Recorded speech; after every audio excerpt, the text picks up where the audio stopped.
Hi, welcome back guys. This is your friend, Cabbage_head fanfics.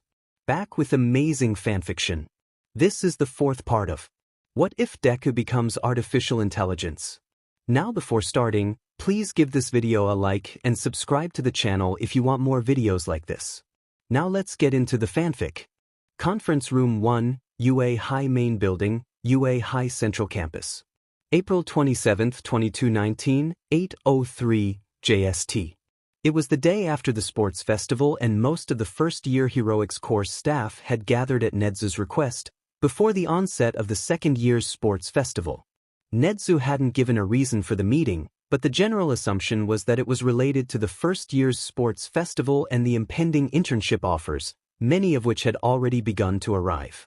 However, 3 staff members in particular had other things on their minds. You hear anything more about Tensei, Nem? Hisashi, hero name, present Mike, questions the taller of his 2 closest friends. Namuri Kiyama, hero name, Midnight, shakes her head in disappointment. I was able to reach his mother, but all she will say is that he's alive and in hospital, nothing more. I guess they're trying to stall for as much time as possible before the press catches wind. Can't say that I blame her. I get the feeling she only told me that much due to our history with Tensei, otherwise it probably would have been no comment. And how's Tenya? Aizawa's voice is muffled due to his lower face being buried in his scarf.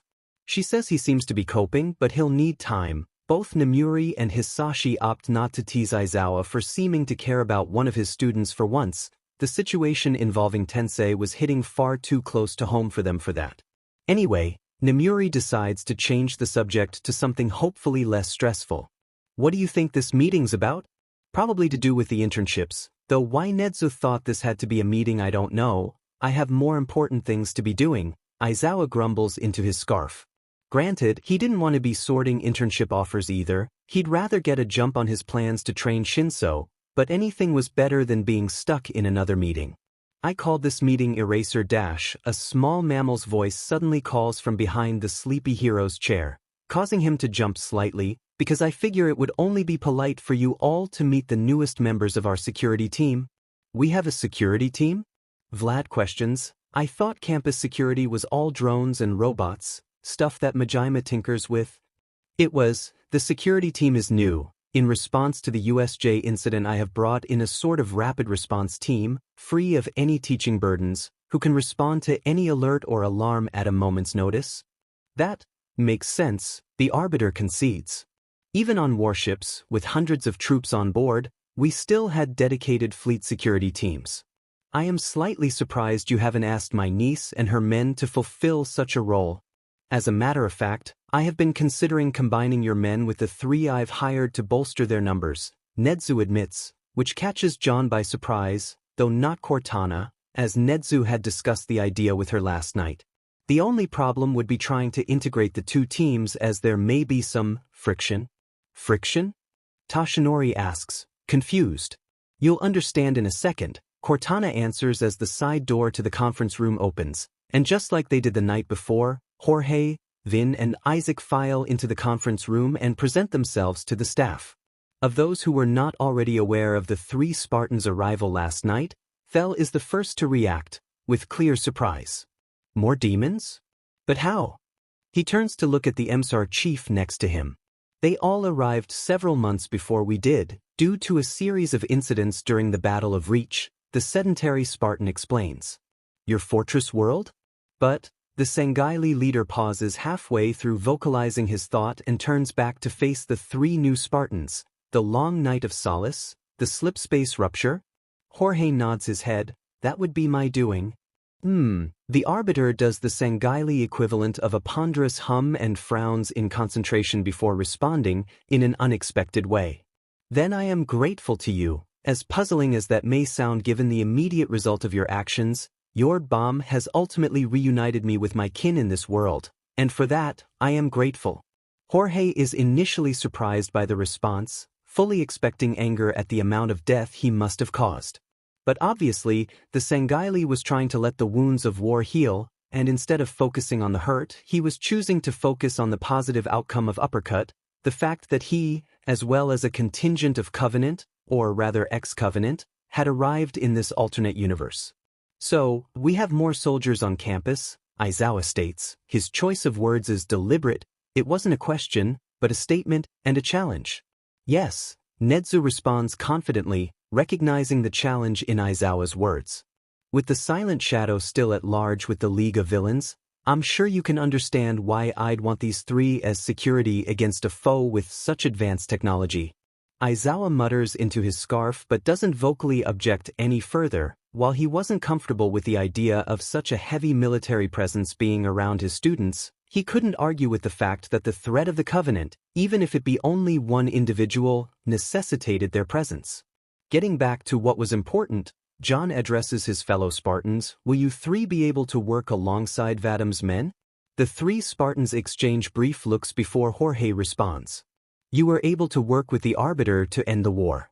If it means keeping these kids safe, we'll certainly be willing to work with the elites. As Jorge says the word, both Vin and Isaac involuntarily grimace, a gesture that does not go unnoticed. Something wrong, Spartans? John asks, to which Vin shakes her head. No, Chief, nothing we can't work past. It wouldn't be the first time we've been brothers in arms with a former enemy. Yes, but organizing rebels against the Covenant is quite different to working alongside former members of said Covenant. Cortana chips in. I wouldn't be surprised if human-Sangheili relations are still tense back in our universe, despite the war ending. Elsewhere at the conference, Vlad King shakes his head and leans in to whisper to 13 next to him. I still can't believe this is all happening. I mean, aliens are one thing, but alternate universes? He shakes his head in disbelief again. I know, it's so exciting. Although her face is hidden by her helmet, Vlad can just hear the grin on 13's face. Just then a notification pops up on Cortana's interface. Cortana taps on the notification and is pleasantly surprised by the message's contents. Well, it looks like Technician Shield has finished her inspection of your armor. If we're done here, we can get you three suited up.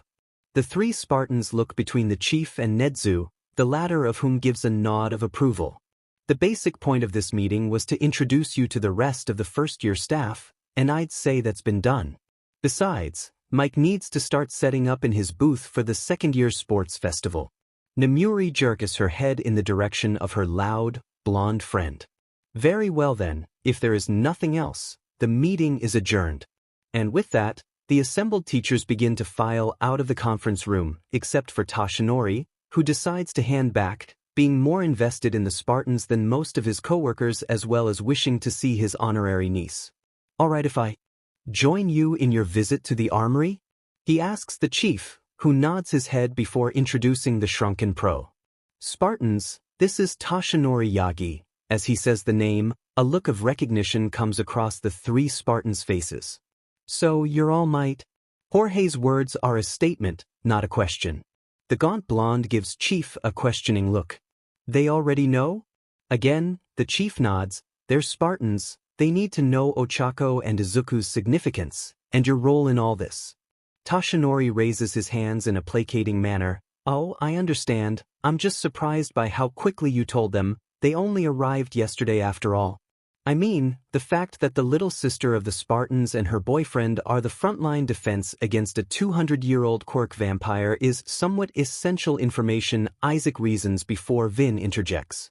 Anyway, we can talk on our way to the Armory. I'm eager to be armored up again. UNSC Armory, UA High Central Campus. April 27, 2219, 8:23 JST. The group consisting of 4 Spartans and Toshinori approaches the building designated as the UNSC's outpost at UA, which was simply a former warehouse in the northwest corner of the central UA campus, next to Gym Beta. The Arbiter had broken away from the group earlier to rendezvous with the ex-Covenant members, in order to brief the 5 Sangheili on their new security roles and the arrival of 3 more Spartans. There are 2 entrances to the warehouse. One is a large garage door. The second is a relatively normal, pedestrian door, next to which is a keypad, into which the chief types a code. Once he presses enter, an automated voice calls out. Scanning for valid ID, please stand still. A second passes before a ding comes from the keypad, followed by another automated message. ID recognized, ASR Chief Petty Officer John 117, Access granted? The door then slides open, granting access to the 5 giant individuals. Inside, they are greeted by the sight of a veritable stockpile of UNSC hardware. As well as racks of weapons and cans of ammunition, there were several vehicles painted olive green. The first were 2 vehicles analogous to either a Jeep or a Humvee but distinctly different. The 2 vehicles are near identical except one is equipped with a turret-mounted Vulcan in the rear and the other has several seats in place of the Vulcan. Alongside the 2 larger vehicles are 2 ATVs with 2 seats, one for the driver and one for a passenger on the back. Of the 3 new Spartans, Isaac has the most visible reaction to the sight of the vehicles, one of initial excitement followed by disappointment. No scorpions or pelicans, Chief? Yes. Before John has a chance to answer, Melissa's voice replies. Certainly not here. The blonde technician approaches the group in her usual UNSC overalls. After all, a tank on school grounds would be a bit unnecessary. Besides, we had to jump through enough legal hoops just to get these into the country. She points a thumb over her shoulder at the stockpile behind her. Though if it's any consolation to you, we do have a Pelican on site. We just keep it out back, well out of sight of the students. Good, I'm slightly tired of driving civilian vehicles. There's nothing quite the same as barreling across rocky terrain in a Warthog. A wide grin crossed his face as he said that, causing Vin to shake her head in exasperation. Can we at least get suited up first before you start rolling Warthogs, again? You complain, and yet I'm still the designated driver? Only because I'm the demolitions expert and Jorge is the designated gunner. Anyway, Melissa decides to cut off the conversation before it goes any further. I've finished my inspection and diagnostics of your armor and weapons, and from what I can see everything's in order. Good, we may have been retired but we still maintained our weapons and Mjolnir, Jorge explains. I can tell your weapons, at the very least, are well maintained, though your armor certainly shows more signs of wear. It takes more of a beating than the weapons do. Well, if you follow me to my workshop, we can get you suited up, though I did have a few questions first. Also, hi Uncle Mite. Toshinori simply waves in greeting before explaining his relationship with Melissa to the 3 Spartans as they follow her through the warehouse to a sectioned-off area. They pass through a door to the sectioned-off area, inside which they find a typical workshop space filled with various machinist tools, as well as more high-tech equipment such as 3D printers, laser cutters, and the like. However, in one corner of the workshop is a large machine consisting of various mechanical arms suspended from the ceiling. Toshinori doesn't recognize the machine but suspects its purpose. Wanting to confirm his suspicions, he turns to his honorary niece. Melissa, this machine dash, he points at the assembly, what's it for? Oh, that. Melissa replies as she heaves a weapons crate onto one of her central workbenches. It's the assembly system I designed for equipping and removing Mjolnir suits, with the exception of Ochako's, of course. It's based on a similar machine used by the other UNSC called the Brocker armor mechanism, but I felt their design overcomplicated the process, so I made that instead. Toshinori nodded his head in acceptance of that answer. It was more or less been what he'd expected. As he joins the others around the workbench, Melissa opens the weapons case on the bench and removes a rifle. The rifle is slightly longer and narrower than the typical MA5C assault rifle. It also had a scope attached to it and lacked the underslung flashlight. In that sense, it looked remarkably similar to the BR-55HB, only without the large carry-handle-esque optical rail over its barrel, and with an additional finger guard, similar to the M6 pistols. I wanted to get your opinion on this. She looks at Vin as she gestures at the rifle. On what exactly? Vin is unsure of what exactly the technician was asking. Well, so far as I can tell, when in single-shot mode the BR-55 operates nearly identically to the M392 DMR, so I wanted to get your opinion on if there's any significant difference, and if one's better than the other. For our records, the blonde technician explains. Just out of curiosity, at what range did you test these rifles? Vin asks. 100 and 200 meters, that's our standard for rifle testing. Vin slowly nods her head as she begins to understand. Well, no wonder you didn't notice a difference. The designated marksman rifle is designed for far longer ranges than that, roughly 300 to 600 meters. The battle rifle, however, is designed more for mid to close quarters combat, which is why it gained favor with the Marines and, to an extent, Spartans.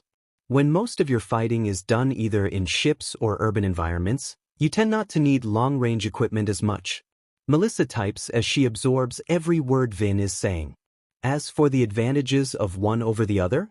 From personal experience, I find I can get a far better rhythm with the DMR over the BR, but that's just personal preference. I know most other Spartans prefer the BR. She looks across at Isaac and John as she says that. Melissa finishes typing her notes and then places her tablet on the table before addressing Vin once more. Thank you for that, Spartan. I appreciate your insight. Vin simply nods in reply before Melissa turns to the chief.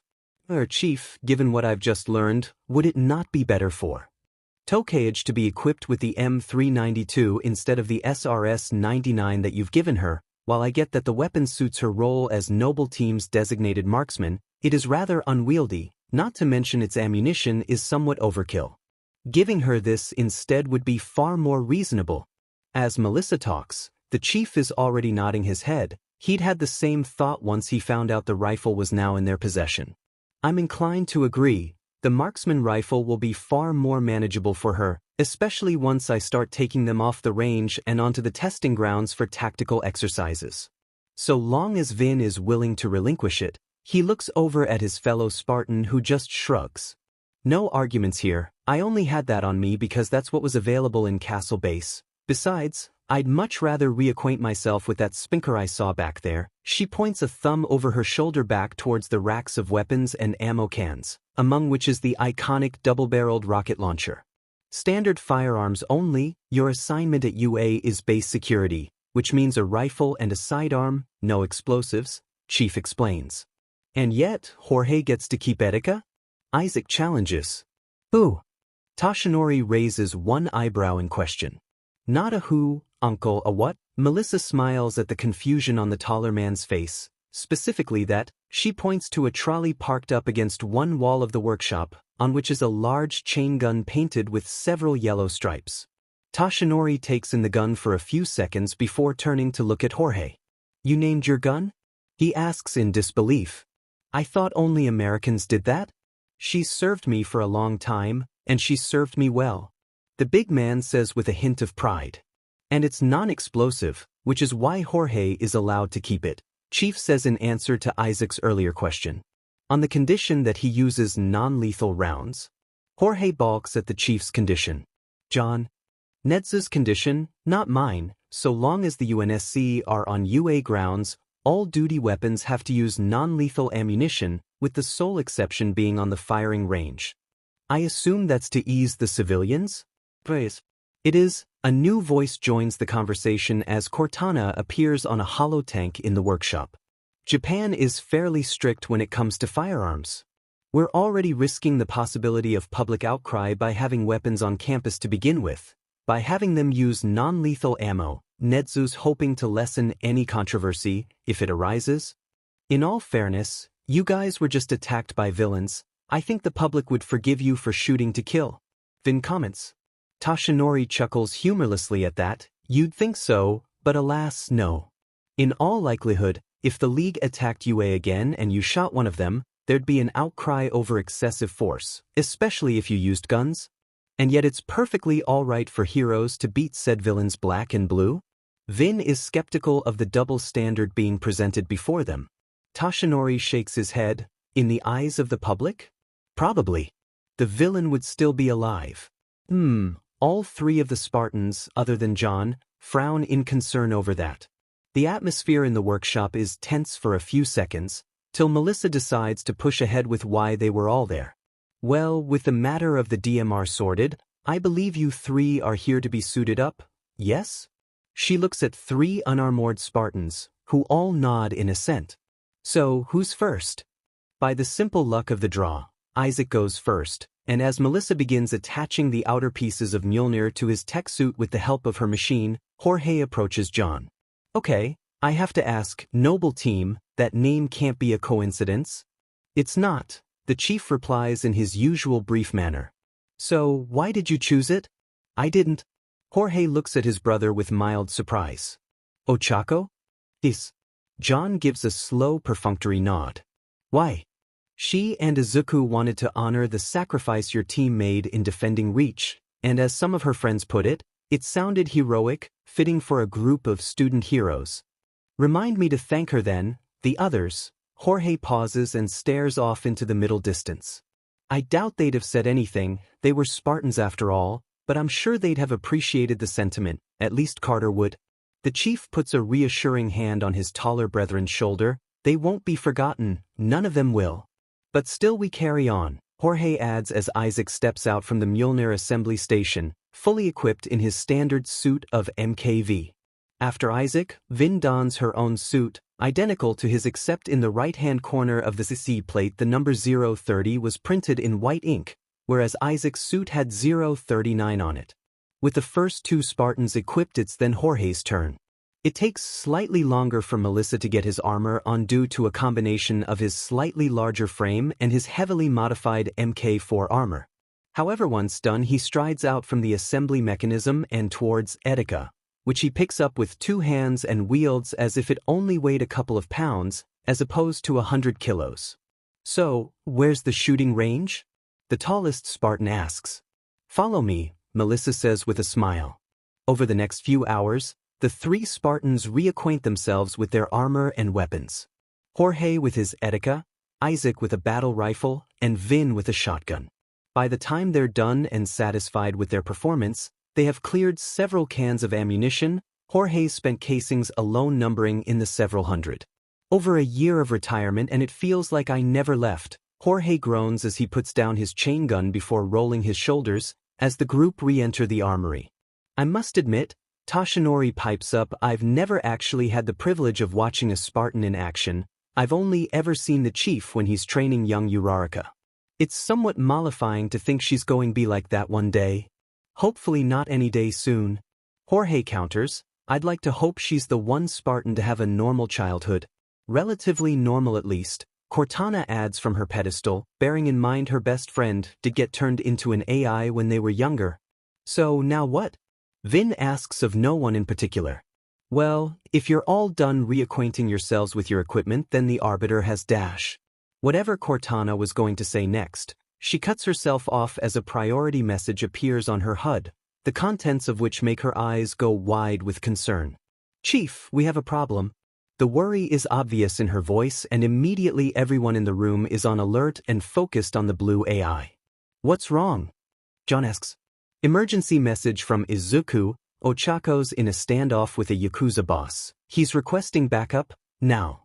Chief nods his understanding and turns to his fellow Spartans. Isaac, you've got the wheel, we're taking the transport hog. Vin, Jorge, load up. All Might? Already phoning Tsukachi, I'll meet you there once I've had a chance to suit up, the blonde pro says as he brings up his contacts on his phone. The chief nods before climbing into the passenger seat of the LRV with the additional seats, the other three Spartans having already boarded. Melissa pushes a button that opens the armory's garage door as Cortana gives one final message. Chief, I've sent you the coordinates the message came from, hopefully, they should still be there. They will be. Spartan replies, before addressing his team, Blue Team, move out.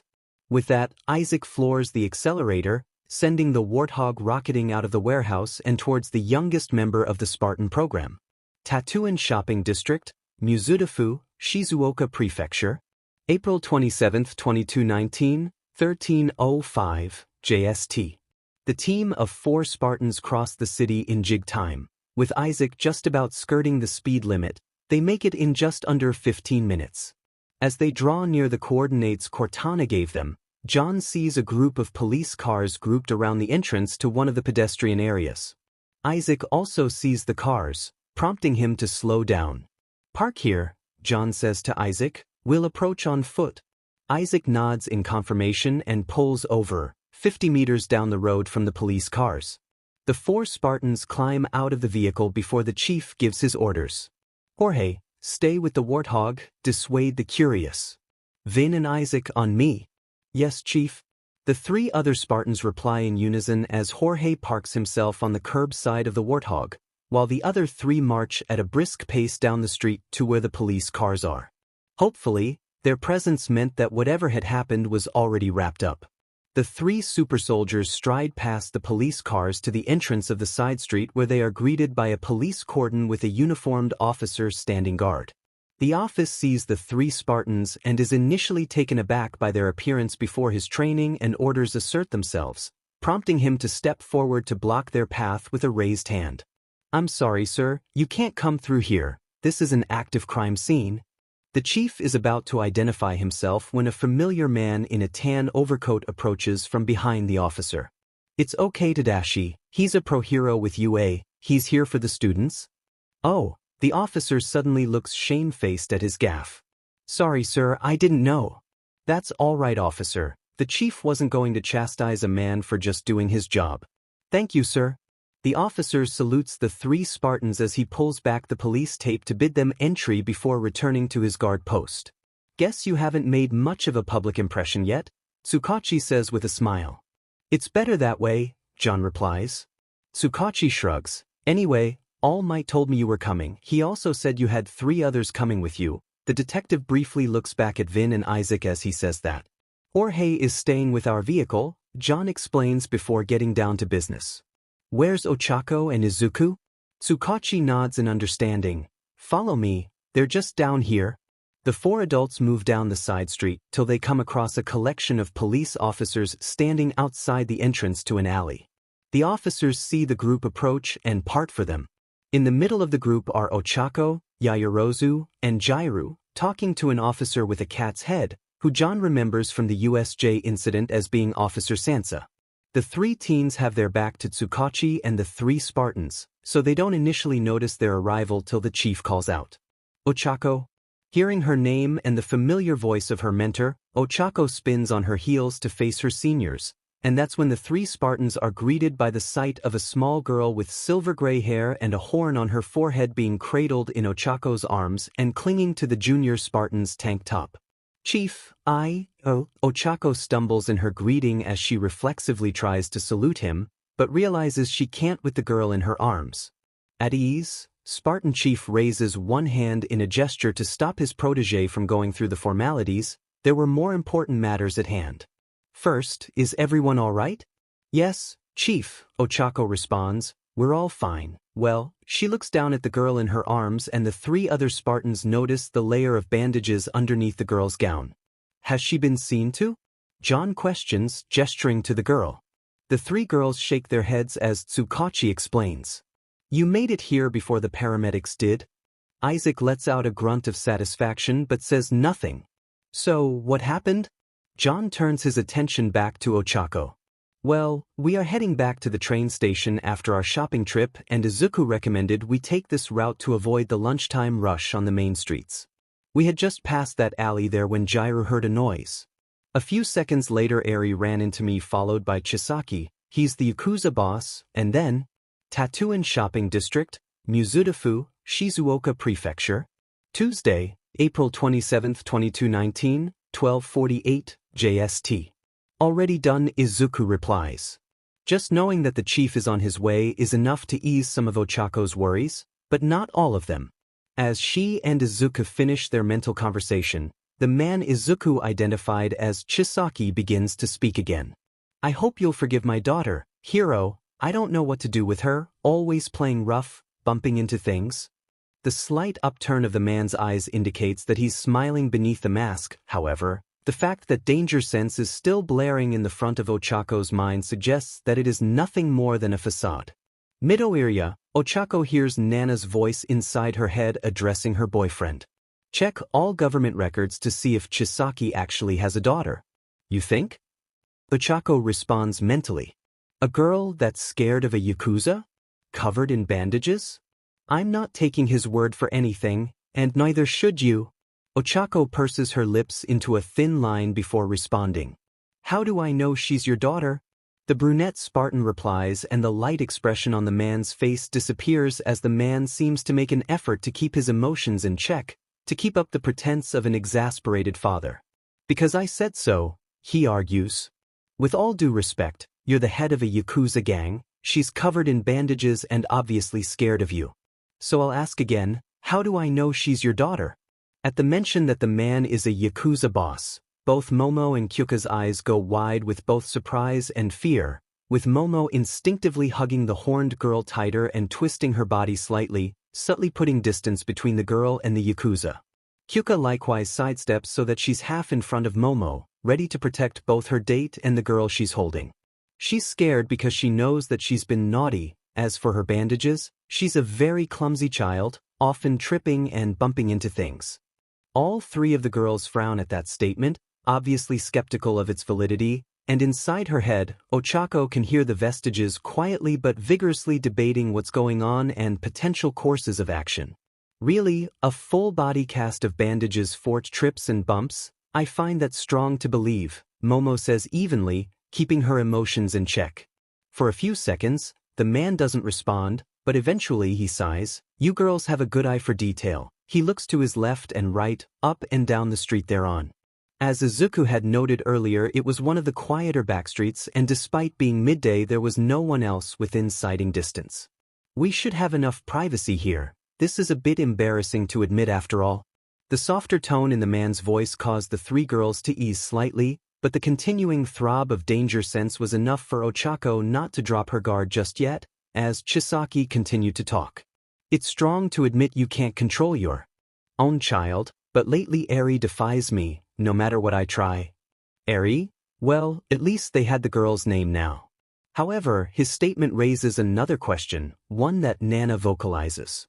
What exactly does he try, if he's leaving her in this condition? While I'm sure children can be a handful, there are limits, Momo argues. Well, children can be tricky sometimes, Chisaki responds, and as he does so, Izuku makes his report. Ochako, there is only one record of Eri, her Biardich, and neither of her parents are listed as Chisaki. Hearing that, Ochako drops into a defensive stance. Kyuka, seeing the action, copies her a second later, with her jacks rising like cobras ready to strike. Alright, drop the act, Chisaki, we know Eri's not your daughter. Ochako declares, and he immediately frowns before moving to take off his gloves. The action, combined with a sudden flare of pain from danger sense, causes Ochako to consult Izuku. Izuku, what's his quirk? I don't know. Izuku does his best to keep his voice level, but he's beginning to feel panic as he's suddenly presented with quite a significant unknown. There's no record of it, but if I were to hazard a guess, it's a 5-finger touch-activated quirk going by those gloves, similar to you and, well, use Black Whip to keep his hands from touching anything. For all we know, this guy's another Shigaraki, Banjo's voice calls out. Right? Ochako responds. Ochako and Izuku weren't the only ones to notice Chisaki's actions. Eri had seen him move to take off his gloves, and unlike the three kind ladies that had helped so far, she knew just how dangerous and painful those hands were. She couldn't let him hurt these nice ladies. She's about to push herself away from the lady with the long spiky hair, when the tall lady begins glowing, black sparks seemingly coming from her body. A second later, wispy black tendrils shoot out from her hands and arms, wrapping themselves around Chisaki's wrists, pulling them apart so he's effectively spread-eagled. The tendrils then lift him up into the air so that he's at least a meter off the ground and away from anything. The series of events is so rapid that the glove that Chisaki had been taking off is still on his right hand, his palm half exposed. You wretched brats, the Yakuza boss yells, you dare interfere with my work? You would prevent me from cleansing this world of its filth? If it means protecting an innocent girl from the likes of you, then yes, Ochako replies defiantly. Chisaki laughs sardonically in response. Innocent? Hardly, that child is cursed. It's at that point, the group hears the sound of sirens coming from further down the alley, towards the main road, and a minute later several police officers arrive, alongside the familiar face of Detective Tsukachi. I guess Cortana got the message then. Izuku responds aloud for the first time in several minutes, much to the confusion of Eri, who wonders where the voice came from. Tatooine Shopping District, Mizudafu, Shizuoka Prefecture. Tuesday, April 27, 2219, 13:15 JST. After that, the officers took Chisaki away and we've been answering the officers' questions till you arrived, Ochako finishes her report. There's a pregnant pause as the chief thinks over Ochako's retelling of the events. After a minute he addresses Izuku. Midoriya, I assume this is all recorded in your memory banks? Yes, Chief, the digital teen's disembodied voice calls out, again confusing Eri. I've already emailed the file to Detective Tsukachi. Good, then our next priority is getting that girl, Eri, checked out, to find out the extent of her injuries, and how she came to be held by Chisaki. As he says that an officer approaches with 2 paramedics behind him. Detective, the officer salutes in greeting, the medics are here. So, who's injured? The lead medic, a woman with a squirrel mutation quirk, asks. She is. Ochako lifts Eri up slightly to highlight her to the medics, but not recently, we think. The medic and her partner approach the teen Spartan, and as they do so, Eri seems to reflexively draw herself closer to Ochako, wary of the strangers. Ochako notices the movement and tries to reassure the little girl. It's okay, Eri, she whispers. These people aren't going to hurt you, they just want to make sure you're all right. Eri looks up into Ochako's unnaturally blue eyes and relaxes slightly. Noticeably, she doesn't loosen her grip on Ochako's top. It's okay, just from where I'm standing I can tell those bandages are fairly well wrapped. The squirrel medic says, they don't seem to be bleeding though, so she should be fine for now, but I recommend getting her to the hospital. That way, a doctor can remove the bandages somewhere sterile and take a better look at her.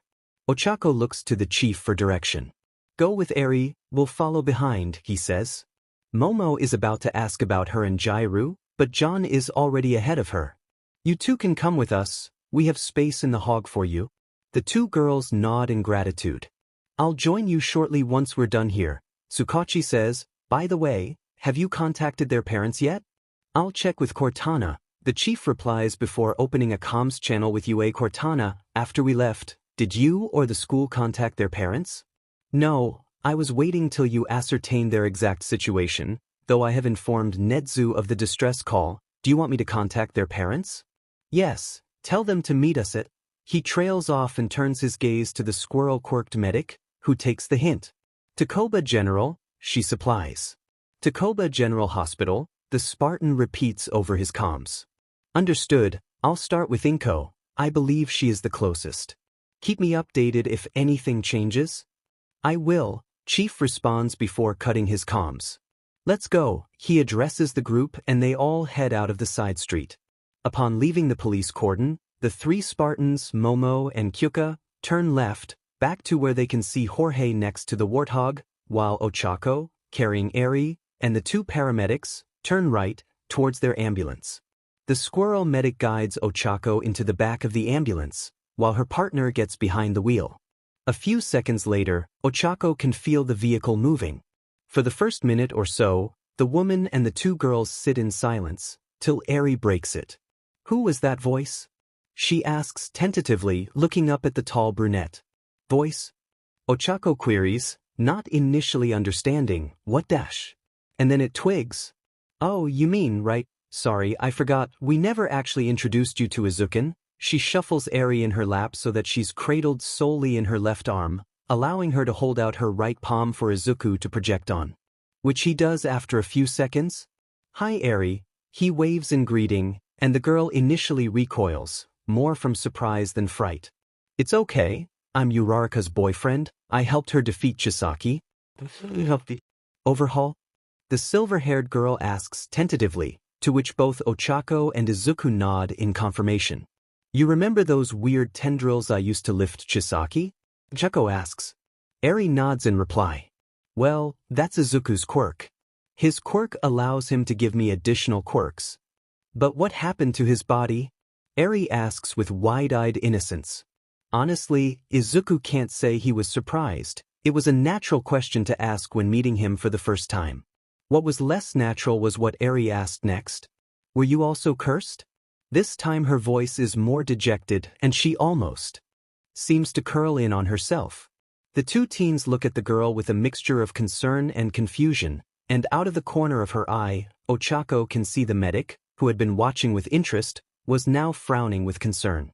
Why do you say that? Izuku asks. He remembers Chisaki saying that Eri was cursed, and now she was asking if he was also cursed. That couldn't be a coincidence. Your body is gone, and Overhaul says I make people disappear, that I hurt them. Izuku can see the beginning of tears in the corners of her eyes, prompting him to reassure the small girl. Hey, hey, he calls out softly, grabbing her attention. I'm not cursed, and neither are you. What happened to me was an accident. But I made my papa disappear and my mama. And Overhaul was going to hurt you.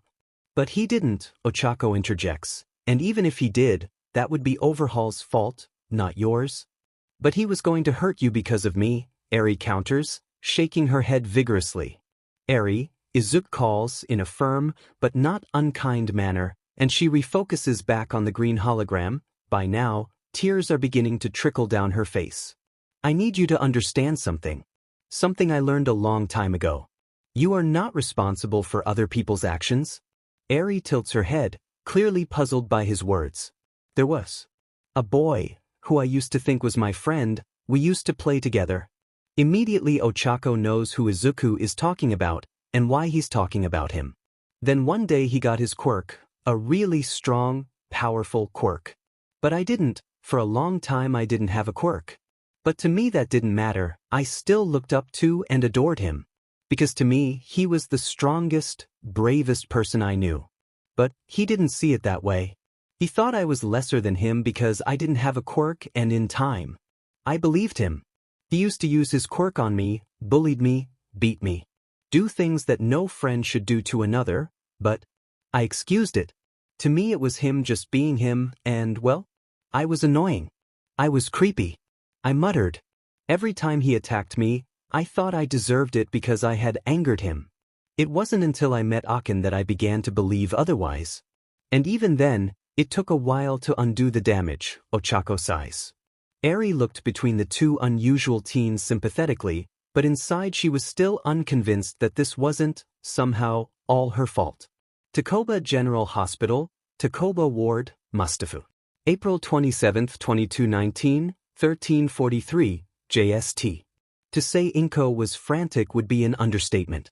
She knew that her children considered her to be something of a worrywart, but in this case, she felt her anxiety was justified. About 20 minutes ago she'd received a phone call from UA. Initially, she thought it might have been Nana, as she usually called her through the school directory from the dorms. Instead, it had been Cortana, who had informed her that Ochako and Izuku had been involved in an incident with a criminal and that she was to meet them and the chief at Takoba General Hospital, her former employer. While Cortana had been keen to stress that the two teens and their friends were fine, Inko couldn't help but worry, which is what led her to frantically hurry through the main entrance of the hospital. She approaches the front desk, and fortunately, she recognizes the receptionist behind the desk. Sakura, she exclaims, and the receptionist, a gray-haired Japanese woman, looks up, recognition visible on her face when she sees Inko. Inko, it's been a while, what brings you back here? My son, Izuku, and his girlfriend, they were brought here, several minutes ago. Inko says between gasps of breath. The receptionist frowns. Izuku? I didn't see him. Could you give me a description of his girlfriend? Well, she's dash. Ms. Midoriya? A familiar voice calls out and Inko turns to see the familiar face of Momo Yaoyorozu, one of Izuku and Ochako's friends. Next to her is one of their other friends, Kyukajairu, and behind them are two giant figures in green armor, similar to the chief, but different. Yaoyorozu, Inko greets the teens. Jairu, I assume you're the friends Cortana mentioned were with Izuku and Ochako? We were. The doctors said we could wait down here while they take a look at Eri. Who's Eri? Inko questions, and for that matter, who are you two? She looks up at the two giants. Vin 030, the first armored giant replies. Isaac 039, the other replies similarly. You're Spartans? Inko asks, recognizing the naming convention and their armor's similarity to Mjolnir. Yes, ma'am, Isaac answers. The chief tasked us with looking after these two while he stays with Ochako, Izuku, and Eri. And Eri is? Inko repeats her question. A little girl we rescued from a Yakuza boss, Momo explains. A Yakuza boss? Inko exclaims and suddenly feels very faint. I'll take you to them, Isaac volunteers. If it'll make you feel better. Thank you. Inko breathes a sigh as she follows the Spartan. Isaac guides her through the hospital to the pediatric ward, one of the more familiar wards to her. It's changed a bit since she worked here, but the layout is more or less the same, just with a new coat of paint. They approach an exam room, and she can hear the familiar, digital voice of her son. Wrong, but I think Eri's horn has grown in the hour since we first met her. Inko chuckles. By the sounds of it, Izuku was analyzing a quirk. Nothing unusual there. Really? It doesn't look bigger, comes Ochako's reply. Well, it's only grown about 5%, so nothing immediately detectable to the organic eye, Izuku explains. The noise Ochako makes seems to indicate that she accepts that as logical. It's at that point that Inko and Isaac enter the examination room. Chief, Isaac calls out in greeting, Mrs. Midoriya is here to see Izuku and Ochako. Ms. Midoriya, Inko gently corrects, and thank you, Isaac. The room's other occupants look up at the sound of their arrival, and both Ochako and Izuku light up when they see Inko.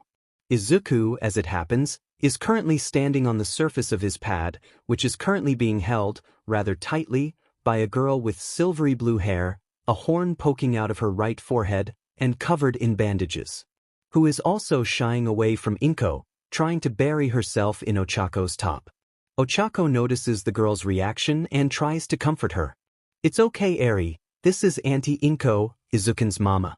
That seems to work somewhat as the girl pulls away from Ochako, just a fraction. Before he lost his body? The girl utters timidly. And the question takes Inko slightly by surprise. While she knew Izuku didn't hide the fact that he didn't have a corporeal body, he was slightly slower to share the fact that he had, in fact, lost his original one. That this girl knew that, said something.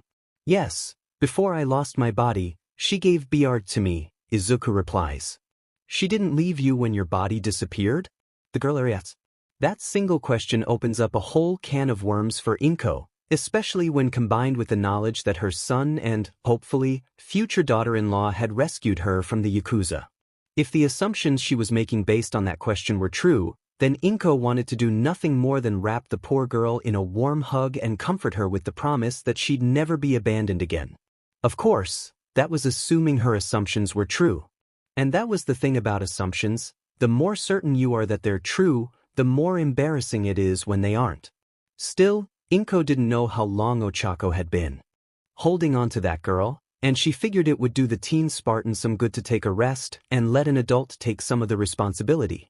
At least, an adult who wasn't covered head to toe in an imperial ton of armor. Ochako, if it's all right with you and Eri, I could let Eri sit on my lap for a while, to give you a break. The Midoriya matriarch offers. Is that all right with you? Ochako asks Eri, who initially seems unsure, so Izuku decides to goad her a bit. My mom's really kind, Eri, I promise she won't hurt you, and if you like, you can keep holding on to me and my pad. Eri thinks over the decision for a few seconds more, before deciding. Okay, her voice is soft and quiet, as Inko takes a seat on the hospital bed next to Ochako, allowing the tall teen to gently lift Eri off her lap and place her in Inko's, Izuku's pad still held tight in the little girl's hands. Has she been seen by a doctor yet? Inko asks once Eri has settled in her lap. No, but he should be here soon.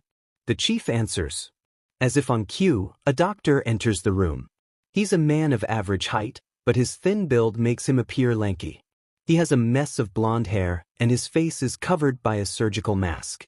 As he enters, he consults a clipboard in his hands. Okay, Eri, no last name, brought in by police after. He looks up from the board and notices the room's occupants. However, his attention is not on the two armored Spartans, or even the third, unarmored, super soldier, but on the small, round, green-haired woman. Inko? The doctor puzzles. Inko starts slightly as she recognizes the voice of the doctor. Yamauchi? She asks in turn. You know him? Izuku asks, confused. Inko chuckles slightly at her son's obvious disbelief. Yes, he was only a junior doctor here before I had you. She looks up to address the doctor and notices his name badge and the title on it, Head of Pediatrics. You've done well for yourself. Fusajiro finally retired. The doctor chuckles good-naturedly. Yeah, 2 years ago, she wanted to spend more time with her own grandchildren as opposed to other people's. It's good to see you again, Inko. As the two former co-workers talk to each other, unnoticed by almost everyone, Eri is on the verge of a panic attack. The sight of a man in a surgical mask and gloves is all too familiar to her. It's a sight that is usually followed by pain. And so her body goes on instinct, doing whatever to keep her safe. Fortunately, her reaction does not go completely unnoticed. Unfortunately, Izuku notices too late, only alerted by the sensors in his pad to an unusual spike in energy, coming from the horned girl. Eri? Izuku calls out, grabbing everyone's attention. What's wrong? M-mask is all Eri can say before golden energy begins radiating off her, not in strands like OFA, but rather, an all-encompassing aura. As soon as Eri starts glowing, Ochako is off the bed and on her feet, with the chief and Isaac on alert, ready to act. Midoriya, report, the chief barks out. It's Eri's quirk, I'm sure of it, Izuku replies hurriedly. What I'm less sure about is what exactly it's doing. As Izuku, and to a lesser extent the vestiges, try to quickly make sense of Eri's quirk, within seconds the golden glow spreads to now encompass Inko. As it does, everyone in the room immediately notices its effect.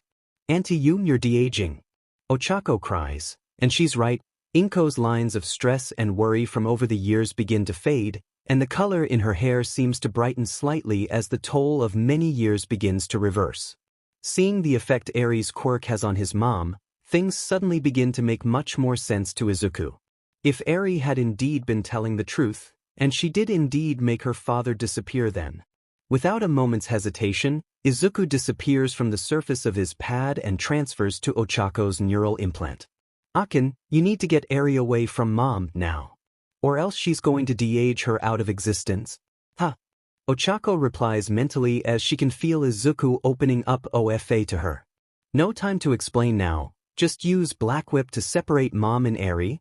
Trusting her boyfriend completely, Ochako taps into the 200-year-old stockpile and reaches out with her hand, the smoky tendrils of Black Whip shooting forth, and wrapping around Eri, lifting her from Inko's lap.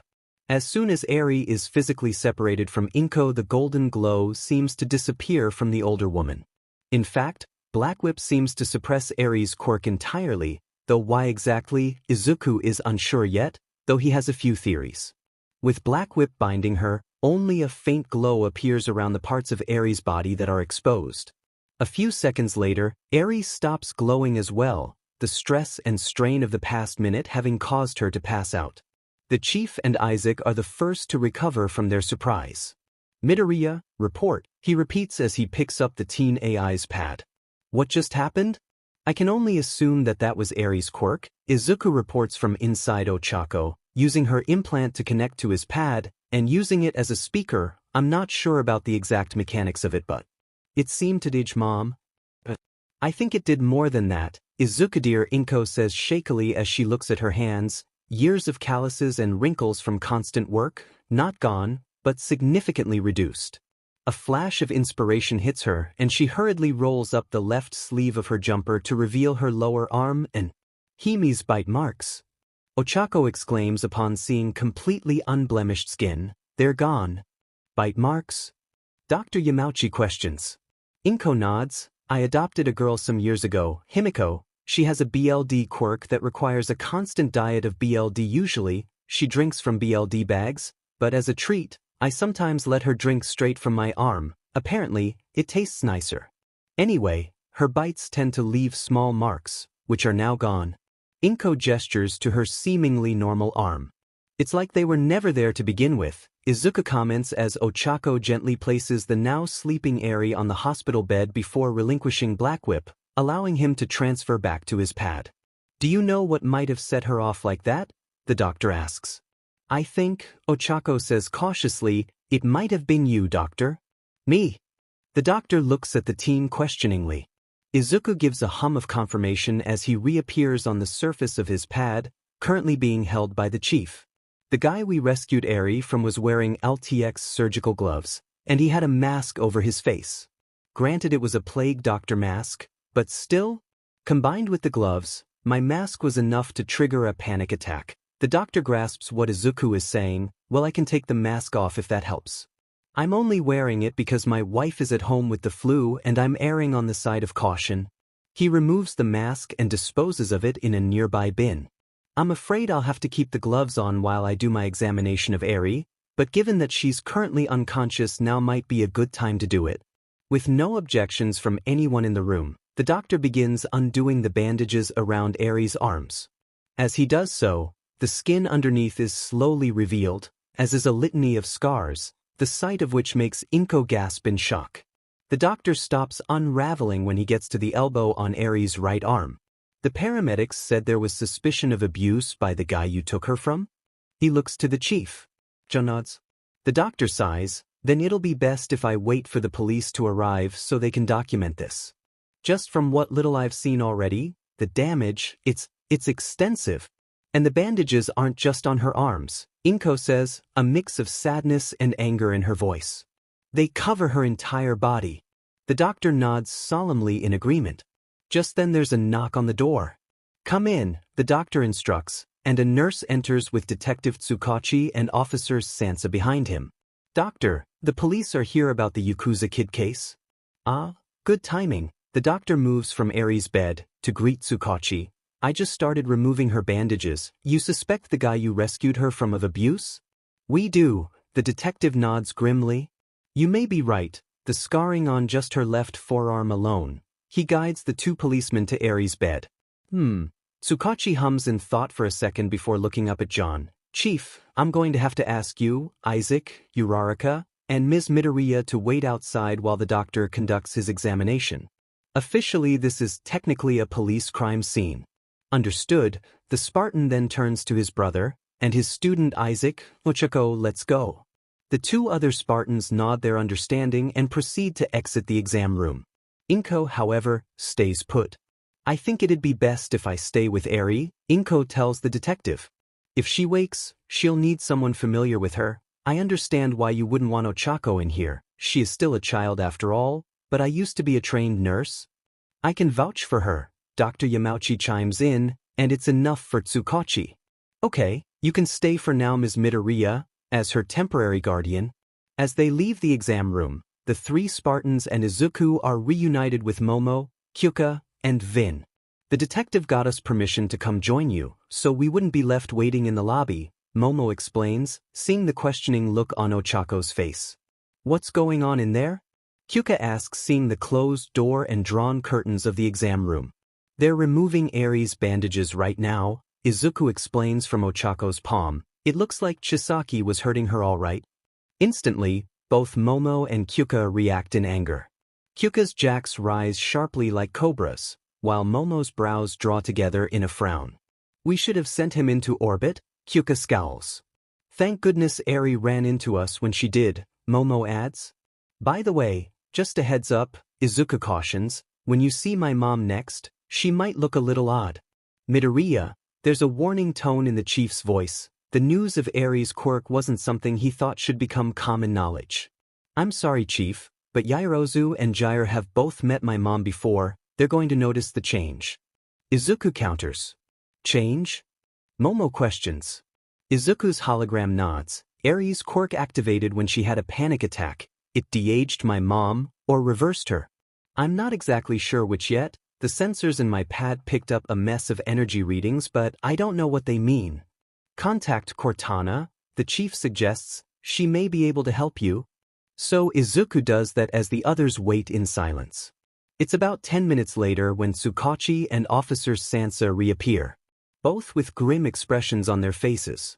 You can go back in now, Tsukachi says, though I don't recommend too many of you. He looks up at the three armored Spartans as he says that.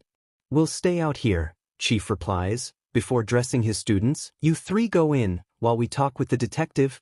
So the three girls and Izuku go into the hospital room. And just as Izuku had said, upon seeing Inko, Momo and Kyuka are initially taken aback by Inko's slightly more youthful appearance. After a few seconds of gawking, Momo remembers her manners. Ms. Midoriya, it's good to see you again. The heiress bows slightly. I apologize for staring, but I know, unnerving, isn't it? Inko replies, a tired expression on her face. We reckon I've lost at least 6 years, as I no longer bear any traces of Himiko's feeding. They re-bandaged her? Kyuka questions, noticing that Eri's arms are now covered in fresh, clean bandages. Inko nods. For her sake really. The scars, she sighs, there's a lot of them and they're not small. So we're keeping them covered until she's comfortable to do otherwise. Outside Eri's room, Tsukachi and the doctor are discussing the results of Eri's examination with the 3 Spartans. She'll need more tests, X-rays, CT scans, etc., the doctor explains, just to make sure there's nothing else wrong with her. But from what I can tell, she's not currently injured. All those scars are from old wounds. How bad is it? Vin asks, being the only one who hasn't seen Eri's injuries. It's bad, Tsukachi replies, just see for yourself. He shows the Spartans his phone, on which he's taken photographic proof of Eri's injuries. He flicks through them, her arms, her legs, her torso. There isn't a square inch of the little girl's skin below her neck that doesn't have some sort of scar on it. Seeing the extent of the little girl's injuries, something awakens deep in Vin, an anger she had squashed over 3 decades of fighting the Covenant. A long-standing resentment for those who would experiment on helpless children. On those who had made her who she was. From the outside, John can see the rapid change in Vin's body language. Her fists clenched, shoulders rising and falling as her breathing picks up. Vin, John call out evenly to gain her attention. Once he's sure he has it, he makes 2 hand gestures. The first is a short lateral cut with his hand across his isti, followed by a second gesture, 3 fingers extended towards the ground. The Spartan hand signals for stay cool and stand down, respectively. Vin understands the message but struggles to follow through, so instead she opts for the next best thing. Chief, I'm going to check on Jorge, give him a spell from guard duty, she says with gritted teeth. Chief recognizes what his teammate is doing and sees the sense in it, simply nodding his head in approval. At that, Vin takes off down the hallway in long, hurried strides, her metal boots clanking on the floor all the way. Once she's gone, Dr. Yamauchi speaks up. I get it, it's strong to look at. Over 10 years in pediatrics and abuse cases are still the worst. It's more than that, Chief explains, it's personal for Vin. For us as well, Isaac amends, only Vin struggled to make peace with it. While Tsukachi understands what they're talking about, both Sansa and Yamauchi look confused at the 2 Spartans, but if they're expecting further answers, none are forthcoming. In the ensuing silence, Tsukachi's phone starts ringing, and he promptly answers it. Someone begins talking on the other end, and the detective simply nods his head before responding. Okay, send them up. He then hangs up before explaining to the others. Yaoyorozu and Jairu's parents are here, as are Netsu and Eraserhead. Takoba General Hospital, Takoba Ward, Mizudafu. Tuesday, April 27, 2219, 14:15 JST. What is to become of the girl? It's Mr. Yaoyorozu who asks the question, but everyone else is thinking it. After Netsu and Aizawa had arrived with the Yaoyorosis and the Gyrus, they had all gathered, along with the chief, Ochako, Momo, Kyuka, Tsukachi, and Inko in a conference room in the pediatric ward. Isaac had been left to guard Eri, as while both Inko and the 4 teens were reluctant to leave Eri alone with someone she was unfamiliar with, this was a discussion that required all of them. They had given Momo and Kyuka's parents a summary of the incident and the arrest of Chisaki, or overhaul, as well as informing them that Eri seemed to have suffered extensive injuries in the past, though without going into too much detail. This is what prompted the Yaoyorozu Patriarch's question in the first place. What was going to happen to Eri? Well, Tsukachi is the first to reply. I can guarantee you that she's not going back with overhaul. There's a visible sigh of relief from the students and their parents at that news. My men have done some digging, and as far as we can tell, Chisaki has no legal claim to Eri. The detective explains, he's not her BLD relative, he hasn't adopted her, he has no legal right to guardianship over Eri. It's why we're adding kidnapping to his list of charges. There's a low muttering of approval from the adults in the room, while the 4 teens exchange relieved, satisfied smiles. But if he's not a BLD relative, then where are her parents? Mrs. Jairu asks, visibly concerned. Tsukachi takes a second to look at Netsu, Aizawa, and the chief before answering. Truthfully? We don't know. We have records that they existed, but as to their current whereabouts. The dark-haired detective shakes his head dejectedly. Detective, if I may, Izuku pipes up from his pad, currently sitting on the conference table in front of Ochako, and Tsukachi gives him the nod to go ahead. When Ochako and I were riding with Eri to the hospital, she said she made her father disappear, literally. There are a few low gasps and sharp intakes of breath from around the room in reaction to that statement. She also said her mother left her after her dad disappeared. As much as I hate to think about it, I think her mother blamed her for erasing her husband, Eri's father. Now how she came into Chisaki's possession, I don't know. But as far as Eri's parents are concerned, that's what I think happened. I assume you have some reason to believe the child's story is credible? Aizawa questions, hoping his student isn't jumping to conclusions.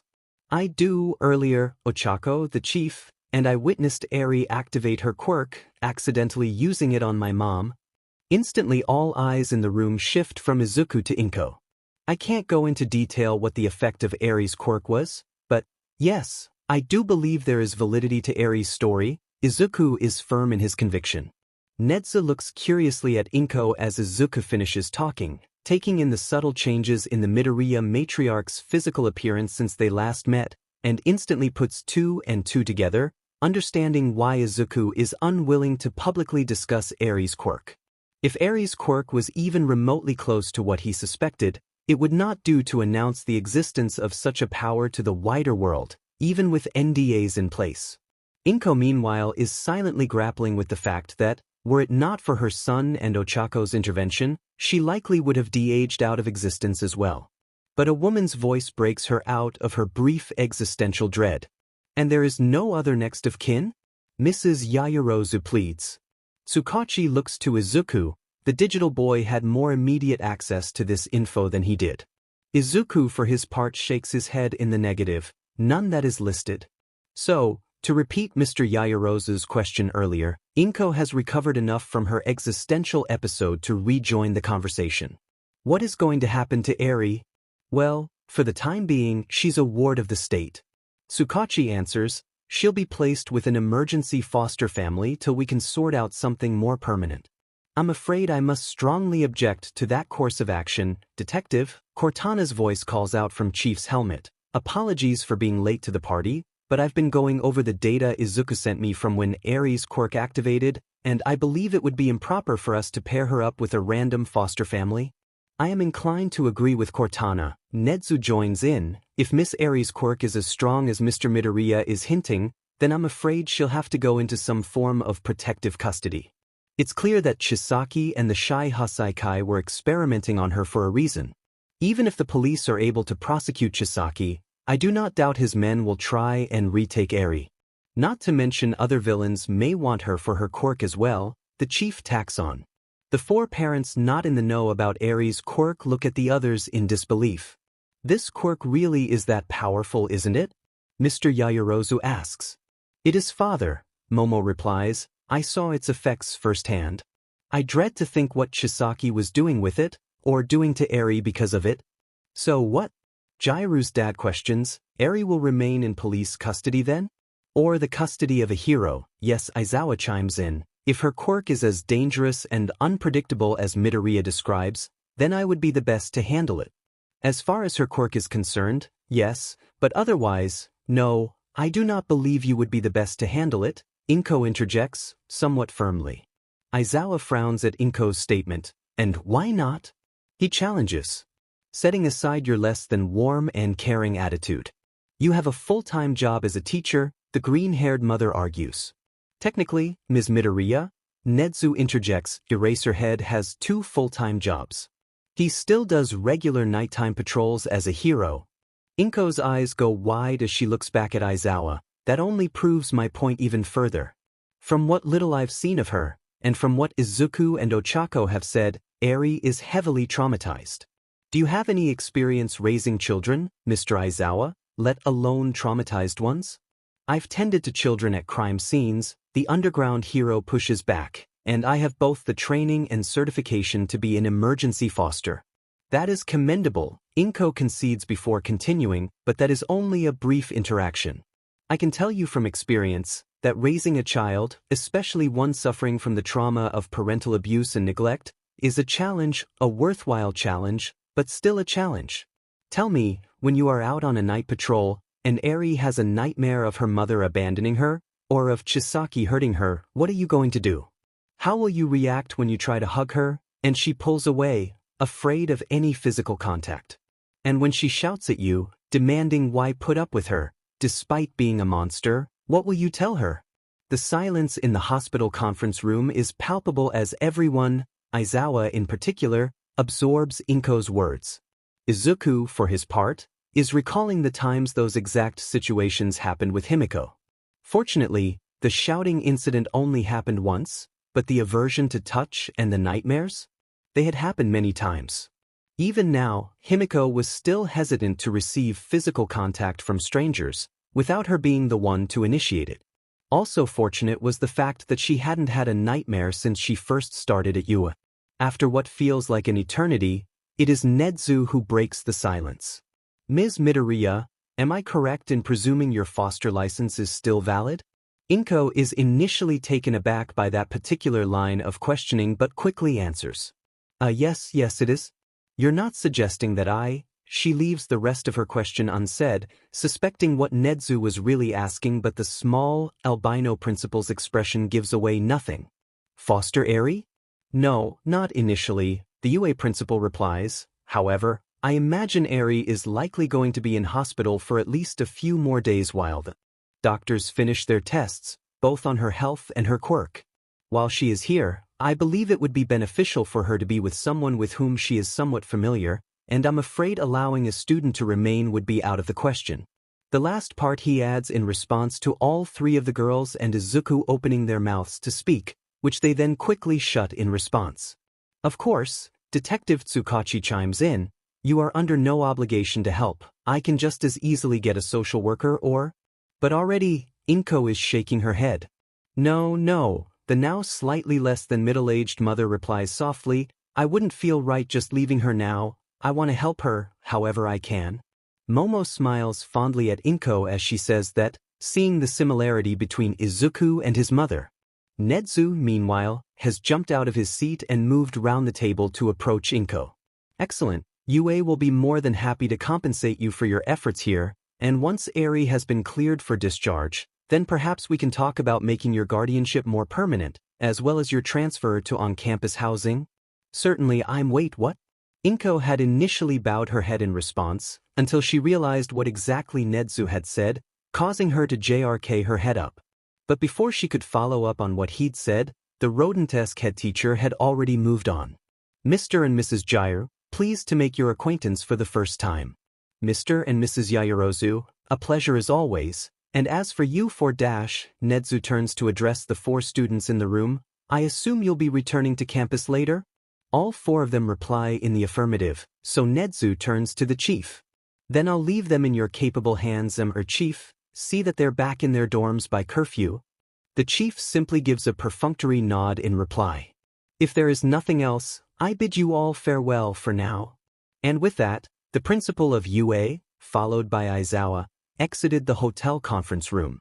Forgive me for asking, Mrs. Yaoyorozu pipes up once Nedzu and Aizawa are gone, addressing Inko, but it seems that Nedzu was suggesting that he was going to hire you once Eri leaves the hospital.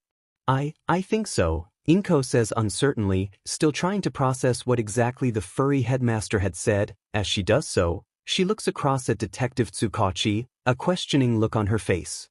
The detective sees the look and shrugs helplessly at her. Honestly, I don't know what Nedzu is planning half the time. I don't think anyone does, except possibly Cortana. We're just like-minded is all. The disembodied AI voice is eerily chipper. Tsukachi sighs, yeah, that's what Whatever he was about to say next, is cut off by his phone ringing. Detective Tsukachi answers in greeting before someone on the other end of the line starts talking, and whatever they're saying obviously isn't good as the detective immediately begins to sigh and pinch the bridge of his nose with his free hand. I'm sorry, I'm going to have to take this, he says to the rest of the group in the conference room. An issue has arisen at the precinct. Chisaki? Izuku asks, suddenly anxious. Not directly, is all the detective will say before he excuses himself from the room, leaving the 5 parents, the 4 students, and the chief, with Cortana still remotely connected to his suit comms. Well, I can't say this is how I saw today playing out, Mr. Jairu pipes up. Still, my daughter, the hero. He leans across and wraps one arm around Kyuka's shoulders in an obvious sign of affection, one which Kyuka is clearly annoyed about. Dad, the punkette initially squirms beneath the embrace, not in front of my friends. Besides, it's not like I did anything in particular. Ochako, Momo and Izuku did most of the work. All I did was stand there and try to look as threatening as possible. While all 5 of the parents react with subtle surprise at the use of the other students' given names, the other 3 students in the room immediately move to reassure their date. While it is true that you didn't do much during the confrontation, Momo says softly, you were still willing to put yourself between Chisaki and me, to protect Eri. I'm pretty sure I was only that brave because Ochako was standing between me and Chisaki. Kyuka counters. That doesn't matter. Mrs. Jairu moves closer to her daughter. Bravery, regardless of reason, is still bravery. Quite right, what you 4 did today was quite commendable. Mrs. Yayarozu joins the conversation, as does her husband. And only one day after your success at the sports festival.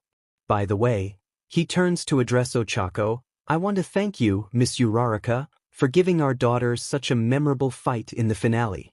Had you just beaten her quickly, like that blonde boy wanted to, then her prospects would have suffered.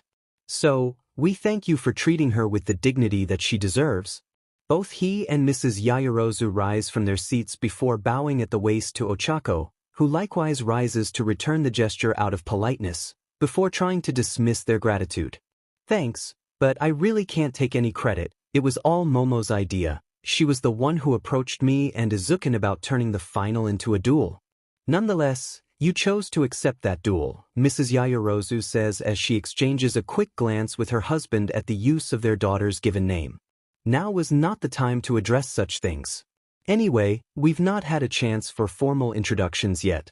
I am Yuichi Yayarozu. He bows in greeting. Introductions are made all round by the adults. The Yaoyorisis and Gyrus in particular compliment Inko on her selflessness, stepping up to support Eri like she has. While all this is going on, outside the conference room, Tsukachi finishes up his phone call, with Aizawa and Nedzu looking expectantly at him. Your captain? Nedzu asks. Tsukachi nods, grimly. Yes, I just got an earful from him, because he just got an earful from a hero for apparently jeopardizing an ongoing drag investigation into the Shai Hasaikai. Aizawa frowns slightly. Sir Knight? The detective nods. Fortunately, he was slightly more amicable once the captain explained the situation with Eri, though by the sounds of it, he's still not thrilled that months of work are about to go down the drain. The Yakuza are going to ground? Nedzu surmises with confidence, to which Tsukachi agrees. By the sounds of it, yes. It'd be the logical thing to do with their boss arrested, Aizawa comments. It's why the captain's pulling in reserves to guard Chisaki. The risk of a breakout is too high. Especially with a young girl at risk, Nedzu concurs. Hopefully, she'll be a lot safer at UA. The detective sighs. That is your plan, right? Why you're so keen to headhunt Ms. Midoriya?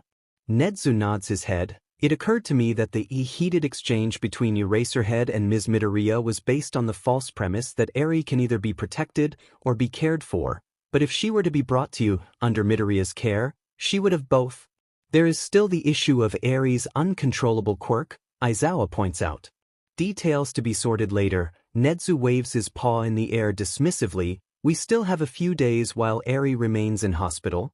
In the meantime, I need to organize a guard roster for Eri. Tsukachi begins to take out his phone again.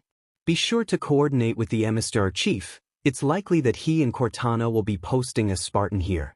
For the duration of Eri's stay, Nedzu says over his shoulder as he begins to walk away from the detective, who just waves in acknowledgement before addressing someone on his phone. Back in the conference room, the parents are wrapping up their conversation. It's been lovely meeting you. Inko begins to rise from her seat, but I do not wish to leave Eri alone for too long. While I am sure Spartan Isaac is a lovely gentleman, those suits are somewhat intimidating, especially to a little girl. You guys don't think I'm intimidating in my suit, do you?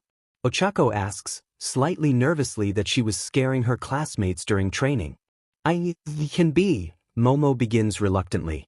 That is until you start acting like a normal teenage girl. Kyuka smirks. It's strong to be intimidated by a 7-foot suit of armor when it's fangirling over 13. Ochako blushes slightly at that. Just so long as I'm not scaring you, that's fine. We could never be scared of you, Izuku utters softly, and within his core, he can hear the vestiges teasing him. Momo and Kyuka share Izuku's sentiment but, with their parents present, they're reluctant to let their feelings be known. Well, we had better get going as well, Mrs. Yaoyorozu announces to the group. It has likewise been a pleasure to make your acquaintance, and Momo dear. Yes, mother? The heiress rises from her seat to face her parents. Take care, keep up the strong work, and be sure to let us know when you receive your internship offers. Momo bows to her mother and father. I will make you proud. You already do. Her father places a firm hand on her shoulder as she rises from her bow. Kyuka and her parents are also bidding their farewells, the punk teen being engrossed in a hug by her father. I'm glad we got to meet up, brief as it may have been, he says before whispering in her ear, and I think you should make a move on that Yaoyorozu girl. I think she has a thing for you. Daoed. Kyuka hisses as she resists jabbing him with her jacks, instead playfully shoving him away from her.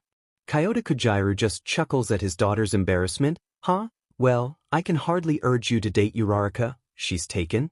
As he says that, both Kyuka and Ochako tense up, while Momo and Izuku exchange a split-second nervous look. A look that once again does not go unnoticed by their parents, but they figure that they have had enough excitement for one day, they could unravel whatever the mystery involving the 4 students was another time. Anyway, before the chief takes you back to the dorms, Cortana decides to verbally step in. I assume you want to say farewell to Eri? Yes, all 4 students answer collectively, eager to shift the topic away from their relationship status. So, while Yaoyorozu's and Jirai's parents head for the hospital entrance, John escorts the 4 students and Inko back to Eri's room, where they find Isaac on guard next to the door, a police officer next to him on the other side of the door. Isaac, John calls out in greeting, and Isaac nods his head in an informal salute. Chief, any visitors? Jonas. Isaac shakes his head. Just the doctor and nurses. The officer just arrived before you did. John and the others turn their heads to look at the police officer, who, upon noticing the sudden attention, snaps off a formal salute to the senior Spartan. Officer Dustin Prince. Detective Tsukachi said that we're to report to you. The man is clearly not Japanese, and going by his name, accent and complexion, Izuku and the others assume he's American. John however simply nods, before turning back to Isaac. Isaac, I'm placing you in charge of Eri's protection detail while she remains in the hospital. You are to keep her and Ms. Midoriya safe while they're here, priority 1. Just to be clear, Cortana adds, I have provisionally tagged Eri as a Tier 1 asset. I assume I don't need to explain what that means, Spartan. No ma'am, Isaac stiffly shakes his head. Tier 1 asset? Momo asks Ochako quietly, the details of UNSC protocols ever intriguing her.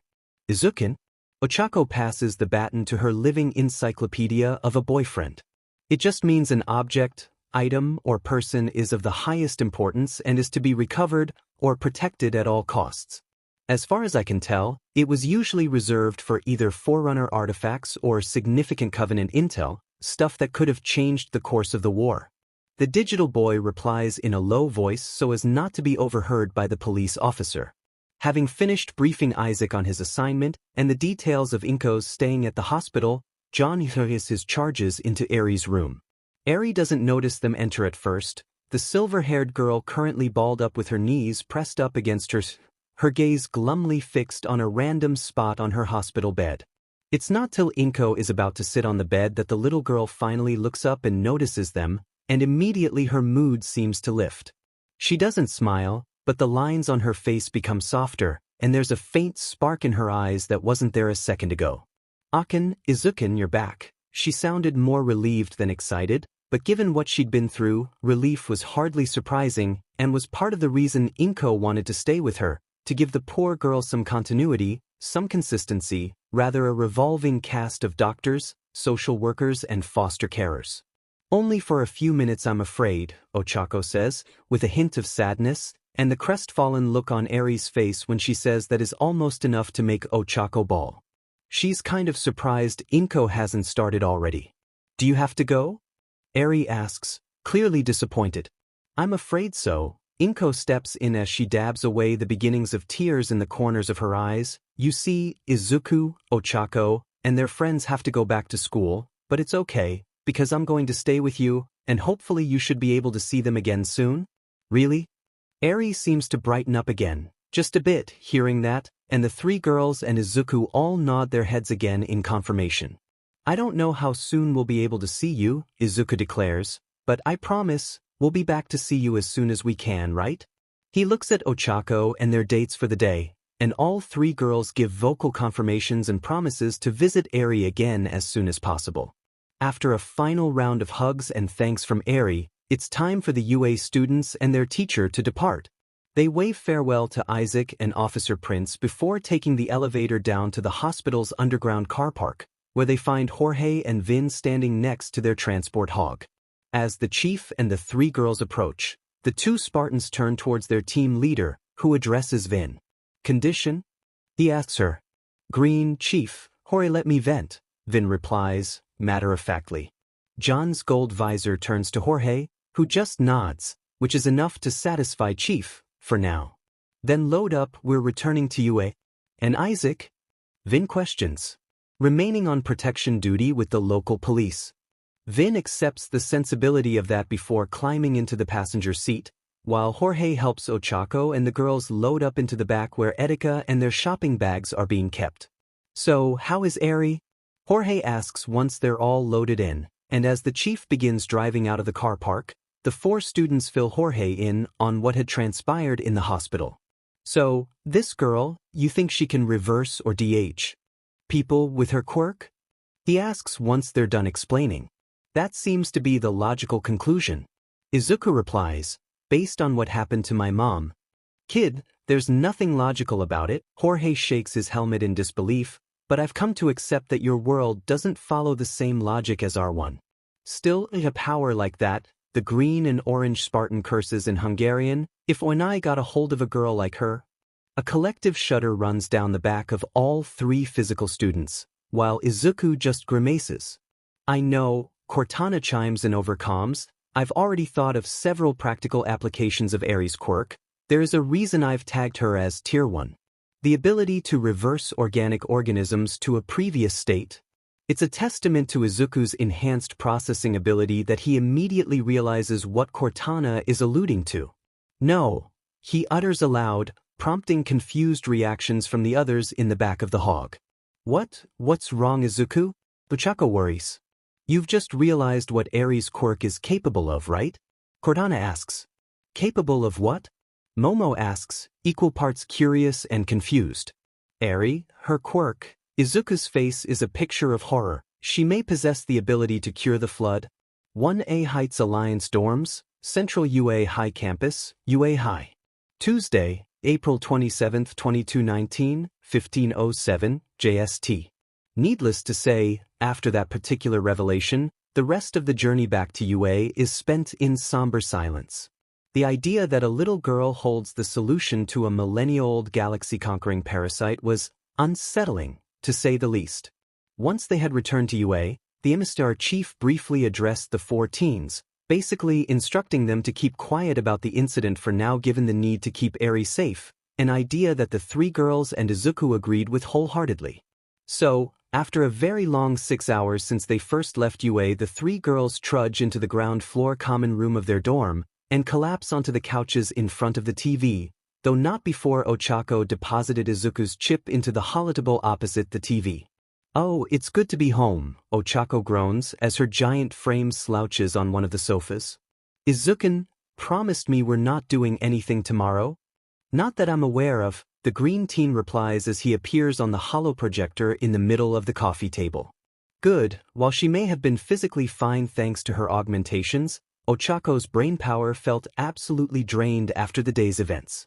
I'm going to do nothing tomorrow and like it? Can I join you in that? Kyuka groans. Unlike Ochako, she was very much feeling physically tired. Sure, we can sit and do nothing together. Ochako deadpants, prompting a soft chuckle from both Izuku and Momo. As fun as that sounds, I'm afraid I won't be able to join you, I still plan on visiting my parents tomorrow, Momo apologizes, but today was enjoyable. I enjoyed spending time with the three of you. I suppose it helps that we were quite successful in expanding your wardrobe. Ochako nods her head and hums in agreement with that statement. So, Kyuka begins hesitantly, and the tone in her voice is enough to make Ochako sit up straighter. After today, do you think this dash, she makes a circling gesture encompassing herself, and the others, will work? Ochako takes a deep breath in and out, looking at Momo and Izuku as she does so. Momo and Izuku likewise exchange glances, before gesturing for Ochako to go first. I think the teen Spartan is slow and deliberate in her speech, careful not to say the wrong thing. I think we could make it work, but I think it will take effort on all our parts. Momo nods her head in solemn agreement. I believe that would be the right approach. I suppose in that sense it will be no different to a monogamous relationship. I imagine you two had to put in the work to make your relationship work, right? Izuku nods in agreement. In the end, a relationship of any kind is all about love, care, and attention. The only difference is spending that care and attention on one person versus multiple people. Which is the trick, isn't it? Kyuka joins in, making sure one of us isn't being excluded or favored over the others.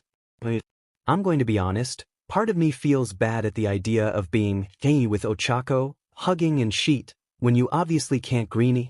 Izuku just shrugs. I know this might seem a bit depressing, but I've made peace with the fact that I can't be with Ochako like that. I'm fine with it.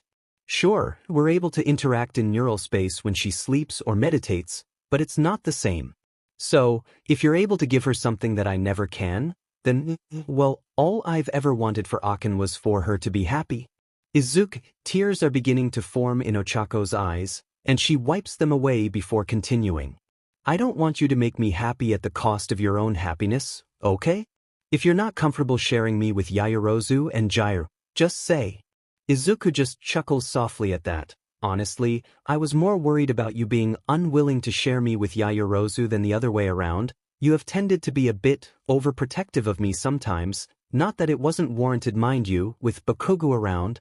I wouldn't call me overprotective, Ochako pouts, crossing her arms in front of her in a mock sulk. Just the right amount of protective. Both Momo and Kyuka giggle at Ochako's overacting. I don't know, Kyuka says with a smirk. You looked like you were going to tear that handsome girl a new one when she grabbed your hand with greenie on it during the sports festival. Hey, in my defense, she sounded like she wanted to pull apart his chip to look at his motherboard. Please tell me you're aware of how euphemistic that sound? Kyuka deadpants. Momo looks at her punk partner confused, not understanding what she means. But she then shakes her head, dismissing her queries as unimportant for now, and instead getting back to the more important topic of their collective relationship status. So, if you two are happy with this, Momo addresses Ochako and Izuku while gesturing to all four of them, then, do we want to make it official? There's a few seconds of silence as the four of them all look at each other, till eventually Izuku speaks up. He begins hesitantly before pausing, and after a few quiet words from the vestiges, mostly Nana, he answers more confidently, yes, if Akin's happy, then I'm happy. Yeah, I'm happy with us being official, Ochako replies with a wide smile, one that is reciprocated on both Momo and Kyuka's faces. Obviously we still have details to work out, Momo points, but for now, what exactly are we? The ponytailed girl puzzles. A quad, Izuku answers instantly, and just as quickly Kyuka grimaces. That seems a bit mathematical, doesn't it? The slim teen questions. What's wrong with maths? Momo counters. Well, nothing on its own, Ochako answers, agreeing with Kyuka on this, but it's not exactly romantic, is it? Both Izuku and Momo concede that quad isn't exactly a romantic name for a relationship. I'm sure we'll think of something, Ochako says as she rises from her seat on the couch. Anyway, I just wanted to thank you two for having my back when going up against Chisaki. Kyuka shrugs nonchalantly. What are girlfriends for? Wow, that feels weird to say. Momo just nods her head. We're training to be heroes, we wouldn't have done anything else. Still, says Ochako in the next thing she does, without really thinking about it, is lightly embrace Momo and Kyuka on the side of their cheeks in quick succession. As she pulls away from embracing Kyuka, Ochako suddenly realizes what she's done and begins hiding her face in embarrassment. Momo and Kyuka, for their part, are stunned by the sudden, bold action of their new girlfriend, their cheeks both turning bright red. Izuku is likewise stunned, though less out of embarrassment and more of just sheer surprise. While Ochako had always made the first move out of the two of them, he didn't think she'd be quite that bold so soon. Then again, the only reason the two of them had waited so long before their first NTMT moment was because they physically couldn't, until 2 months ago. However, the brief instance of embarrassment between the four partners is broken by the sound of high-pitched, excited, squealing from the other end of the common room near the kitchen area. Ee-hee-hee-hee-hee-hee. Instantly Momo and Kyuka jump to their feet and spin around to face the voice. Ochako is already facing the kitchen but doesn't immediately see anyone. That, combined with the voice of the intruder, tells Ochako who it is that's been eavesdropping on them. Hagakure? Is that you? Ochako calls out. Eep, the invisible girl squeaks out in surprise before babbling out an apology. I'm so sorry, I swear, I didn't mean to eavesdrop on you, I was just chilling here, and then you came in and well, I was kinda hoping you'd just head up to your rooms, but then you sat down and started talking about all that relationship stuff, and I didn't want to risk moving in case I made a noise and Jair heard me and dash. Whoa, breathe Hagakure, breathe. Momo makes a calming gesture with her hand. First, where are you? I'm here, silly, Hagakure says, likely rolling her eyes going by the tone of her voice. A few awkward seconds of silence pass until the invisible girl realizes her gaffe. Alright. A second later, one of Ibra's oven gloves begins waving to them in mid-air from behind the kitchen counter. Hi. Again, sorry about all this. The oven glove gestures between the group of four and presumably where Hagakure was standing. So, correct me if I'm wrong, Hagakure, Momo begins, but are you currently, how do I put this politely? Are you SRNG in the common room? Kyuka exclaims.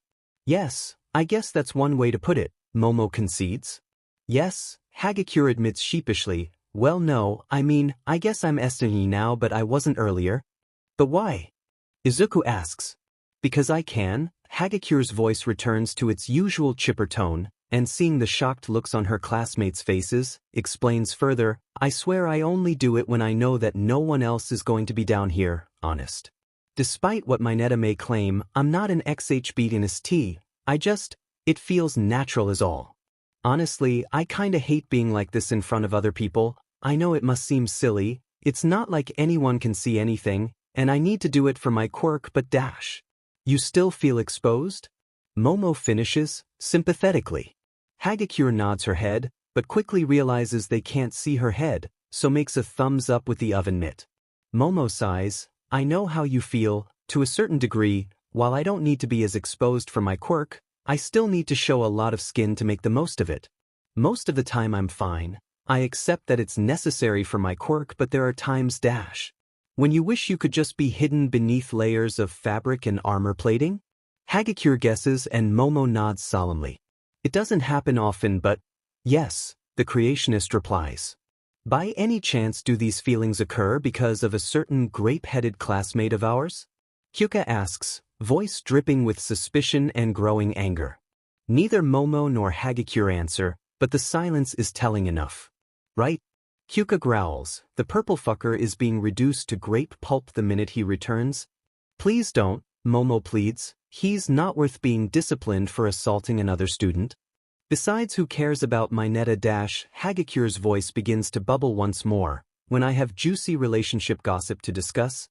Ochako sighs, reckoning that there's no hiding their relationship now. Fortunately, the invisible gossip gives them a brief reprieve. First let me get dressed, then you can tell me all about how all this came to be, and with that, Ibra's oven glove drops back onto the kitchen counter and Kyuka can hear a faint set of light footsteps running away and up the stairs. Well, so much for keeping our relationship a secret, the punkette snarks. Let's be honest, Izuku shrugs, we were going to have to tell our classmates sooner or later anyway, especially if we're becoming official. That's true, Kyuka sighs, besides, I think your cousin and Ashido were already catching on to us. Really? Momo looks questioningly at her shorter girlfriend. Ochako and Izuku both nod their heads. That's hardly surprising. Seti has a knack and a bottomless appetite for gossip, Ochako explains. Her quirk is perfect for eavesdropping and information gathering. It made planning surprises and birthday presents a nightmare for her parents. And I've noticed Ishido has a keen eye for picking up on body language, Izuku adds. I keep meaning to ask her about it. I don't suppose there's any way we can convince Hagakure to keep quiet about this until we're ready to go public? Momo asks, to which Izuku shrugs. We can try, the AI suggests. So, deciding that the coming conversation was inevitable, the three girls retake their seats on the two couches, Momo and Kyuka sitting together, this time more closely, and Ochako sitting on her own. Izuku's hologram remains in the center of the coffee table. A few seconds later Hagakure returns, this time in a blue and purple stripy t-shirt, shorts, and several pieces of jewelry, a necklace and several bracelets and bangles on each of her wrists. So, Seti and Mina were right, the invisible girl exclaims as jumps onto the same couch as Ochako. The four of you are dating, which means, gasp, you were all out on a date today. How exciting! Tell me, how was it? The transparent teen is practically jumping in her seat, and it takes a gentle hand from Ochako to get her to settle as she answers. Well, as far as the clothes shopping part of our date went, it was quite successful. We managed to pick out a new wardrobe for me, and Momo and Kyuka even got some new clothes as well. Ooh, Hagakure exclaims in awe. Anything interesting? Just some shorts, tops, basic stuff really, Ochako says dismissively, till Momo prompts her with a deliberate clearing of her throat. Oh right. Momo, Kyuka, and Izuku all picked out a special item for me as a gift. Oh, how romantic, fawns Hagakure. What did they get you? Wheel. Ochako stalls as she rummages through her shopping bags to find the item she wants. Kyuka picked out a nice Altature jacket for me. Ah, here it is. She pulls out the garment for Hagakure to see, and the invisible girl gives her vocal approval. So then Momo decided to get something to complement the jacket, so she got me this dash. Ochako holds up the pink skirt Momo chose, and again, Hagakure approves. And what did Midori get you? Something suitably romantic? The see-through student asks, and is suitably pleased by the slight blush of embarrassment on Ochako's face. Oh, something naughty? She teases, causing both Izuku and Ochako to sputter in shock while both Momo and Kyuka try to hide their own embarrassment. Well, what? No, nothing like that. Ochako denies it furiously. Yeah, all I did was pick out a swimsuit. Nothing like that, Izuku confirms. Hagakure stops her laughter at her two classmates' antics, her curiosity winning over. Ooh, a swimsuit? Show me, show me. So, having stamped down her embarrassment, Ochako shows Hagakure the two-piece, briefly. Like with the other garments, Hagakure gives it an invisible thumbs up. I gotta say, Midori, tasteful choice. I've known boys back in middle school who either wanted their girlfriends completely covered up, or wearing as little as possible, so good job. Thanks. Izuku rubs the back of his head bashfully. I suppose if I didn't know what my girlfriend liked, I'd be a pretty bad boyfriend. Believe me, Greenie, the bar for what constitutes a good boyfriend is low. Ow, Kyuka comments.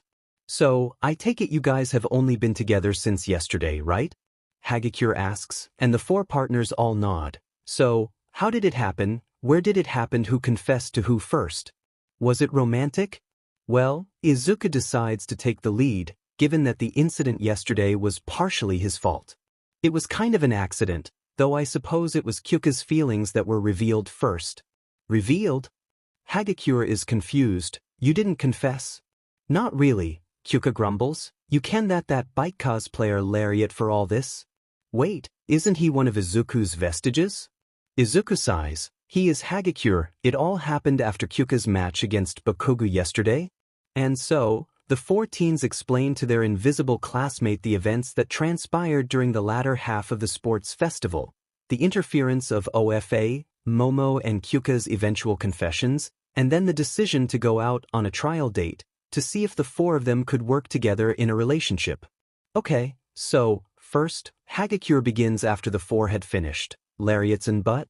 A faint chorus of agreement from the vestiges can be heard from the holidable in response to that. Boo, he did bring the four of you together?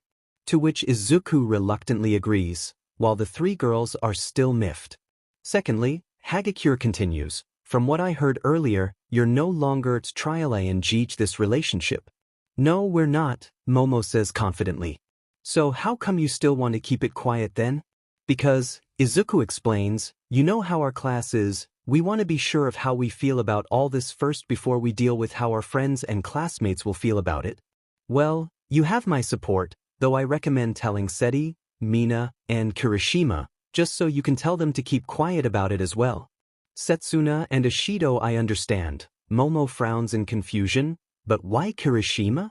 Well, he's the sixth member of Noble Team, isn't he? Hagakure explains, if we tell Mina and Seti, but not him, that kinda leaves him out, doesn't it? Momo opens her mouth, but quickly closes it again as she sees the logic in it. Okay, Izuku says in agreement, but only under the condition that they don't say anything until we're ready. And when will that be? Hagakure questions, to which Ochako shrugs. We'll see how we're doing after the internships, she answers, assuming that's all right with you three? She asks her partners, who all respond in the positive. Fair enough, Hagakure seems to accept their decision. Anyway, I guess I'll leave you four to enjoy the rest of your afternoon together. If you need me, I'll be in my room. And with that, the floating set of clothes and jewelry that was Toru Hagakure skips away, happy for her friends. Hopefully, that's all the excitement for today done, Ochako sighs as she slouches back on the couch. How are you tired? Kyuka asks accusingly, I thought Spartans had augmented stamina or some sheet? Physically I'm fine, it's my brain that's exhausted, the teen Spartan groans. It has been a rather taxing day, hasn't it? Momo smiles at her two new girlfriends, perhaps some tea and TV? Sure, Kyuka agrees with a tired smile. Greenie, you're able to turn on the TV, right? Sure, any particular channel? Izuku asks. How about the news, at least while I'm making the tea? Momo suggests. Then something else once you're done? Ochako asks rhetorically, sure. So with a snap of his fingers, Izuku turns on the TV and begins flicking to the news channel, while Momo heads to the kitchen area to put on the kettle.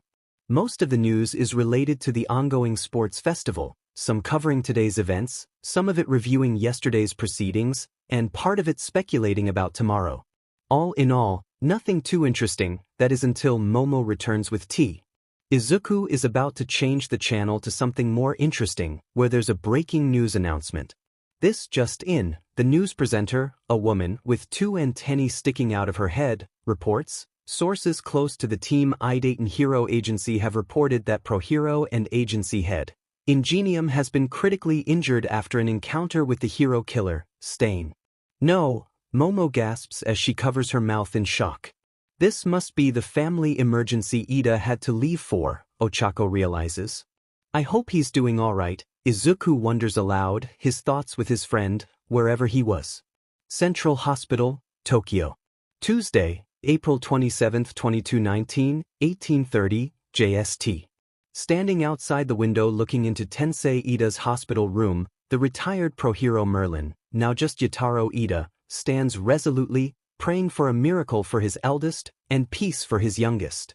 Little did he know the answer to both his prayers was approaching him.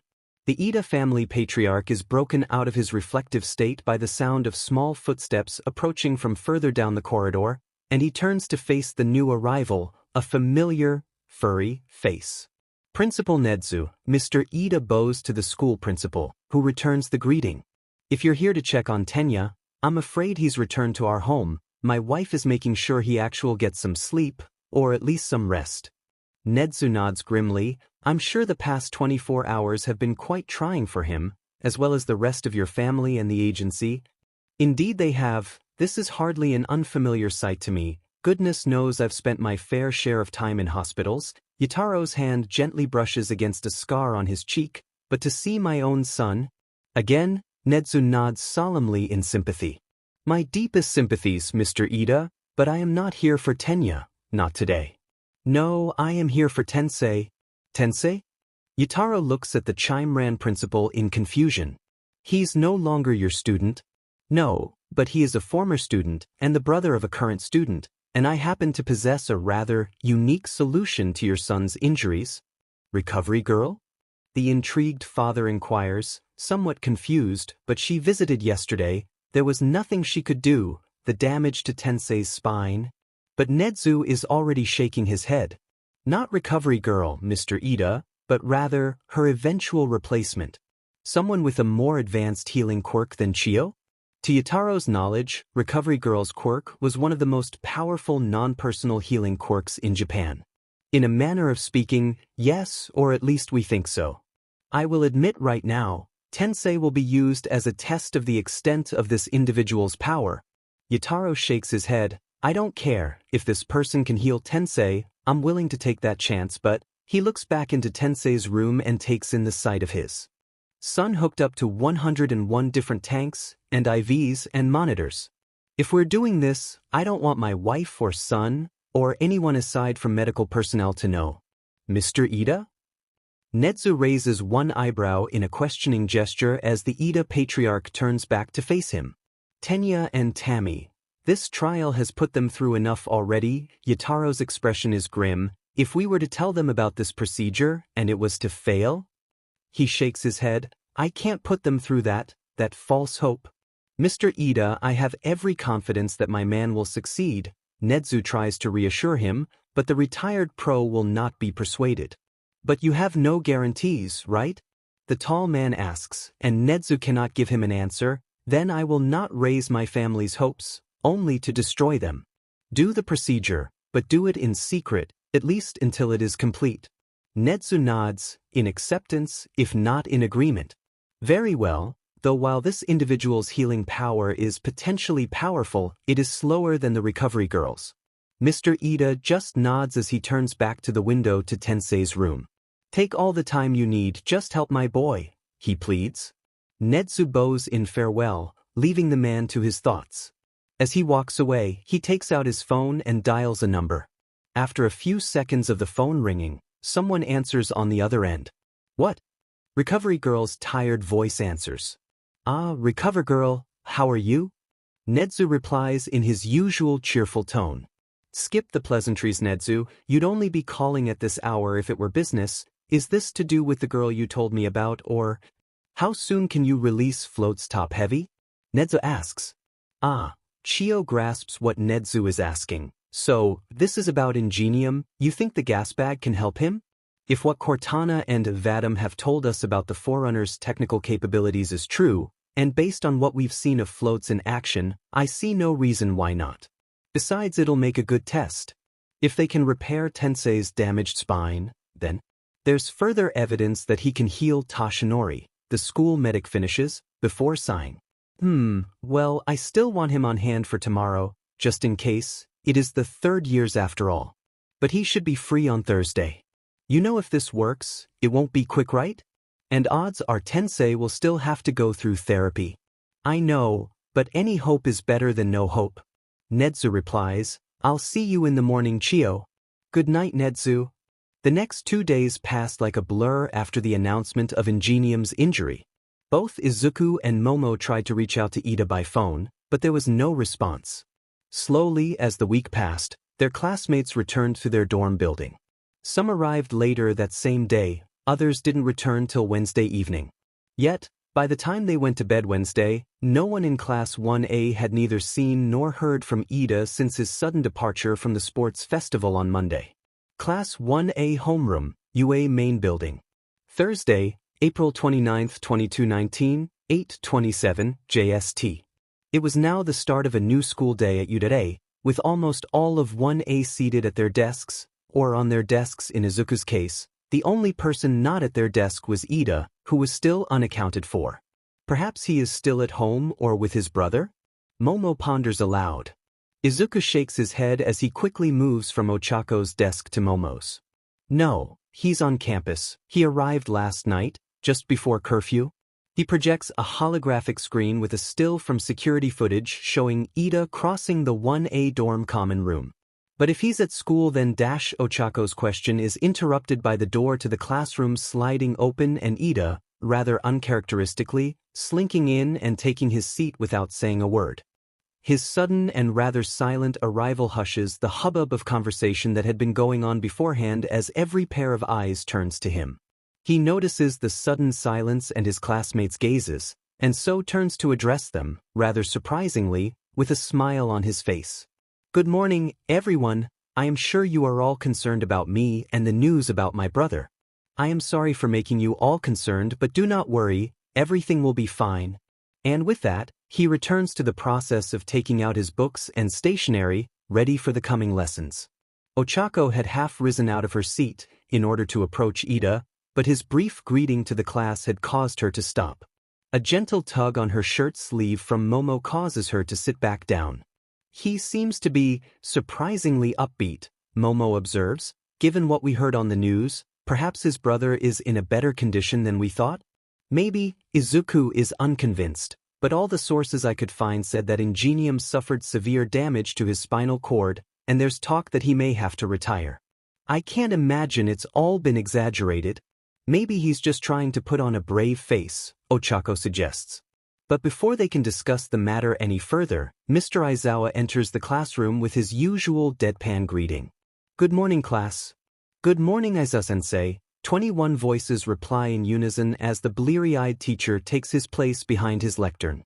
This morning's classes are going to be different as we have a special hero informatics class. Instantly, several students in the bottom half of the grades begin to panic, worrying that their teacher was about to do a pop quiz. Fortunately, Aizawa puts them out of their misery quickly. You all need code names. Now's the time to pick your hero identity.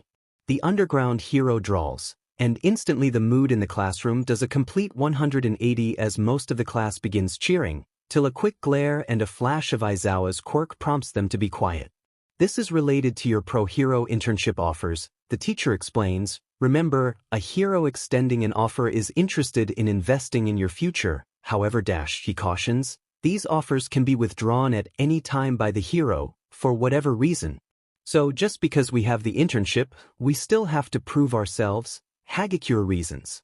Correct. Aizawa nods his head before turning to the hollow tank by his desk. Cortana, can you put all the internship offers up?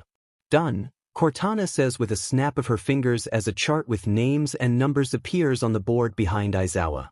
It was a list of multiple students' names with the number of internship offers they received next to them. At the bottom with only one offer was Jairu. Izuku offers her a few quiet words of sympathy while he sits on her desk as everyone else reads through the chart. Tokage, 20. Kirishima, 68. Ashido, 108. Ida, 272. Ochako/Midoriya, 630. Todoroki, 3,556. Yayorozu, 4,123. In previous years, the distribution was a little more even, Cortana explains, but as you can see there is a wide margin at the top. Hold on, Kaminari calls out, confused. How come Uraraka and Midoriya have so few offers? Especially compared to Todoroki, no offense but the pair of them owned you. Most of those will be because of my father, Todoroki says coolly. My own performance wasn't worthy of that much praise. But that still doesn't explain why the power couple got so few, Ishido complains. That is partly Uraraka and Midoriya's own doing, Cortana explains. It was made explicitly clear to all contending agencies that, per their wishes, Uraraka and Midoriya would be interning as a pair, which obviously turned away some agencies. Worth it, Ochako crosses her arms in front of her, not regretting her and Izuku's decision in the slightest. However, Cortana continues, that didn't stop other agencies from trying to draft either one on their own. If we were to count those offers, then both Uraraka and Midoriya would have received over 2,000 offers each. Of these, only 630 asked for both of them.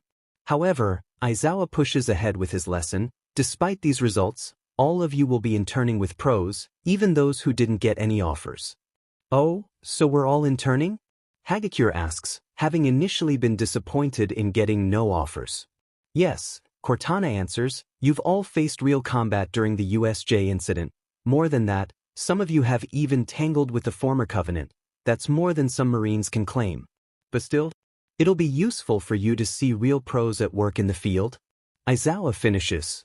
Which is why we need hero names, proclaims Kaze. These hero names will likely be temporary. Aizawa continues his monotone talk, but take them seriously or dash.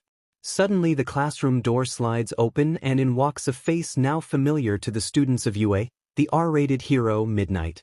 You'll have hell to pay later, the art history teacher exclaims, completely upstaging Aizawa, much to Cortana's amusement. Unsurprisingly, several of the boys, and even one or two of the girls, become excited at Midnight's sudden arrival. While this was nothing different to how the class usually reacted to Midnight's arrival whenever she taught art history, it didn't make the experience any less painful for Momo, who was trying to ignore her classmates' antics as Midnight continued to talk. What you picked today could be your code name for life, the Dom-themed hero explains. You better be careful, or you'll be stuck with something incredibly indecent. That last part she says with a wink at Cortana, who just smiles.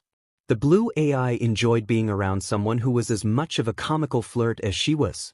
Aizawa just sighs at his friend's antics before ultimately agreeing with her. Yeah, she's got a good point.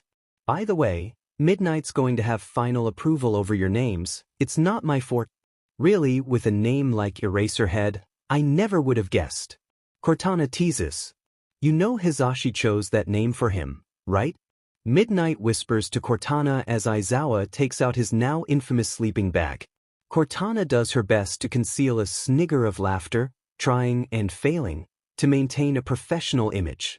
The name you give yourself is important. Aizawa opts to ignore his two colleagues. It helps reinforce your image and shows what kind of hero you want to be in the future. A code name tells people exactly what you represent. Take All Might, for example. With his talk finished, Aizawa climbs into his sleeping bag and curls up in the corner, once again to Cortana's annoyance. You know, I'm beginning to get fed up with his behavior, she whispers to Midnight as the students begin discussing and writing their hero names on whiteboards. Nemuri just shrugs in response. He works night shifts as well, what do you expect? We've tried to get him to cut back, but he insists his work is too important. Cortana just shakes her head in frustration. And he wanted to take on the responsibility of caring for Eri as well, she thinks to herself. Meanwhile, at the back of the class, Izuku and Ochako are discussing their hero names with Momo, Izuku having just come back from talking with Kyuka. Earphone jack? It's simple but effective, Momo comments after Izuku relays what Kyuka had told him. What about you, Momo? What name are you using? Ochako asks. Well, I want to be known as the everything hero, someone who can be ready for any situation, probably with some kind of reference to my quirk. My first idea was the creationist. Oh, both Ochako and Izuku moo in approval. Sounds suitably dramatic, Ochako remarks, but Momo's face twists with uncertainty. Indeed, though I thought it sounded a bit too pretentious, so my current idea is to shorten it to just Creatit. Ochako stuck out her bottom lip in a thoughtful expression before replying, it could work, it's short, punchy. If you like it, she trails off. But again, Momo pulls an uncertain expression, I don't know, it still feels like it's missing something. Perhaps if you two tell me about your names I'll be inspired. Okay. Ochako shrugs with a smile, anything to help her and Izuku's new girlfriend. I've gone for Uravity, 151. Momo frowns in thought, that seems awfully similar to your Spartan ID, doesn't it? That's the point, the giant teen explains with a smile. I wanted something that reflected my status as a Spartan, but still sounded heroic. But why not just use your Spartan ID then? Momo asks, and this time Izuku explains. Because she decided on Uravity years ago, Izuku explains. It's a portmanteau of Uraraka and gravity. Oh, so it is. That's adorable. Momo fawns. Yes, I think that name works very well for your Ochako. Thank you. So what have you gone for, Izuku? Ochako asks, before groaning, and please tell me you haven't gone for something like Small Might? Momo lets out an undignified snort of laughter. Seriously? She asks as she schools her expression back into something more dignified. I'm serious, Ochako exclaims as Izuku tries to hide his embarrassment. All the while, several of the vestiges are howling with laughter within his core. Whenever we played heroes and villains, he called himself Small Might or All Might Jr. Just ask Seti or Himi. Please don't, Izuku begs as his holographic face turns the same shade of green as his hair. Before trying to regain his composure, besides, I've chosen a different source of inspiration for my hero name. Ochako gestures for him to continue. Well, I decided to take inspiration from the Forerunners. That certainly catches the girl's attention. So, I'm going for the digital hero Ancilla. Huh, well, that's certainly not what I was expecting, Ochako states. Izuku, Momo begins hesitantly. You are aware that Ancilla is the Latin word for SLV, right? Specifically, SLV girl? She queries. I know, but it's also the Forerunner name for an AI, and given that it was Forerunner technology that made me like this, I guess I wanted to honor that in some way, to keep alive the memory of a forgotten civilization. A civilization that wiped out all life in the galaxy, Ochako points out. Before they then restored it, Izuku counters, to which Ochako shrugs. So, Momo, was that helpful at all? Sort of. No, not really, Momo says somewhat disappointedly. I'm fine with using the name Creati, it just feels like I'm settling is all. You know, I do have a possible suggestion for you, Izuku pipes up as he remembers some of the files Cortana gave. After giving them 20 minutes to come up with and discuss their names, Midnight calls the class to order. Now students, who among you is ready to share? She challenges. There are a few uncertain murmurs amongst the class as many are afraid to go first, but they're silenced by the sight of Aoyama stepping up to the front. Hold your breath, the French teen commands, and several of his classmates reflexively obey, before he announces, the shining hero, my name is, he flips over his whiteboard to reveal, I cannot stop twinkling. Whatever 1A had been expecting from their most flamboyant classmate, this was not it. Cortana's reaction to the name reveal was to just facepalm at the absurdity of it, not even knowing where to begin in addressing the choice of codename. Fortunately, Midnight does, and so she gives the blonde boy some advice, taking his whiteboard to rewrite the name. It'll be better this way, she explains as she writes with the marker pen. Take out the I and shorten the cannots to can't. She flips the board around to reveal the names Can't Stop Twinkling. It's stunning, mademoiselle. Aoyama offers Midnight his thanks. She liked it? Cortana ponders in confusion as Aoyama returns to his seat, a sentiment that is shared by most of the class. Once Aoyama sits down, Mina skips up to the stage and plunks down her whiteboard to reveal the name Alien Queen. Hold on, like that horrible monster with the acidic BLD? Midnight shudders, I don't think so. But wait, Setsuna calls out just as Mina is about to step down dejectedly, we actually know several aliens. Miss Midnight, are you saying all aliens are scary? That seems awfully prejudicial of you, the green-haired girl teases, with a smirk. Midnight stammers as she suddenly realizes her gaffe until she sees the massive, mocking grin on Setsuna's face. I meant those movie aliens are scary, as well you know Tokage, she rebukes, to which Setsuna only giggles in response. But other alien species have queens as well, right Midori? Mina is grateful for the lifeline her close friend has given her as she turns to the class expert on all things Covenant. Both the Yanmei and the Kigyar have queens, Izuku confirms. See, Mina turns to face Midnight, who just sighs. Tell you what, the hero art history teacher sighs, somewhat reluctantly, I'll compromise with you. If you drop the alien part, I'll let you keep queen. Sold. Mina is willing to take whatever she can get. How about Queenie?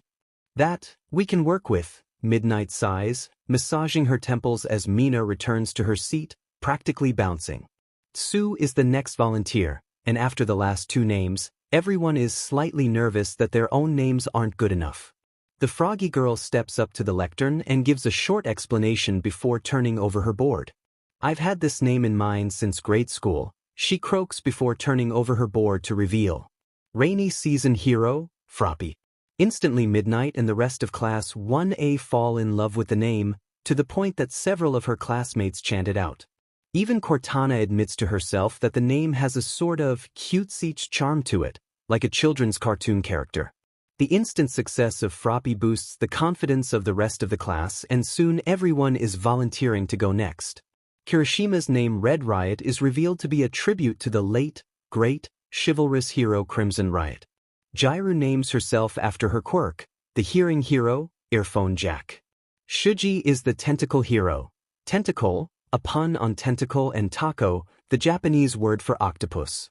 Zero, much like Jairu, chooses to name himself after his quirk, Cellophane, while Ojiro goes with the rather simple, but effective, Tailman. There is a slight hiccup with Ibra's chosen name of Maria, as Midnight suggests that naming oneself after a saint may send the wrong message. So, instead, the vine-haired teen names herself Eden, after the Holy Garden. After a bit of teasing from Jairu, Kaminari eventually settles on the name Chargebolt. Hagakure's hero name Prism reflects her new redefined powers. There's a slightly muted reaction when Todoroki steps up and reveals that his name is just Shudo. But after double-checking that he's sure, Midnight gives it a pass. After that, it's Mineta, Tokoyami, Kuda, and Setsuna, then it's Ochako's turn. The giant teen walks up to the front, her large frame allowing her to cross the classroom in only a handful of steps. Once up at the front, she notices that Cortana seems to be paying closer attention to her than the ones before, but that makes sense all things given. So, she turns over her board and reveals her name, Uravity 151. Cute, but what's with the number on the end? Midnight asks, not completely familiar with the Spartan ID system. Fortunately, Cortana explains. You know that the MSR chief is also John 117, right? Cortana asks and Midnight nods. Well, Uraraka is Ochako 151, and suddenly everything becomes clear to Nemuri. Oh, very clever, the teacher praises, making your hero identity tie back to your Spartan one.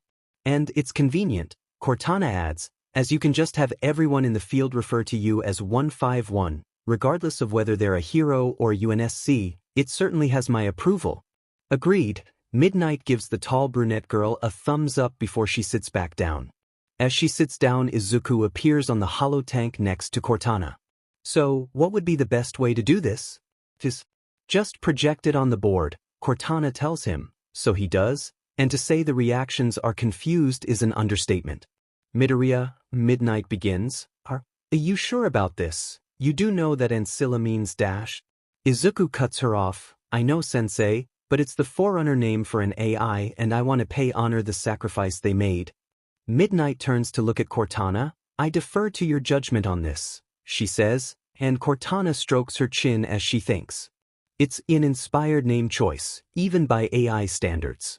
I've known AIs that were named for mythical deities, fictional characters, historical figures, and one particularly neurotic construct which simply called itself Black Box. Still, as far as taking inspiration from the Forerunners goes, you could have done a lot worse. At least, you didn't name yourself Guilty Spark or some nonsense like that. So, Izuku begins hesitantly. Cortana mimics as sigh before replying, well, technically speaking you are closer to being a Forerunner Ancilla than a UNSC AI in terms of infrastructure, so I approve, albeit with some reluctance. Just don't go activating any galaxy-killing superweapons. Izuku nervously laughs before returning to Kyuka's table. I won't, he promises. So, who's next? Midnight asks and Momo raises her hand. After Izuku's discussion with Cortana, Momo is slightly unsure as she steps up to the front, but nonetheless, she steps up and presents her name. I hope to live up to this name as best I can, the everything hero, Faber. Interesting, Nemuri looks at her niece with an appraising eye. Faber, Latin for builder or carpenter, I believe. Any particular reason for this name? Actually, I have to thank Midoriya for this, Momo admits, mustering as much courage as she can. The name, much like his, is Forerunner. Apparently it was the name of one of their greatest architects. The Forerunners were capable of creating amazing machines and technologies. I hope to do the same. Midnight slowly nods her head in growing approval. Well, even without the alien connection, the name's Latin origins work well enough with your quirk, it's approved. After that, it's Kaze's turn. Initially, Midnight approves of her choice of name, the high-altitude hero, Windbreaker. However, things go horribly wrong for the hollow-bone ginger when she sits down and Ciro tries to make a joke. Hey, I just thought of a good alternative title for your hero name, he says with a massive grin. Oh, the poor girl naively asks, unaware of the misery she's about to go through. Windbreaker, the flatulent hero, Ciro giggles, while finger-gunning, causing Kaze to promptly face plant into her desk while groaning. Dude, learn to keep your mouth shut, Jaira hisses before jabbing one of her jacks into Siro as punishment for tormenting poor Kaze.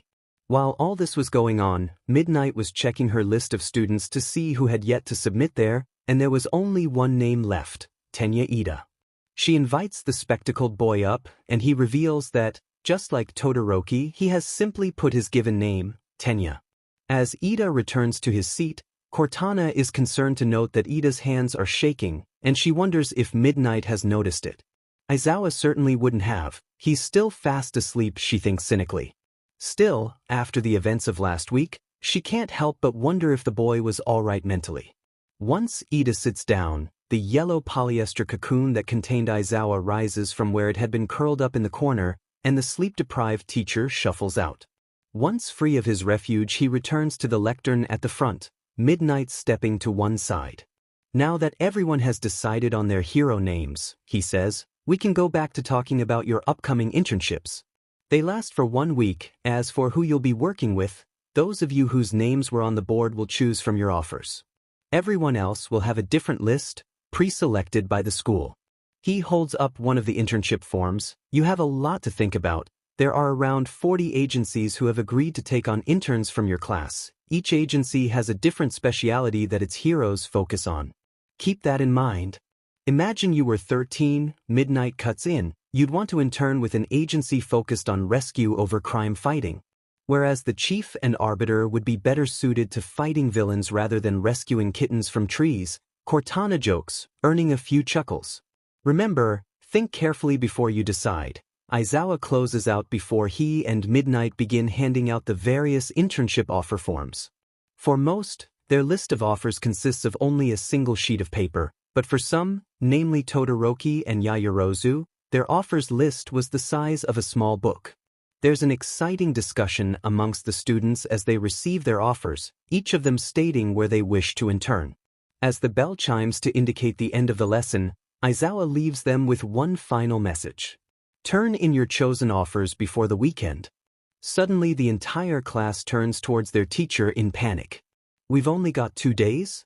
Siro exclaims as Midnight gleefully waves goodbye. Yeah, so you should start now, Aizawa says as if it were the most obvious thing in the world. You're dismissed. As everyone goes back to looking over their options in the brief time they have before present mic arrives, Todoroki glares at one name in particular on his list of offers. Class 1A Homeroom, UA Main Building. Thursday, April 29, 2219, 12:31, JST. The rest of the morning continues as usual, though most of the class can barely focus during their lessons as their minds are too occupied by the thought of their internships. Fortunately, both Izuku and Momo take excellent notes. Though, Izuku is somewhat aided by the presence of the vestiges. Eventually, lunchtime arrives and some of the class hang around in their form room before heading off for food. So guys, Mina drawls listlessly as she looks at her lists of offers, have you decided what pro agency you want to go for? Mineta is the first to reply, looking rather smug after having looked at the pre-selected list of Mount Ladies my top choice. He declares, Mineta, Tsu croaks, are you thinking something perverted? Possibly, the short boy replies nervously, wary of Tsu's speed and range with her tongue. So, Izukin, who did we get? Ochako asks as she turns toward the hollow tank he is now sitting on, multiple screens with lists of names scrolling in front of him. Cortana had sent him a digital copy of the offers alongside the physical copies Ochako received. Unsurprisingly, as he examines the list of agencies, he's muttering to himself in that near trance-like state that Ochako was used to, and that the others were slowly becoming used to. It's both adorable and inspiring watching him work, Yaoyorozu comments, earning her some funny looks from the other students, but otherwise they pay it no mind. Yes, Jairu is quite so convinced, but who was she to judge? After all, Momo had expressed feelings towards her as well as Izuku and Ochako. Anyway, I suppose I better break him out of it, Ochako says before knocking on the side of the hollow pedestal twice, instantly breaking Izuku out of his trance. He hums questioningly, noticing the attention focused on him. Oh, are you guys going off to lunch? Not just yet, Ochako says with a shake of her head. I was just asking you who we got offers from. Oh, right. Izuku rises from his sitting position so he's now standing on the hollow emitter. Well, I had Cortana send me all the offers we got, not just the ones that asked for both of us, and I've been going through them alphabetically. Any standouts so far? Setsuna asks. Well, Izuku stalls as he brings up a different screen in front of him. We've had offers from most of the top 50, only most of them were either just asking for Ochako, or just me, like Cortana said. You know, you guys could split, right? Tokage decapitates herself as she says that with a wide grin. It'd open up your options? We could, Izuku begins. But the fear is that those who only want Izuku just want him in order to give themselves a power boost like he does with Minochako continues. But isn't your connection with Izuku only possible because of your neural thingy? Mina asks as she vaguely gestures to the back of her head. It is, Ochako confirms, but the heroes don't know that, which could lead to Izuku's internship being wasted. So, it's just better if we stick together, at least for now, Izuku states, to which Mina shrugs in acceptance. Well, how about you go over the rest of the list while we have lunch, the pink teen suggests. And then after that, I can borrow your spare strong drives to help me choose an agency to go with? Mina. Momo gently chides. What? The acidic girl whines. He's a living supercomputer and a hero nerd as well. It'll take him, what? A minute, at most, to calculate the right agency for me? I'm afraid it's not that simple, Izuku responds as he transfers back to his pad in Ochako's hand. Sure, I could probably whittle down the list of 40 to a top 5 that would be most suitable, but there's still a personal element to it that I just won't be able to replicate. The agency you choose will be based on your own reasons and motivations for being a hero. Mina reluctantly accepts. Can you do that though? She asks, her voice becoming slightly more upbeat. The shortlist thing, she clarifies. Sure, Izuku nods. I'd be happy to make a list of recommendations for you based on your quirk and preferences. The same goes for everyone else, he says to the rest of the students who remained in the class. You know, Momo begins as Mina and the members of Noble head off to lunch. I might need your help later as well, Midoriya, she asks. 4,000 agencies is a lot to sort through in less than 2 days. In the end, Izuku agrees to help several of his classmates after classes are done. Rather curiously, despite having over 3,000 offers himself, Todoroki doesn't ask for help sorting his offers, but Izuku doesn't think too much of it. Instead, he decides to return to the task of sorting out his and Ochako's offers as Noble Team plus Kaze and Mina take their seats at a table in the cafeteria, Ida having disappeared at the start of lunch. So, how long will it take to sort out all the names? Ochako asks as she hoovers up a mouthful of rice. Not long, Izuku smiles as he continues scanning through the list of names. Hopefully I should have them all organized by the end of dash. He stops mid-sentence, which earns him Ochako's curious gaze, as well as the questioning looks of others on the table. Izukin? Ochako questions. Akin? Izuku begins slowly as he looks up from his screens. Yes? Karokus. You got an offer from Miruko. Izuku states bluntly. What? The entire table, minus Momo and Kyuka, erupts in exclamations of surprise, earning them glares and funny looks from other students nearby. Momo, while still surprised, had been raised better than to make loud outbursts like that, while poor Kyuka's ears were ringing too much for her to react otherwise. No way. Mina is the first to speak after the initial outburst. Miruko wants you? That's awesome. Totally manly. Kirishima grins in agreement. She's like the manliest of the female pros. I mean, I'll always stand my fellow cold-blooded woman, Ryukyu, Tokage counters, but I'd be lying if Miruko wasn't a close second. After all, have seen how fluffy Churchtail is? She smirks.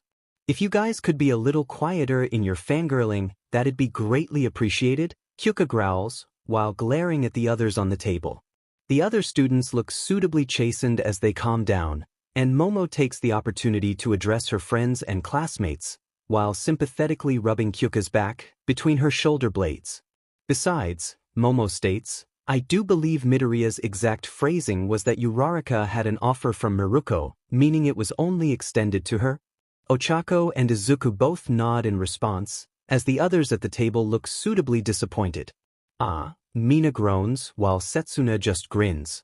Well, I guess you're ditching Izukusaurus after all. Sorry cousin, she teases, earning herself a glare from Ochako. No, the tall brunette deadpants, not even for Miruko. Setsuna just shrugs, your loss meteor. Maybe you should just focus on the offers for both of you, suggests Kaze, otherwise you're just going to keep getting our hopes up. Fair enough, Izuku accepts the sensibility of the idea, I can finish checking the other offers later. He then swipes the air in front of him, replacing the previous set of holographic screens with new ones. And so as everyone continues to eat, Izuku reads through the list of offers asking for both him and Ochako. Most of them he'd already seen, so it doesn't take him long to read through it. While he recognizes the various agency names, none of them really stand out to him. The ones who asked for both of them were generally smaller agencies, with one noticeable exception at the very bottom of the list, only they're due to it being ordered alphabetically. As soon as Izuku sees that particular agency name, he lights up a reaction that does not go unnoticed by his two girlfriends, Kyuka, or his cousin. What's gotten you so excited? Setsuna grins, All Might offer to make you his apprentice? Oh wait, she jokes. It's close enough, Izuku replies, the joke flying completely over his head. Akin, we've been offered an internship by the Wild Pussycats. Immediately both Ochako and Kyuka perk up at that. Really? Ochako asks in disbelief. I didn't think they took interns because of how their team works. Well, apparently they do, 'cause they've sent us an offer. Izuku is still grinning from ear to ear. So, who are the Wild Pussycats? Kyuka asks, suddenly curious about the group it would seem. Well, Izuku explains, as he brings up a screen with information on the hero team. They're a group of 4 heroes who specialize in rescue heroics, like 13. It's partly why we like them so much. Ochako nods in agreement. Before we met Tashinori and the chief, our plan was to focus on rescue heroics. While All Might may have been Izuku's inspiration to be a hero, the Pussycats were kinda our inspiration on how we were going to be heroes. Because, unlike most heroes, the Pussycats are on the hero charts, not as individuals but as a single group. Izuku continues to explain, so we thought, if they can be heroes as a collective, why can't we? Of course, then we met the chief and Cortana, Ochako says with a fond smile, and found a new way we could be heroes together. So does that mean you'll be picking them? Kyuka asks. The couple exchanges brief glances before Ochako shrugs at her other girlfriend. Maybe, I think we'll have to discuss it more later, to which Izuku nods. You said they're a group, right?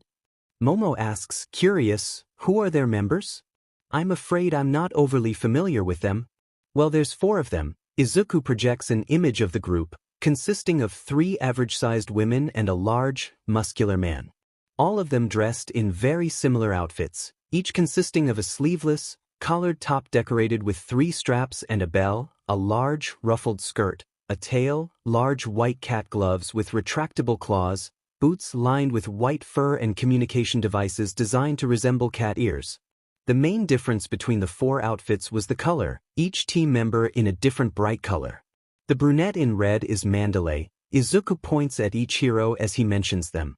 She's the de facto leader of the group. Her quirk is one-way telepathy. The lady in yellow next to her is Ragdoll. Her quirk, Search, allows her to monitor and track people remotely. Behind her, in blue, is Pixie Bob. Her quirk allows her to manipulate dirt and earth. Lastly, the sole male of the group is Tiger. His quirk basically makes him really stretchy. Momo hums in thought, those quirks combined together would be really effective during rescues. Ochako nods in agreement. It's why they're the foremost mountain rescue specialists in Japan. Kyuka meanwhile is cringing at the uniforms, especially the ears and tails. Please tell me we don't have to wear that uniform if we intern with them. She begs. Don't worry, Ochako reassures her new girlfriend.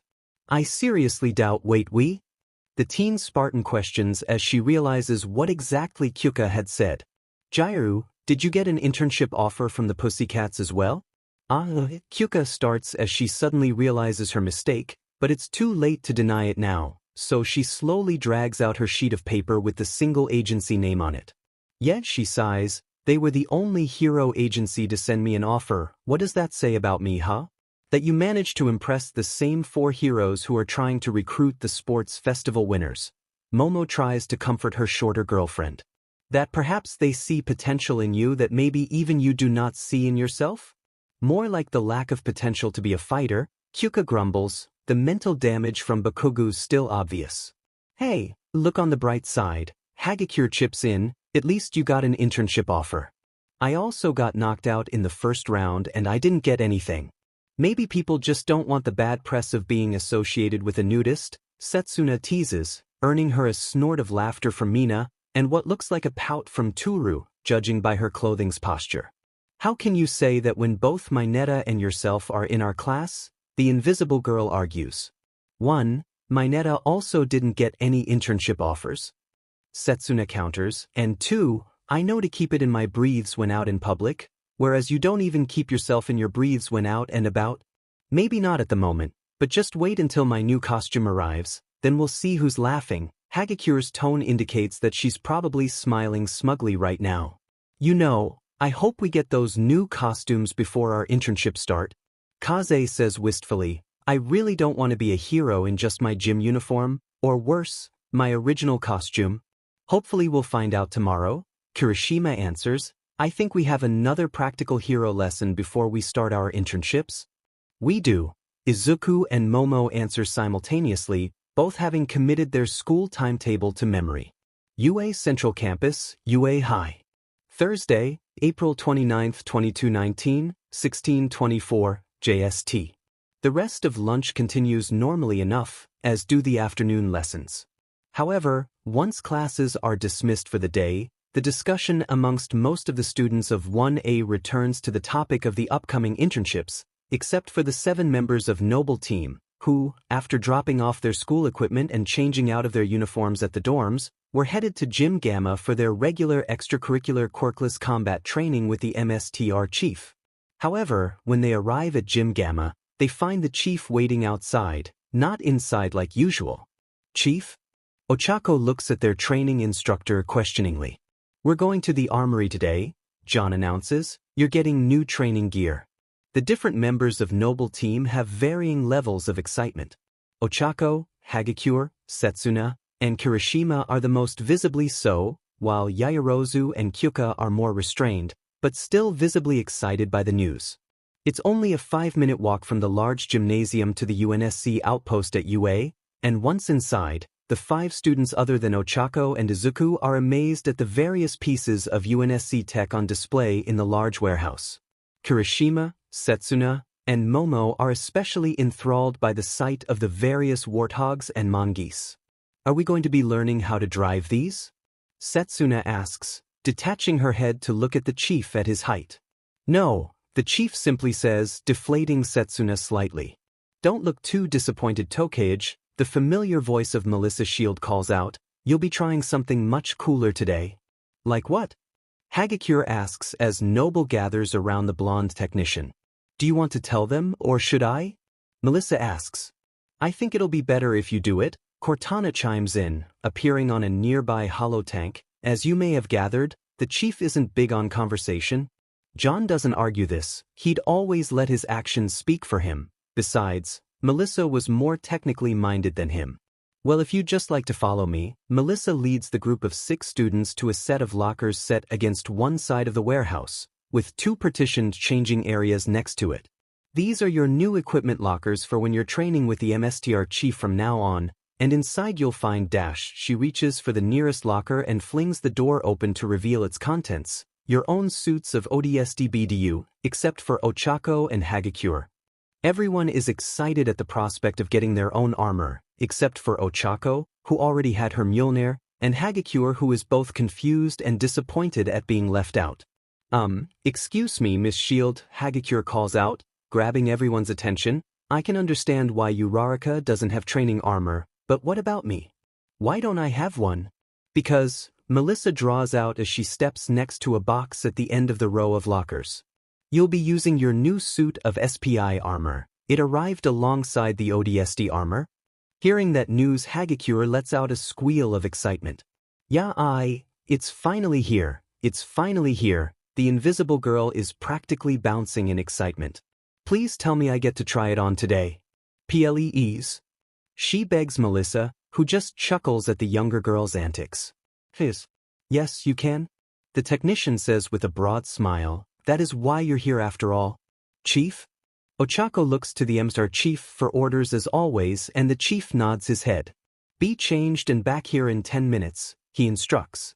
At that command, Tokage and Kirishima are off like greyhounds, hurrying to the lockers with their names on and grabbing the various pieces of armor and equipment.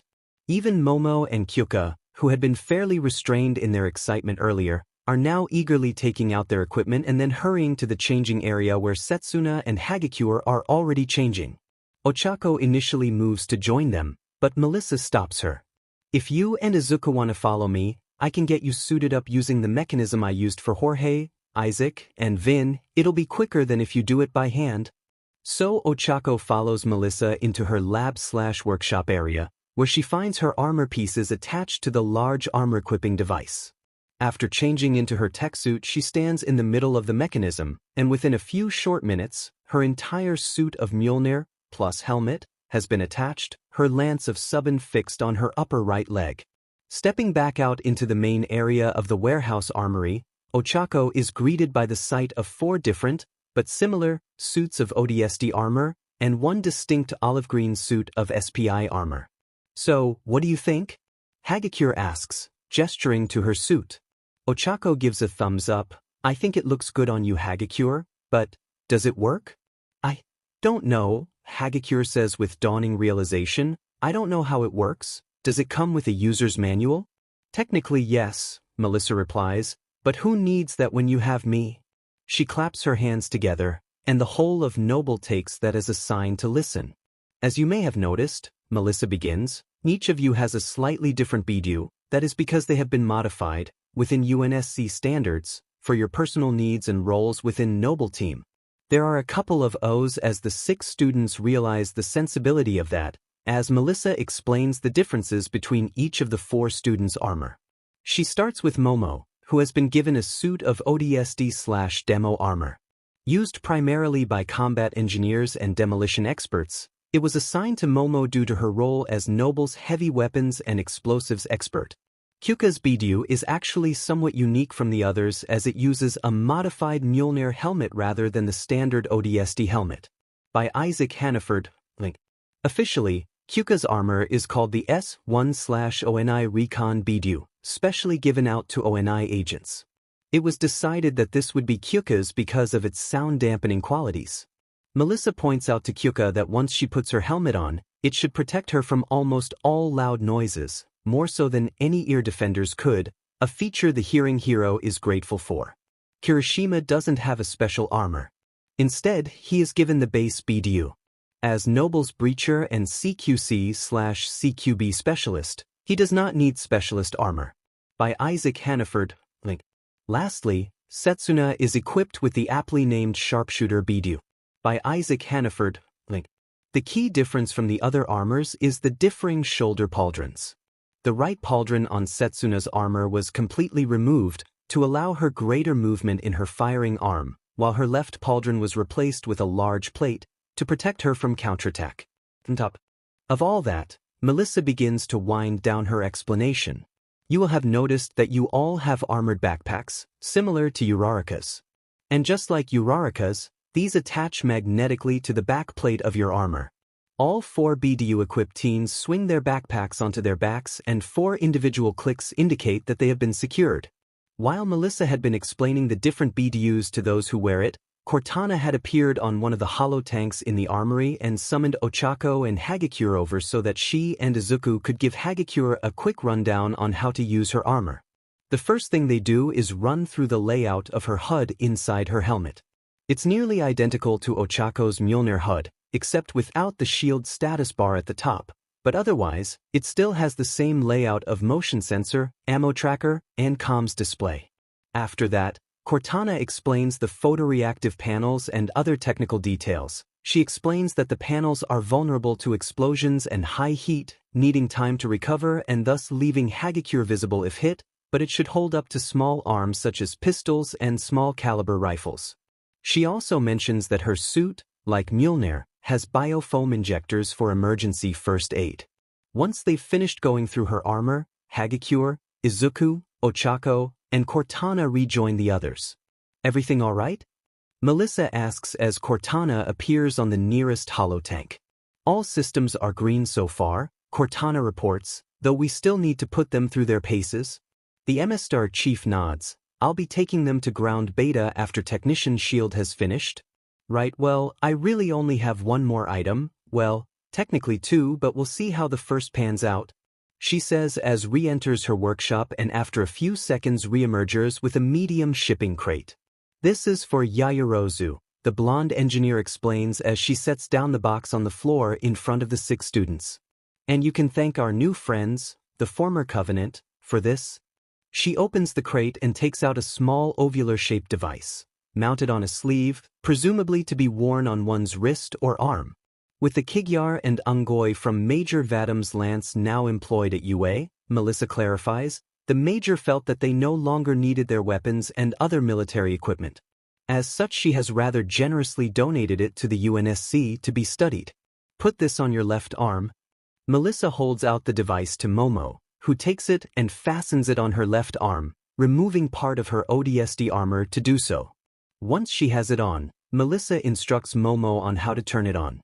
Once she does so, the device produces a large, bright blue energy shield, over 1.5 meters in diameter, with a small semicircular notch missing on the right-hand side, presumably to allow the user to shoot with the shield up. Immediately, the other students, even Izuku and Ochako, react with awe, with various oohs and ahs being uttered. Momo herself is at a loss for words. This is, Momo begins in awe before frowning slightly in a thoughtful expression. It's surprisingly light on the wrist. The wonders of alien technology, Melissa says in explanation. I take it you like it then? Well, yes, it's wonderful. I'm assuming it's roughly as strong as Mjolnir's shields? Current Mjolnir is actually slightly stronger, Cortana clarifies, having made improvements from the Mark V. But yes, the strength is similar enough. Momo nods in understanding before asking another question. Why me though? Surely something like this would be better served with Uraraka? Because, Melissa explains, after Hagakure, you probably have the greatest technical issues when it comes to developing a practical hero costume. For most heroes, if they need additional protection, the support engineers can usually just add a bit more armor without sacrificing too much in the way of quirk functionality. However, with you and Hagakure, any armor we would add would massively hinder your ability to use your quirk effectively.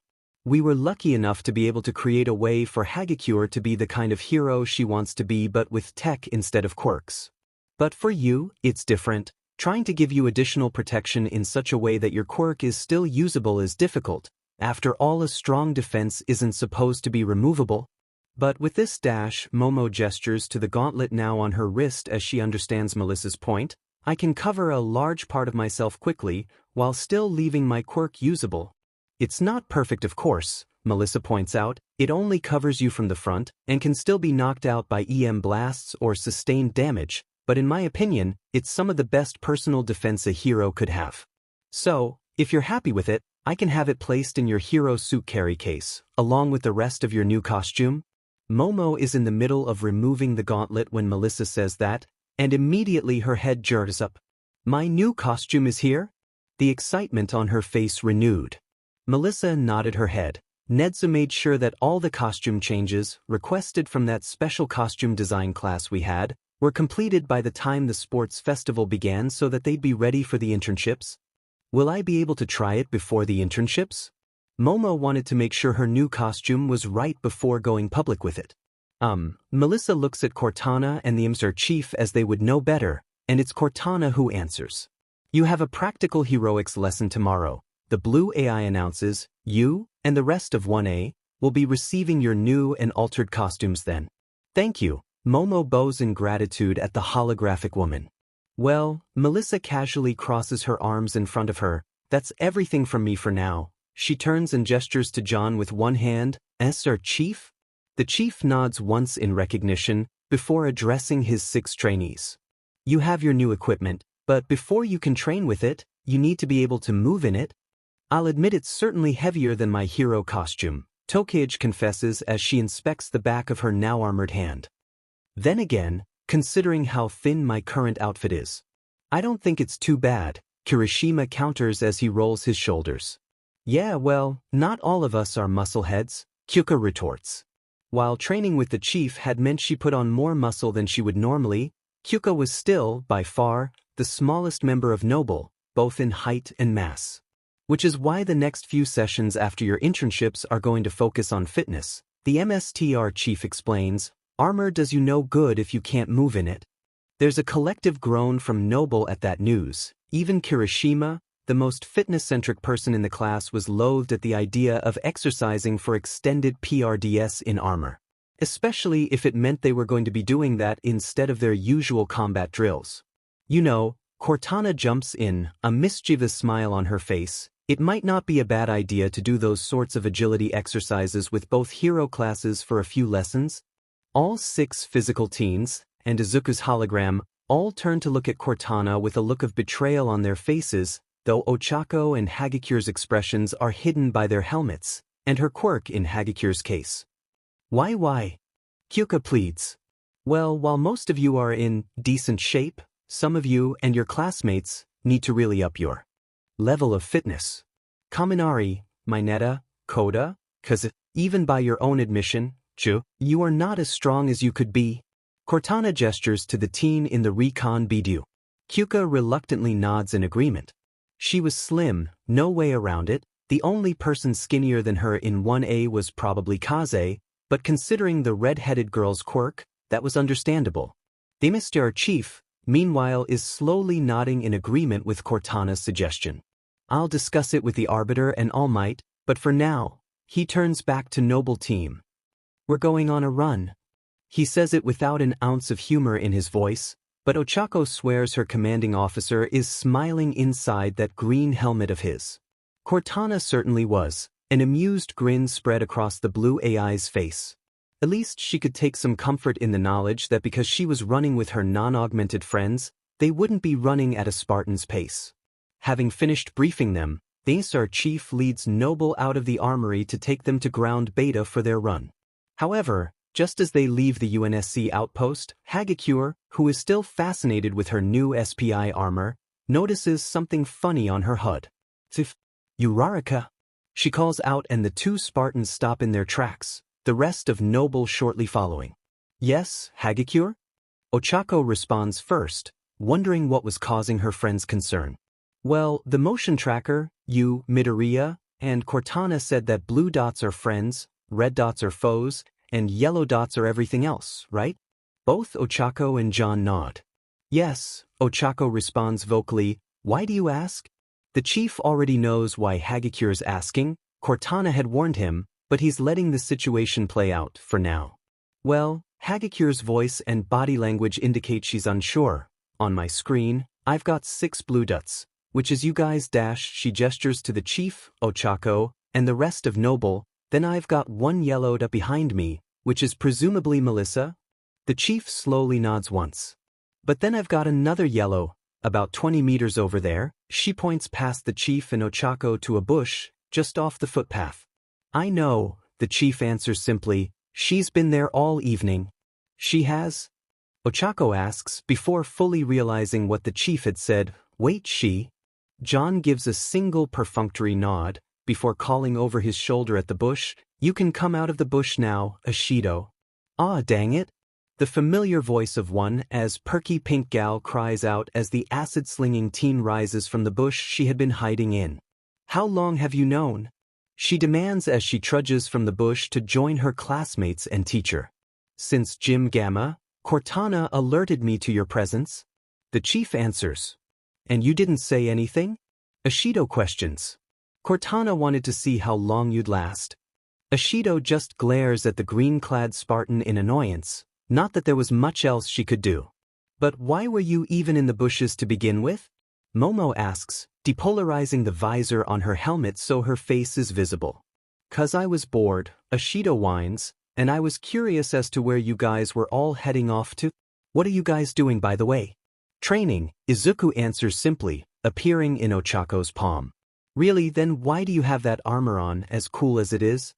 The rest of Noble looked to Ochako. After all, she was both their team leader, and the reason they were even here to begin with. It's because of me. Ochako begins before explaining her ongoing training with the MSTR chief and Noble team's role in it. Once Ochako is done explaining, Mina has a look of comprehension on her face. "Oh, she gasps. So all that stuff going on during the sports festival was because of this?" "Pretty much," Tokage shrugs. "Well, why didn't you tell me?" Mina exclaims indignantly, her gaze directed mainly at Kirishima. "You never asked," the redhead shrugs lamely. "I mean, it's not like we have to keep this a secret from the rest of the class, right?" Kirishima looks to the chief as he asks that, and the elder Spartan shakes his head. "In all fairness, I don't think anyone else has noticed." Mina scratches the back of her head. "I only noticed because I knew you guys had collaborated beforehand for the sports festival and was wondering why you were still going off together in the evening." They were probably too busy training for the sports festival, Momo reasons. "So," Mina perks up again, "you guys are all receiving cool space marine training, and armor as well, and is that you Hagakure?" Mina asks, finally noticing the green stealth armor. "Yup. Hagakure beams, isn't it cool? I'm like a mini Spartan." "You all are." Mina gushes, "except Chaco, she's a full-sized Spartan. I don't suppose I can join you guys?" She asks.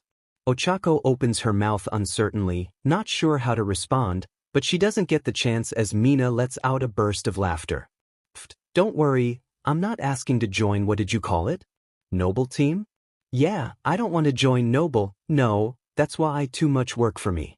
Nah, I just want to watch and look at all the cool space-wise stuff. Plus it beats doing homework." "Chief?" Ochako looks questioningly at Noble's commanding officer. John is silent for a moment as he thinks, before eventually deciding. "Fine, you can watch," the MSTR chief announces, much to Mina's delight. "Yes." The pink teen fist pumps the air. "But," the MSTR chief interrupts the student celebration, mollifying her excitement, "only on the condition that you do not touch anything and try not to distract them while they're training, understood?" Mina nods her head solemnly, the strict tone in the Spartan's voice warning her that one wrong move and he'd give her the boot. "You know," Izuku chimes in, "while Mina's watching you guys train, I could always give her extra tutoring. I mean, I don't take part in the combat drills, so." "Really, Midori?" Mina groans, "You're going to make me study?" "Maybe," the MSTAR chief answers for Izuku, "but for today, and only today, Ashido can join you in your training as her reward for trying to spy on you." Initially, Mina is excited at the prospect of joining her friends in their special combat training. That is until she sees the menacing grins on her friends' faces, particularly Kyuka's and Setsuna's. "What?" she asks, completely unaware of the hell she is about to go through. 2 hours later. SCK. Mina spits out as she collapses face up onto the grass outside the armory. "Maybe take this as a lesson not to spy on people in the future," Momo suggests innocently. Too innocently in Mina's mind, prompting the pink girl to twist her face to glare at her class vice rep. "Shut up," Mina growls before planting her head back on the grass, her CG rising and falling in a rapid rhythm as she tries to regain her breath. "I don't know how you're still standing." Momo had to admit to herself that she felt fairly dead on her feet as well. The MSTAR chief, contrary to their expectations, hadn't taken Mina and Noble on a sprint, but rather a jog. His aim hadn't been to increase their speed, but their endurance, to be able to keep moving in their armor for as long as possible. So, while they may all have been exhausted from lugging around all that kit, they had all managed to finish the run. After a minute, Ochako hauls Mina back onto her feet and the MSTAR chief, Noble, and Mina head back into the UNSC outpost at UA, where they find Melissa and Cortana waiting. "Ah, I see our would-be spy. Joined you on your little trip," Cortana jokes, earning her a narrow-eyed glare from Mina. "Blue backstabber," the pink teen grumbles, to which Cortana just smiles. "Well, before you all get changed, I just had a quick message for Hagakure," the blue AI announces. "For me?" Hagakure asks as she and the others all remove their helmets, their hair now plastered with sweat from their run. Cortana nods her head and hums in confirmation. Came in while you were out?" What is it? Izuku asks from inside Ochako's helmet. It's an internship offer, Cortana reveals, and is rewarded by the sight of a suit of SPI armor bouncing up and down in excitement. Well, who is it? Who is it? Hagakure asks eagerly. I don't care about it being private. Fair enough, Cortana shrugs. It actually came from the Arbiter, Velvatim. He's willing to take you on for a week of private tutoring on how to properly use active camo in combat. Initially, Hagakure is speechless, well, almost speechless. Why? She eventually jumbles out. Because no one else knows how to, Cortana explains. Sure, there are stealthy heroes, but none who operate in the same way as the Sangaili do, and while your photoreactive plates aren't as good as active camo, they're still unlike anything this world has. So? Hagakure repeats, yes, I accept, of course. She claps her hands together excitedly. I'd be honored to accept Vadim-sensei's offer. Then I'll be sure to let him know, Cortana says before bidding farewell. See you all in the morning. The 8 students present say their goodbyes to Cortana and head off to the changing area to change back into their casual clothes, while Ochako goes into Melissa's workshop to have her armor and tech suit removed. As the suspended armor mechanism unlocks and removes the various pieces of outer armor from Ochako's body, Izuku makes a proposition. I think now is a good time to tell the others, he says, and Ochako is initially confused. Tell the others what? She initially asks as she sticks out her arms for her vambraces and shoulder pauldrons to be removed, before suddenly twigging what Izuku is suggesting. Oh, you mean about me and you and Yamamo and Kyuka? She asks, to which Izuku nods. Check with Momo and Kyuka first, Ochako suggests as her leg armor is unbolted. They deserve a say in this. Again, Izuku nods, this time bringing up a group chat the 4 of them had made during their date. Hearing her phone ping several times while changing, Kyuka sets down her CST plate to check her phone. After briefly reading Izuku's messages, she calls out to Momo. Yamamo. Momo, upon hearing her nickname called out, looks up at her smaller girlfriend, who gestures to her phone, prompting the taller girl to check her own. Meanwhile, Hagakure and Tokage look curiously at the other 2 girls. Mina, not needing to change, was waiting in the main area of the warehouse outpost. 3.5 humans. Skynet. Akin and I were thinking about telling the rest of the team about us, while we're all here, with Mina. Skynet. That way, poor Hagakure doesn't have to keep quiet during the internships. Momo. I agree, I think that would be best. However, I must give Hagakure due credit for being incredibly patient about this. She's likely been dying to tell Mina and Setsuna the past few days. Alien whisper. For a gossip, she's surprisingly tight-lipped. Can't say the same about Mina.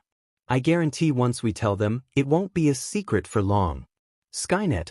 Hopefully the internships should act as a buffer. Skynet. So, you 2 are fine with going public, at least with Noble plus Mina? Alien whisper. Skynet. Cool, I'll let Akin know. Izuku closes the group chat to address Ochako. They both said yes, he announces as Ochako walks out of the cubicle she'd used to change out of her tech suit and back into her UA tracksuit. Great, though honestly, I'm a little bit nervous about this, you know? It makes sense, Izuku tries to reassure his girlfriend. After all, even though we've been dating for a year, this is something new, you're afraid of messing it up? Ochako nods her head in agreement. Yeah, I mean from what they told us, this is Momo and Kyuka's first serious relationship, I don't want to ruin it for them. And you won't? Izuku gives her a warm smile. After all, you're dating a literal computer, 2 relatively normal humans should be easier. Ain't nothing normal about them, Ochako affectionately states. I did say relatively, Izuku reminds her. Anyone who loves us, let alone date us, isn't normal. Ochako opens her mouth to rebuff that statement till she considers all their close friends and family and realizes that everyone they're close to are varying amounts of weird, to which Ochako just shrugs. Normal's boring. I'll drink to that girl, Mina's voice calls out as Ochako and Izuku join the pink girl waiting for their classmates. As someone who's never been normal, and never will be, I find the concept overrated. By the way, what were you guys talking about to come to that conclusion? Oh, nothing important, Izuku prevaricates, to which Mina just shrugs. Once the rest of Noble have changed and stowed their gear, they have one last briefing from the chief outlining their training plan after the internships, and Cortana gives them another reminder to hand in their internship choices by the end of lessons tomorrow. Eventually, the chief dismisses Noble, including their new pink mascot, and the 17s file out the entrance to the armory. Ochako waits till they're about 100 meters away from the warehouse before she calls for the group to stop. "Everything all right, Pink Meteor?" Setsuna asks, initially concerned by the unsure expression on Ochako's face. Yeah, everything's fine. She waves her free hand dismissively as Izuku projects himself on her other hand. "Actually, we have some news to tell you," Izuku announces. "What, as in you and Chako?" Mina questions. "No," Momo answers as she and Kyuka move to stand on either side of Ochako, and consequently, Izuku. "All four of us." Instantly Hagakure lets out a sudden, short gasp. "Are you guys?" She half asks, to which Kyuka nods. "What's going on?" Kirishima asks, completely lost, while Setsuna and Mina both begin to suspect what it is their four classmates want to say. Well, Kyuka begins to nervously fiddle with her jacks, so she looks to her two girlfriends and their boyfriend, who all nod at her before looking back at their classmates. "We're all dating," they say in chorus. When Izuku, Kyuka, Momo, and Ochako revealed their relationship to the rest of Noble, which now included Mina, there were three distinct reactions, not counting Hagakure, for she already knew. Kirishima's was the most natural. He was completely slack-jawed with surprise, and Izuku is fairly sure that if Kirishima had Seti's quirk, his jaw would literally be on the floor. Setsuna, for her part, was the picture of smugness, to the point that she was making Bakugo look humble. Clearly, she had suspected that this would happen, and it's obvious that she's resisting from saying, "I called it." Unsurprisingly, Mina reacts the loudest, letting out a squeal of excitement that Izuku is certain could be heard on Sangailios. Fortunately, Mina's excited cry doesn't last long as she quickly remembers Kyuka's sensitive hearing. "Sorry, Jairu," Mina apologizes sheepishly. Kyuka waves off the apology, just grateful that Mina remembered, albeit later than she'd have liked. And now that she's had a minute to calm down, Mina finally notices Hagakure's reaction, or rather, lack thereof. "Wait, Hagakure, did you know about this?" Mina looks accusingly at her invisible friend, an expression that Setsuna quickly copies. The movement of her clothes indicates that Hagakure is rubbing the back of her head in embarrassment. "Yeah, sorry, but they made me promise not to tell you guys till they were ready." Mina opens her mouth to respond, but at the last second reconsiders what she's going to say and shrugs. "That's fair, I guess." She then turns back to the four partners, "But now that it's out in the open, I have so many questions for you four." "That makes two of us," Seti concurs with her pink partner in crime. Kirishima contents himself with giving Midoriya a heartfelt congratulations and a big thumbs up. They decided to go back to the dorms before answering any questions so that they could do it in the privacy of one of their bedrooms. They opt for Kyuka's as she has soundproofing panels lining her walls, and for the next hour, the polycule answered as many of their friends' questions as possible. How did it happen? Where did it happen? Have you guys gone on a date? To us first, etc. But, eventually, Momo insists they bring it to a close, as she both needs to eat and finish her schoolwork, earning her accusations of party pooper from the three gossips. Izuku also reminds Mina that he still needs to sort through the internship choices for her and others, which leaves Mina in a good mood for the rest of the evening. Class 1A Homeroom, UA Main Building. Friday, April 30th, 2219, 8:25 JST. The next morning the conversation amongst the students of 1A in homeroom was dominated, unsurprisingly, by their choice of internships. Some had already handed theirs in, such as Mineta, some were waiting to hand theirs in, such as Tsu, and some were still deciding, such as Izuku and Ochako. "Really?" Kyuka gives her buff girlfriend and her boyfriend withering looks. "You still haven't decided?" "I know, ow," Ochako groans, her face planted into her desk, as Izuku mimics patting her head as he sits cross-legged on her desk. "Please tell me this isn't because you spent all your time helping other people with their offers." Kyuka begs from her seat on Momo's desk, Momo herself looking at her boyfriend and taller girlfriend sympathetically and slightly guiltily, as she had been one of the people Izuku had helped. Fortunately for her, that guilt is assuaged by Izuku's next words. No, no, Izuku repeats as he shakes his head in denial. Given that most people who asked only had the 40 pre-selected offers, it was quick work sorting them. Momo's took slightly longer, but even then it was only an hour, maybe an hour and a half. And for that, I'm grateful. Momo bobs her head in a gesture of gratitude at her digital partner. After further researching the names you highlighted, I was finally able to make my choice. You were? Ochako's head shoots up from the desk in excitement, startling Izuku. Who did you go for, that shot? Yoroi Musha? Fat Gum, Momo beams, earning her confused looks from Kyuka and Ochako, and a look of approval from Izuku. Who? Kyuka asks, and Momo gestures to Izuku. I believe you'd be better at this, she defers, and Izuku nods in acceptance. The BMI hero, Fat Gum, Izuku explains, he's one of the heroes who offered Momo an internship that I included on her shortlist because they have mechanically similar quirks. He projects an image of a very large, rotund man, who almost looks like one of Momo's signature matryoshkas, but with arms and legs and colored yellow. He looks cuddly, Chuko comments. His quirk is called fat absorption. Momo cuts in. Despite initially suggesting that Izuku should explain, she was eager to show off her research.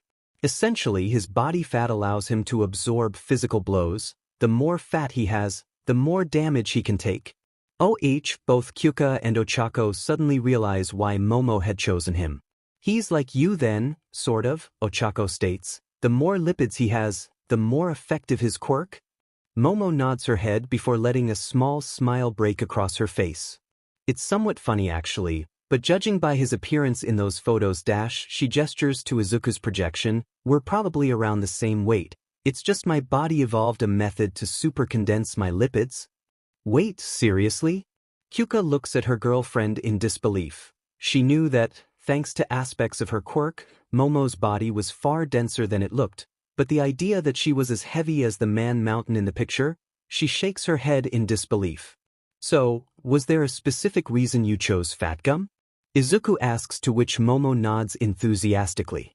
I'm hoping he can teach me how to keep up my calorie count while in the field, Momo explains, and Izuku recognizes the sense in that. It's all well and good, loading up on lipids before missions, but what if I'm in the field for extended PRDS, or end up having to make a lot of equipment?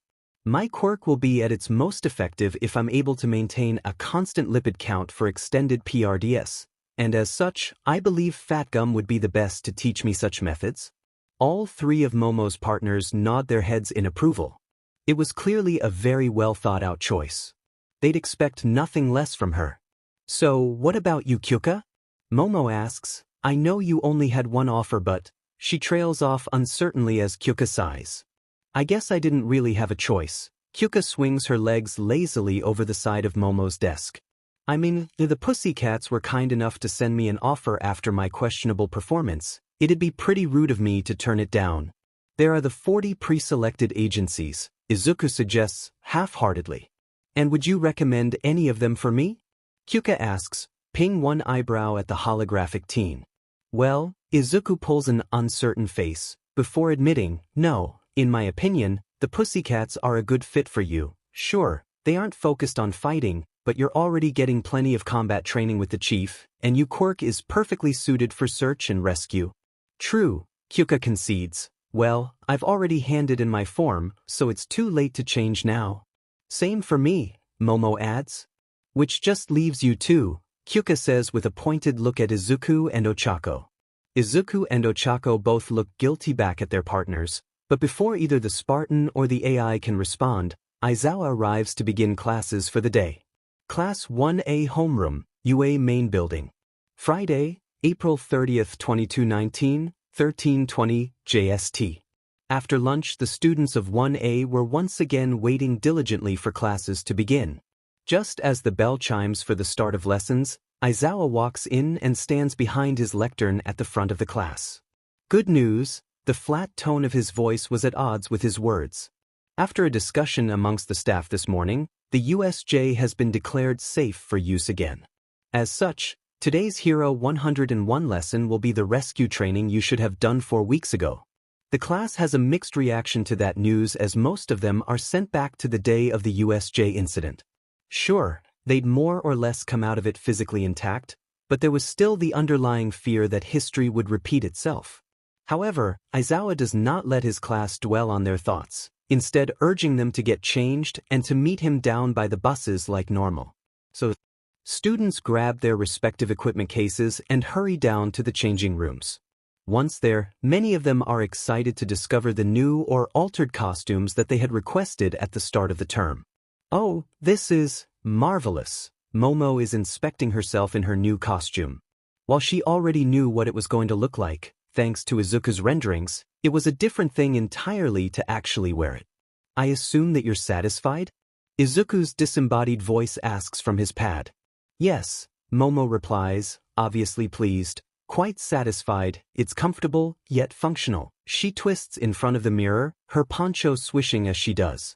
And it has the support I need. I really must thank you again, Izuku.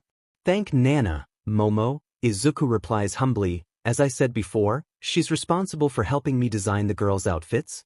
Well, you can give her my thanks too, Midori, Mina calls out as she joins Momo in front of the mirror, inspecting her amended outfit.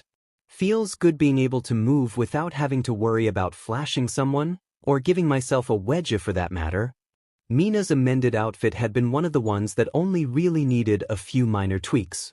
The first, at Nana's suggestion, was to change the strapless sweetheart bodysuit into one with a halter neck design. The second tweak had been Izuku's idea, which was to create her bodysuit out of a porous, acid-resistant fabric so that Mina could use her quirk with any part of her body, a skill she was now demonstrating by letting a small amount of acid trickle down the outside of her leg from her hip. This is so cool, Mina gasps as she uses a cloth from Momo to wipe away the acid. And do you want to know the best part? Setsuna asks, her costume the same as when she first got it. What? Momo asks, genuinely curious. My Netta's going to be so upset that he's lost his eye candy, Setsuna says with a wolfish grin, which sets most of the girls laughing loudly, much to the worry of the boys next door. USJ Building, UA Outer Campus, UA High. Friday, April 30th, 2219, 13:45, JST. After they had finished changing into, and then admiring, their new costumes, the students of 1A assembled outside the entrance to the main school building, before once again boarding the bus like last time. However, unlike last time, the atmosphere on the bus was significantly different. Unlike that day, almost a month ago, when they had all been eagerly talking about what their special lesson would entail, there was little conversation, and what conversation there was, could hardly be described as excited. Once they arrive at and enter the USJ building, however, the class mood is lifted by the sight of 13, flanked by Jorge, Major Knockvadam, and All Might himself, currently in his buff form. Hello students, 13 waves in greeting. I'm glad to be able to welcome you back here after all that unpleasantness last time. As the space hero says that, the Major rubs the back of her neck in a gesture of embarrassment, and All Might lays a reassuring hand on her shoulder. And, to avoid a repeat of that incident, 13 continues, we not only have All Might with us but also 2 members of UA's new security team, Spartan Jorge 053 and Major Knockvadam. Which means we should be guaranteed to have no interruptions during the lesson. Cortana chimes in from a nearby hollow tank, before looking pointedly at one as homeroom teacher, right, All Might? All Might sees the glare Cortana is giving him and tries to feign innocence by whistling, a motion that does not go unnoticed by the class. Sensei, what's Cortana talking about? Mina asks. It's nothing, All Might mumbles, but his students aren't going to let him off the hook that easy. Cortana? Ochako looks to the blue AI for answers, but she just shakes her head, not willing to divulge the contents of that morning's staff meeting. UA Conference Room 1, UA High Main Building, UA Central Campus. Friday, April 30th, 2219, 8 o'clock, JST. No, Cortana and Aizawa firmly chorus. It was the daily morning staff meeting, for the first-year heroic staff, and for once, Aizawa and Cortana were in agreement on something, which really should have been a hint to Tashinori to back down. Why? The clueless blonde asks, confused as to why they were rejecting his idea. Really, All Might? Aizawa gives his coworker a deadpan look of disbelief. You want to surprise our students with a false villain attack, in the same place they suffered a real villain attack. Do you not see the flaw here? I thought you'd agree with me, Aizawa. Toshinori counters, it was inspired by your logical ruses after all. Vlad King, Midnight, and Present Mike all chuckle at that. Having borne witness to Aizawa's ruses over the years, it was somewhat refreshing to see his own technique turned against him. And just like Aizawa's ruses, All Might, your plan is completely counterproductive, Cortana states, earning her a confused look from All Might and a glare of annoyance from Aizawa, which only further amuses the other teachers. My ruses are designed to teach my students to think for themselves, to prepare them for the real world, Aizawa argues. And so is my plan, All Might counters. It'll prepare them to expect a villain attack at any time. While that may be a valid lesson to learn, Cortana rubs her holographic temples in a show of annoyance. I imagine in the world of heroics that is a somewhat more advanced lesson to learn. Surely it would make more sense to teach them the basics of how to be heroes first. Besides, the constant fear of a surprise attack during lessons seems hardly conducive to a productive learning environment. The Arbiter adds. Exactly, Cortana gestures in gratitude to the Arbiter. How are your students supposed to learn if they think they could be attacked at any time? They'll be too focused on their surroundings and not their teachers. This ruse will only make Class 1A paranoid. Toshinori sighs. While he may have been inclined to ignore Aizawa on this matter due to the underground hero's long-standing prejudice against him, he wasn't going to ignore Cortana, lest he incur the wrath of a scorned AI, something that countless sci-fi movies had told him was unwise. Okay, the blonde sighs. We'll scrap that idea then. Thank you, 13 says cheerfully from inside her puffy spacesuit costume.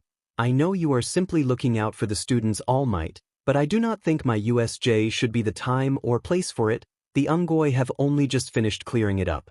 However, I do have my own suggestion for this afternoon's trip. Oh? Netsu raises one eyebrow and gestures for the rescue hero to go ahead. A joint training session between Class 1A and 1B. The space hero says in a cheerful tone, that is immediately greeted by grimaces from Cortana and Vlad. What? 13 looks between her two coworkers. While I would love to do a joint training session with 1A, Vlad begins slowly, I think it would be unwise to do so this soon after the sports festival. Why? Aizawa asks, thinking 13's idea was logical. Do you want to show them? Vlad asks Cortana. If you're comfortable with me doing so, Cortana replies and Vlad nods. So, Cortana brings up a holographic screen and enlarges it.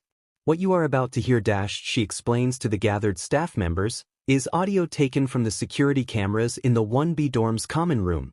She taps a button on the screen and the recording begins playing. First, there's just the random babble of several conversations. Toshinori thinks he can make out several people congratulating Kendo for her success in the sports festival. However, the hubbub of conversation is soon broken by the sound of a distant explosion. The recording goes silent for a few seconds before Bakugu's voice is heard, loudly yelling. Where is she?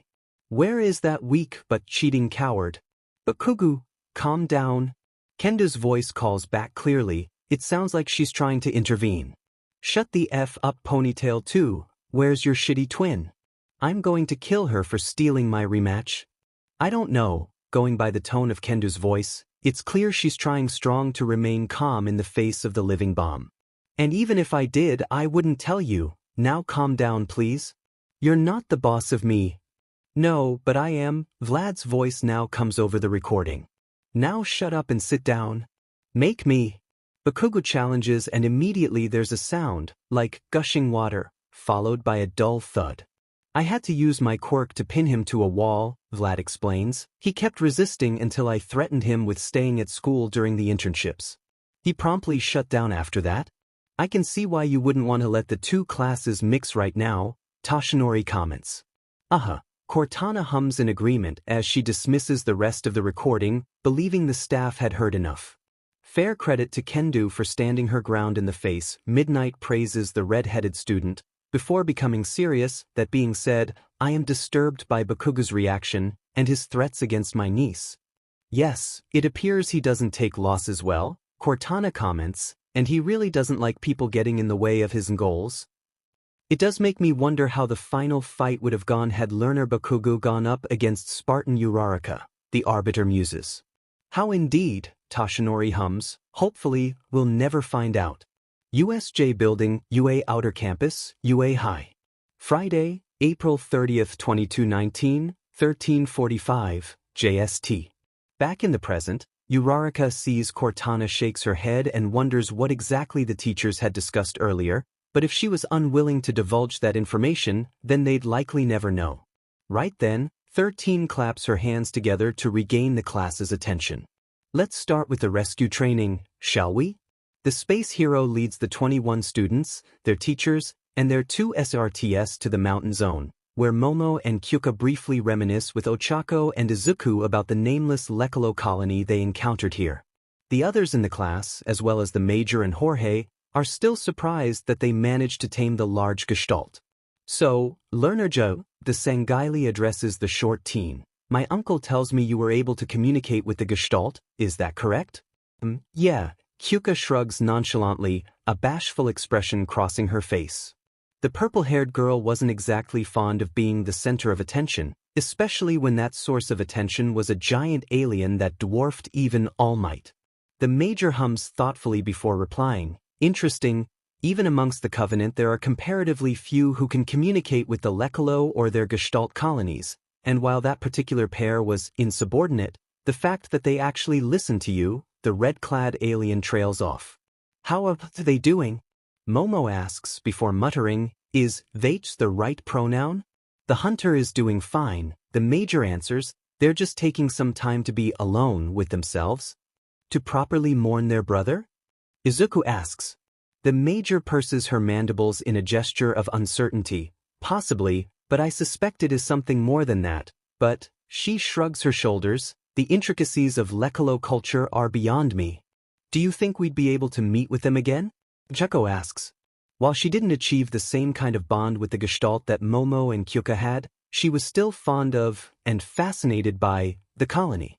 I hope so, Major Vadam replies. I currently negotiating with you Principal Nedzu for my men to be able to visit your classmates in your dorms. Really? The 3 girls and Izuku look at the Major with surprise. Nock nods her head once. The Kigyar have been dying to meet with Learner Tokoyami and his Dark Shadow. They seem to be quite taken with her. Wait, Jaira asks, confused. Again, the Major nods. According to the Kigyar, Learner Tokoyami's blessing is female, hence why they have taken her as their new queen. I'm sure Aizawa must be loving this, Jairu says with a smirk. Likely as much as I am, the Major says with a sigh. Eventually, the group crosses a rope bridge and stops at a small plateau, overlooking a deep chasm that they had just crossed over. There'll be 3 students at the bottom of the chasm, 13 explains. One of them will be unconscious, the second will have an injured leg, and the third will be in a state of panic. Several of the students look over the edge of the cliff, down into the chasm, and instantly regret it when they see how high it is. How the hell are we supposed to get down there? Kaminari exclaims. What kind of an attitude is that? As future heroes we cannot despair in the face of peril, Ida lectures with his usual arm chops, and Izuku is somewhat relieved to see his friend behaving normally. Well, normal for Ida, at least. Right then, 13 calls the class to order. The first 3 to be rescued will be. The space hero decides to have some fun and tease her students by drawing it out for just a few seconds before eventually pointing at Ochako and Ida. You 3. Sensei. Kaminari immediately puts his hand in the air. You only pointed at 2 people? You idiot. Jaira jabs Kaminari with one of her jacks. She was pointing at Uraraka and Midoriya? Oh, right. Kaminari looks suitably embarrassed as he rubs his bruised shoulder. After making their way down a nearby flight of access stairs to the bottom of the chasm, Ida gives a small speech to his 2 friends and classmates. Right? Ida clenches his fist in determination. We must do our best to be injured. Ichamen, Ochako grunts in agreement. You know we're only pretending, right, Ida? Izuku says from inside the Mjolnir suite. Let the kid have his fun, Nana chimes in. Although I am curious as to how you, or rather we, are going to be injured given that we're, non-physical? Ochako supplies. Yeah, Nana says in agreement. Well, Izuku begins to suggest, if Ochako plays the unconscious victim and Ida fakes the broken leg, I, or we, can be the panicking victim. Well, if you want panic, Banjo chuckles, just let Shinomori take dash. Smack. The sound of an open-palmed slap echoes from inside Ochako's helmet. I have anxiety, you idiot, it's difference the fourth OFA user corrects. For your reference, Izuku explains, to Ochako and Ida, the fourth user just smacked the fifth around the back of the head. Ida looks at Ochako curiously. Does it not get noisy in there, Uraraka? It does, Uraraka shrugs, but at least it's only, mostly, during training, and they know to shut up when important stuff is happening. More accurately, Nana amends, Izuku revokes all audio privileges, as he should. Ida accepts the wisdom of that, before psyching himself up to play the role of a victim. Up top, on the plateau, Aizawa was picking out the first three rescuers. In this case, it was Momo, Tokoyami, and Todoroki. Alright, you three are the ones who will rescue them. You may use this equipment. He points to a rescue basket, a HRS, and a long coil of rope. If we're lucky, Uraraka won't be the unconscious one, Momo thinks aloud. How wise that? Shiro asks. Before anyone can answer, Ida's voice, calling for help, signals the start of the exercise. Immediately, Momo creates a pulley and tripod, taking full advantage of the increased skin exposure of her new costume to make as large and heavy-duty a structure as possible. Yaoyorozu, Todoroki, addresses his recommendations peer, it would be best if you go down, while Tokoyami and I use Dark Shadow's strength to pull the rope. Right? Momo nods in agreement, my quirk will allow me to easily tend to whoever's injured. Well done. 13 gives her students a thumbs up. Speedy first aid is always essential. But first, Momo kneels at the edge of the cliff and shouts down to Ida, and two of her partners. Please keep calm. She doesn't shout but instead projects her voice loudly down into the chasm, we will get you out right away. She gets a grateful response from Ida and a faint, panicky response from Izuku. She turns to address her classmates over her shoulder. The first thing to do is to reassure the victims, she says to the rest of the class. There are occasions where you cannot save people who are desperate and panicking. Reassuring them mentally is just as important as saving them physically. Very good, Yaoyorozu. All Might gives the class vice rep a big thumbs up. Saving someone's soul and body are equally important. When you come across a victim, they are likely going through the worst day of their life. Kind words and a reassuring smile go a long way to assuaging their fears and letting them know that everything is all right. That is why I say I am here, that is why I keep on smiling. Now then, I do believe you have a 1-ton damsel to save, the last part he says with a chuckle. Hey! Ochako faintly calls out from the bottom of the chasm, causing the class and Jorge to snicker at the junior Spartan's outrage. Once she's clipped into the HRS, Momo begins rappelling down the side of the chasm, aided by Tokoyami, Todoroki, and Dark Shadow, for whom she also created a walkie-talkie to aid communication. Dude, can you imagine if Bakugo was having to do this?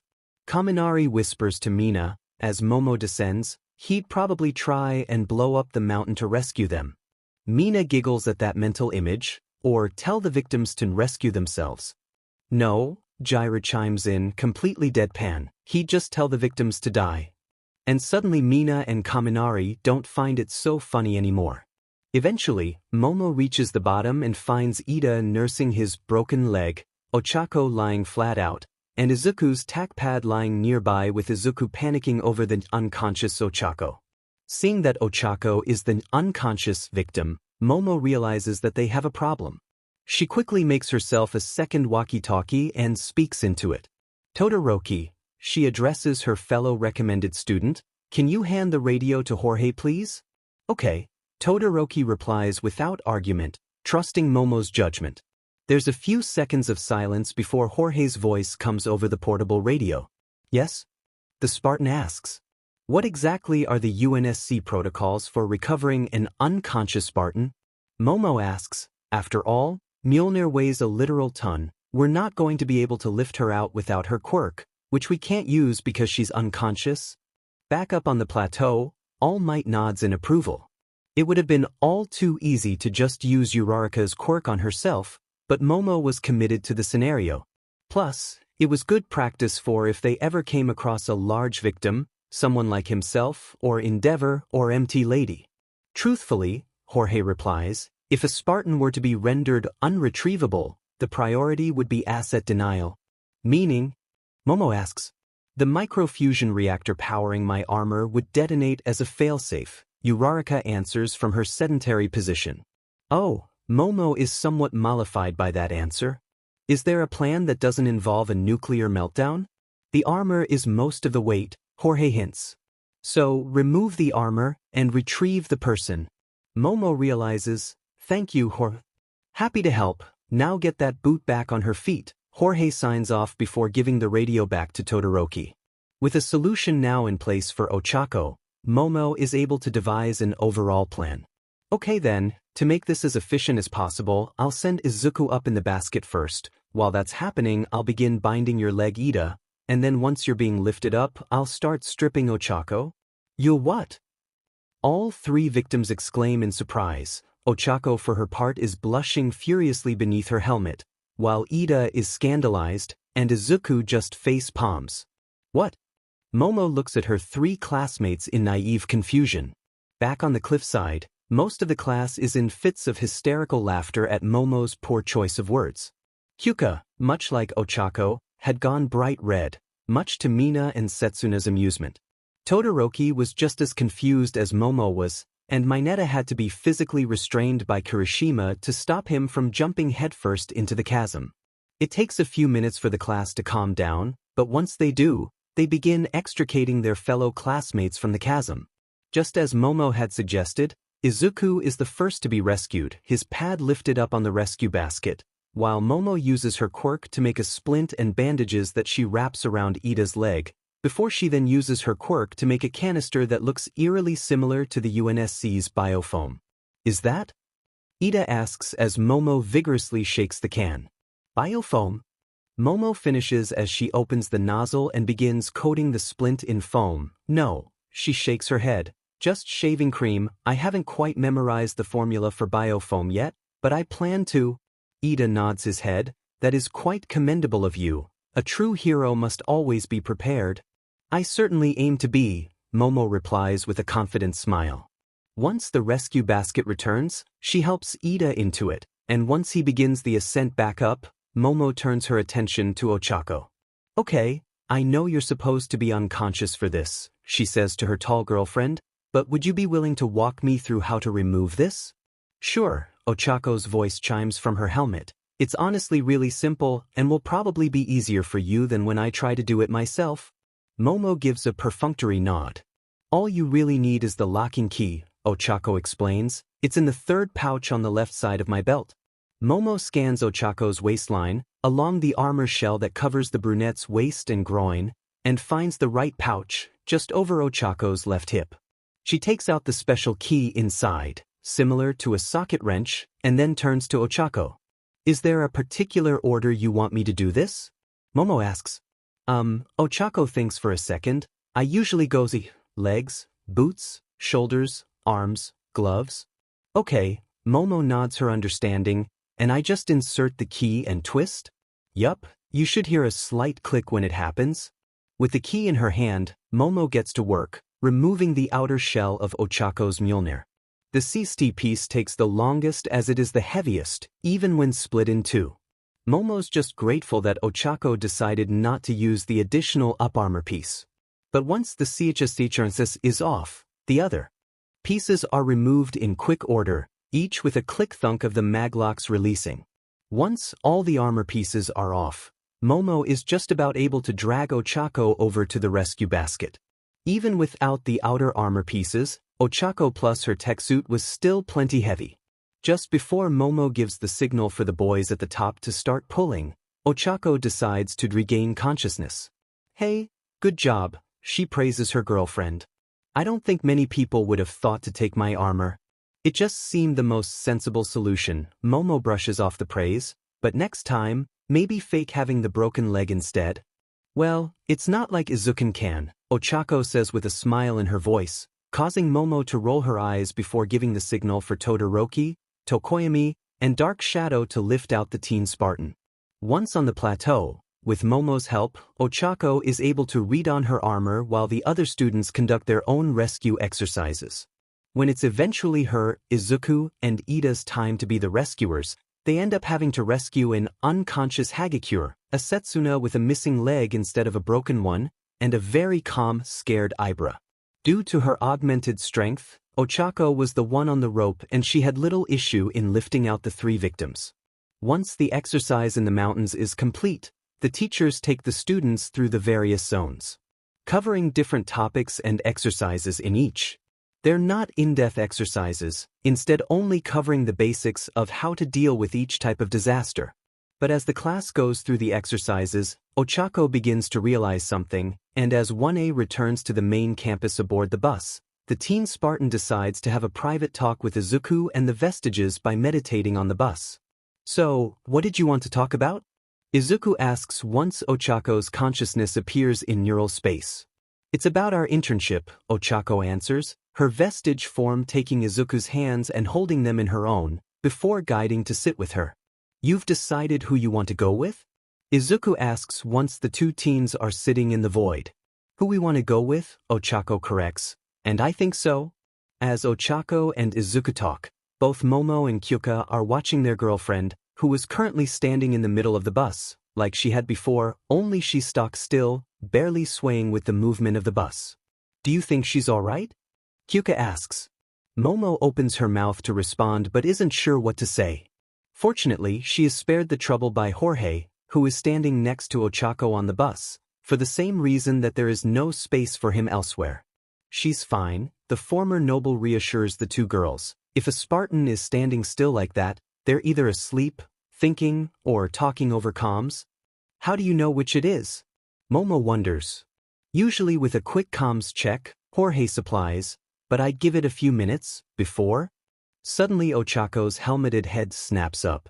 Never mind, she's back, Jorge says with an amused tone. Welcome back to the land of the living Spartan. Enjoy your nap? Nap? Ochako tilts her head to one side in confusion as she depolarizes her visor. I was talking with Izuku. Jorge just shrugs in acceptance. Momo and Kyuka, however, are more curious. What were you talking about? Momo asks, have you finally decided on your internship choice? We have, Izuku says as he appears in Ochako's upturned palm, Ochako herself nodding in confirmation. Oh, who've you chosen? Kyuka asks with one raised eyebrow. The wild pussycats, Ochako and Izuku answer simultaneously. Called it? Setsuna shouts from her seat at the back of the bus with Mina and Hagakure. Momo nods her head sagely, already understanding of her partner's choices. Kyuka, however, is still curious as to their reasoning, especially given that it was the same agency as her. Why? She asks. Truthfully, Izuku admits, part of it is due to our admiration of them when we were younger, but we think they can give us a unique experience of working as a team of equal pros. Ochako takes over from Izuku, rather than as a team of heroes and sidekicks. Also, Izuku cuts back in. Ochako raised the point that before today, we've done little to no rescue training while having had plenty of combat training. With the pussycats being rescue specialists, we can hopefully close that knowledge gap. That's fair, Kyuka admits with a slight tilt of her head. Still kinda disappointed you're not taking that internship with Mirko, Mina pouts. You sure turning down her one and only internship offer is a good idea? Dude, seriously? Kaminari perks up from his seat, his gaze flicking between Mina and Ochako. You got an offer from the rabbit hero herself, and you're turning it down? Both Ochako and Izuku just shrug. We just don't think she'd be the most beneficial choice for us right now, Ochako explains. Kaminari accepts that answer with understanding. I guess that makes sense. The electric blonde then looks at his 2 unusual classmates with concern. You're not at all worried she's going to be offended by your rejection? Ochako and Izuku both look at each other before looking back at Kaminari. I'm sure she'll be fine, Izuku says half-heartedly, not totally confident in his words. UA Staff Dorms, UA Central Campus, UA High. Friday, April 30th, 2219, 1956, JST. Later that evening, Aizawa is in his room in the staff dorms, preparing for his usual night patrol, when the holo projector by the door to his room begins flashing, indicating that an AI, most likely Cortana, was seeking permission to enter his room. Aizawa audibly sighs. Whatever trivial matter Cortana was concerned with, he didn't have time for it, he had more important things to be doing. But he also knew that he couldn't just ignore her. The blue AI was annoyingly persistent and had a demed superiority complex that meant she always thought she was right. It was like having an even more egotistical Netsu. So with tired resignation, Aizawa drags himself to the projector and pushes the button to allow Cortana entry into his room. What? He asks brusquely, wanting the conversation over before it begins. And hello to you too, Cortana replies in her infuriatingly sarcastic tone. Was I interrupting something? Yes, my job. Aizawa tries to keep the annoyance he was feeling from showing. You mean your other job? Cortana PPS one eyebrow at him. Yes, Aizawa replies flatly. Did you need something? Actually yes, Cortana replies, crossing her arms defiantly. It's concerning your day job. I have some concerns about some of the internships, well, one in particular. Aizawa sighs mentally. He'd already approved his class's internships with no issues. What was the blue know-it-all getting worked up over? I've already reviewed and signed off on all of one as internships. What's the issue? I fear some of the students may have chosen some less than optimal choices for internships, Cortana explains. If my students make poor choices in their internships, then that's on them for not doing their research properly. They'll learn to research better next time. Aizawa brushes off Cortana's initial concerns.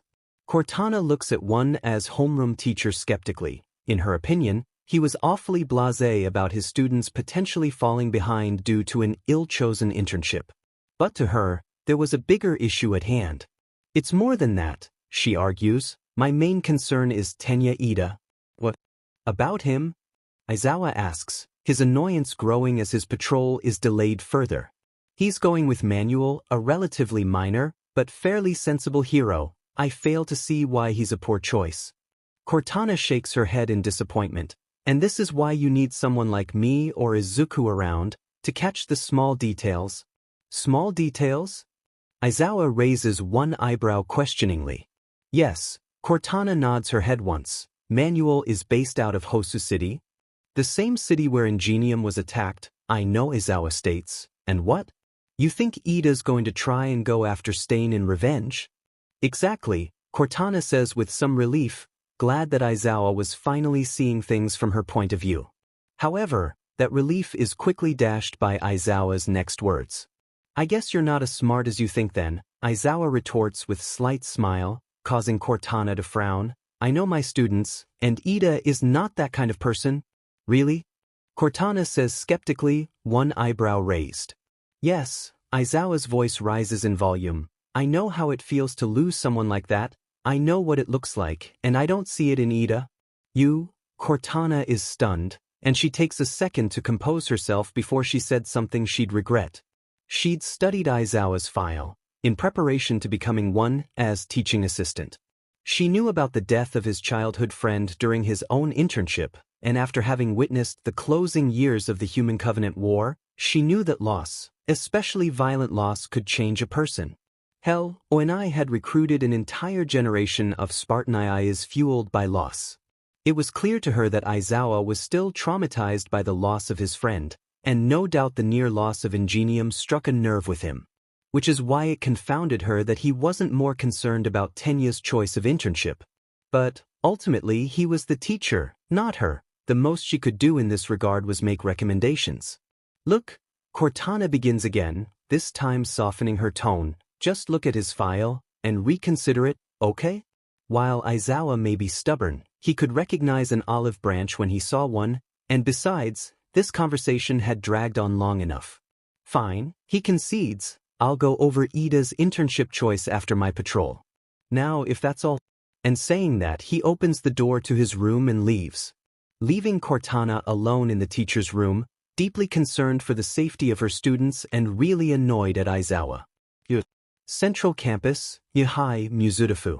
Monday, May 3, 2219, 8 o'clock, JST. The weekend had been quick and quiet for 1A. All of them had spent it preparing for their coming internships in one way or another, whether it be packing clothes, fitting in some additional training, or in some individuals' cases, fantasizing about what they were going to do during their week with a pro. Now they were all standing around in their school uniforms by the entrance to UA, equipment cases and travel bags all in hand, waiting for Aizawa to SRT them to the train station. But as the group of students wait, Kyuka notices someone, or rather, several someones, are missing. Where's Hagakure, Uraraka, and Midoriya? She asks Momo, standing next to her. I believe they had headed over to the Armory. I assumed they were going to collect Uraraka's suit of Mjolnir and Hagakure's SPI armor, Momo answers, before pulling a thoughtful expression. I am rather curious as to how Uraraka plans to carry her armor on the train. Its crate is rather bulky to get through the stations. Kyuka opens her mouth to respond, but before she can, the distant roar of jet engines draws everyone's attention towards the northwest corner of the main campus, where they can see, slowly approaching above the various outer buildings of the main campus, a large, drab green aircraft. It passes over the gathered students, before touching down on the road just outside the pedestrian entrance to UA. All of 1A rush over the aircraft, which has landed with its nose facing away from UA, tail pointing towards the students. As the 18 students gathered rush towards the rear of the aircraft, a hatch on its rear opens up and a ramp extends to reveal the vehicle's occupants, Ochako, Hagakure, Jorge, and exiting the cockpit was Isaac, all wearing their various different armors, either Mjolnir or SPI. As the three super soldiers and Hagakure descend the ramp leading from the rear of the vehicle, the rest of 1A is gobsmacked. What, Setsuna asks, is that? And better question, why are you wearing your armor?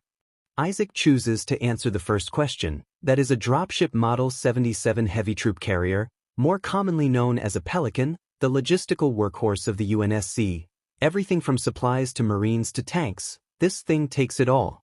He says with a hint of pride, before chuckling, and with only a 30% chance of being shot down. Most of the students look at Isaac in confusion and concern at that statement, but Jorge just shakes his head dismissively. Ignore him, the larger Spartan advises. As for why your classmate is in her armor, well, he turns to Ochako. Spartan, why don't you tell them? It's part of my Spartan training, Ochako explains to her classmates. The MSTR chief wants to use my internship as an opportunity for extended Mjolnir usage.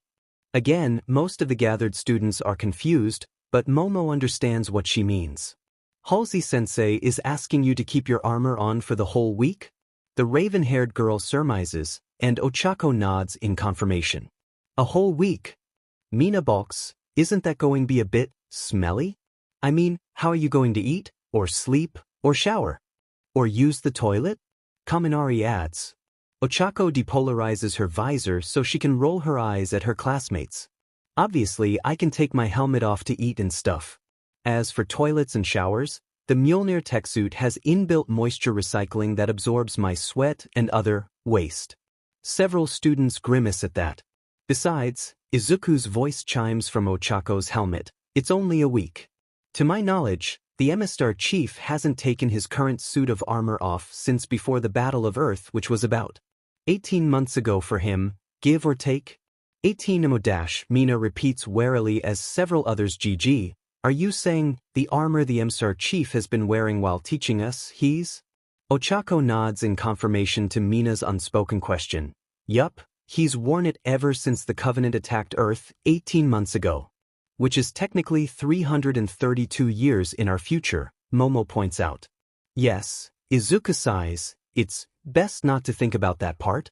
Okay, Setsuna butts back into the conversation. So sensei wants you to wear your armor for the whole week, but why? It's not like heroes spend all their time in armor. Ochako opens her mouth to answer, but this time Jorge answers, heroes may not, but Spartans do. A lot of the time we will spend weeks, even months in the field without support. This week will be Ochako's first taste of that. Meaning not only do I have to stay in the armor, Ochako adds, but I also have to maintain it. Most of the students see the wisdom, though some seem exhausted at the idea of having to maintain their gear like that. So then, the Pelican, is that how we're getting to our internship? Kyuka asks. Yup, Isaac nods. Can't exactly let a Spartan in Mjolnir take public transit. And because you're doing the same internship as me and Izuku, you're coming with us, Ochako explains before gesturing for Kyuka to join.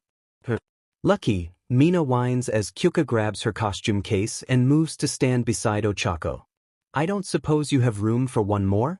No. The sound of Aizawa's monotone voice startles the gathered students as he seemingly appears from nowhere. Now if you're done wasting time, you all have trains to catch?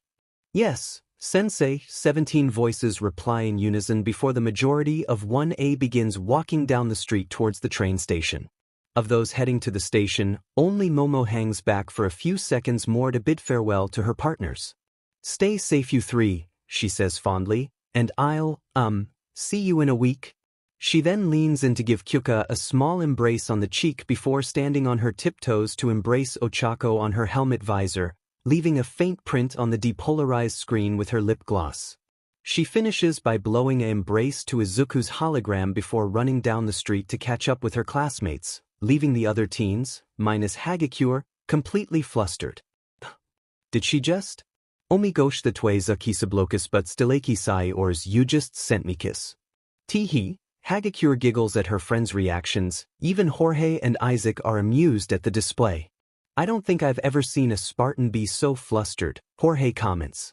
Be honest, when was the last time you saw someone embrace a Spartan? Isaac retorts. Jorge opens his mouth to respond but decides against it. What happened in Noble, stayed in Noble. Instead, he decides to snap the kids out of their befuddlement.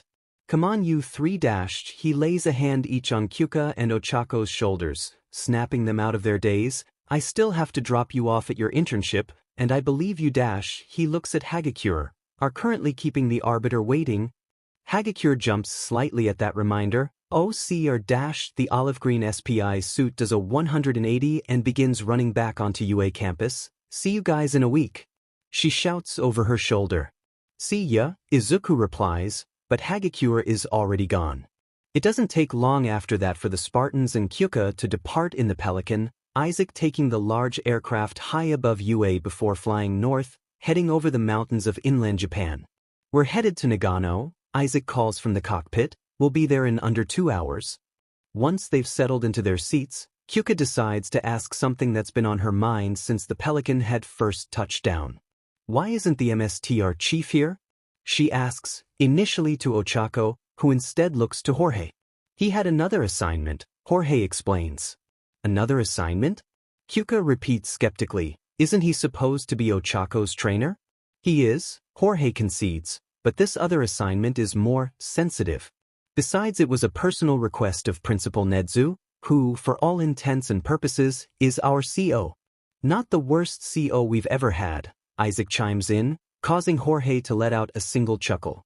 But what is this other mission of his? Ochako asks, surprising Kyuka. You don't know? She asks, and Ochako shakes her head. We may have greater access than our classmates, Izuku explains, but we're still only students and trainees. But I thought Cortana promoted you? Kyuka asks. What Cortana did would be more akin to deputization, rather than a full promotion, Jorge answers. That field promotion was only to give 151 here the authority to act in defense of Earth.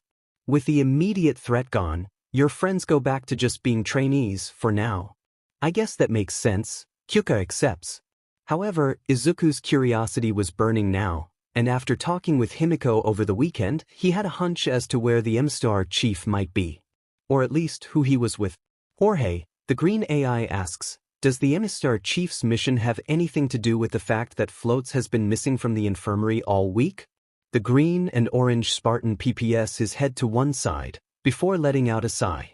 You're almost as bad as she is, he says with a shake of his head, which at least confirms some of Izuku's suspicions. WB Office, The Beast's Forest, Nagano Prefecture. Monday, May 3, 2219, 10:08 JST.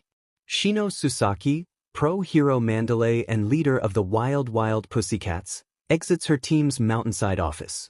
She checks the time on her phone before looking up into the sky above the trees that surround the Pussycats' lodge and takes a calming breath in and out.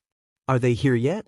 A familiar voice asks, and Shino turns her head to look at her green-haired partner, the pro-hero ragdoll, Tomoko Shiriko, like Mandalay, is dressed in her iconic hero costume. No, not yet. Mandalay reports, they should be here soon though. Tomoko just hums in acknowledgement as she moves to stand next to her team leader. A few seconds of silence pass before Tomoko speaks again. Nervous? She asks. Shino gives the other woman a soft smile. Your quirk tell you that? Nope, Tomoko chirps, I just know you. You're worried about Koda, aren't you? Shino sighs and slowly nods her head. This'll be the first time we've had students here since. She falters in her speech, and Tomoko lays a reassuring paw on her leader's shoulder. It's okay, the green-haired woman says soothingly. If needs be, we can handle the interns, while you look after Koda. But Shino shakes her head. That wouldn't be fair to you, Ryuko or Yawara. It was my idea to invite those students. An idea we all agreed with. A third woman's voice chimes in, and the two women look back at the entrance to the lodge to see Pixie Bob and Tiger, Ryuko Tsuchikawa and Yawara Chata, standing there, also in their costumes. Just remember, we're all here for both you and Koda, Tiger says as he and Pixie Bob join the other half of their team. Thanks, Shino says before embracing her three teammates in a grateful hug. As the four heroes embrace each other, a 5-year-old boy, dressed in a short-sleeved shirt, navy shorts and a red hat with 2 horns on it, looks on in contempt from inside the lodge. Why did he have to be stuck with them? Worse, his aunts had told him the other day that more idiots would be staying with them for the week to train. Mentally, the boy scoffs. They're just training to die, he thinks. However, both the boy's misanthropy and the pussycat's embrace are interrupted by the sound of large jet engines, and pretty soon the clearing that the pussycat's office is located in, as well as the surrounding forest, is blasted by the downdraft of a UNSC Pelican hovering overhead. The four heroes outside brace themselves against the buffeting winds as the large aircraft touches down on the forest floor. As soon as the large green dropship's landing gear touches the ground, the engines shut off and the wind dies down instantly. A few seconds later, the hatch and boarding ramp at the rear opens up, and the sight of 3 individuals greets the 4 pros. One of whom they recognized as the student with the earphone jack quirk. The 2 armored giants, however, they don't recognize. One was green and orange, while the other was black and white. As Jorge leads his charges down Pelican's boarding ramp, he notes the appearance of the 4 pro heroes in front of him, and he's honestly not sure what the strangest part of them is. Between the buff man in a skirt, the cat ears, the cat paws, and the tails, he was having a strong time believing that these 4 were among Japan's most prominent search and rescue specialists. But according to both Cortana and Izuku, they were, and he wasn't one to contradict an AI, certainly not when one of them was a supposed expert on heroes. As the Spartan steps off the ramp, he addresses the brunette woman dressed in the red WWP costume, whom Cortana had told him was the leader of the Pussycats. Mandalay? He says, using the woman's hero name. You're from UA? Mandalay asks as her teammates finish tidying themselves, the downdraft having ruffled their hair and clothes. Jorge nods his head. Yes ma'am, Jorge 052, UA Security, here to drop off 3 students, Ochako Uraraka, Izuka Midoriya, and Kyuka Jairu. I only see 1 student. Where are Uraraka and Midoriya?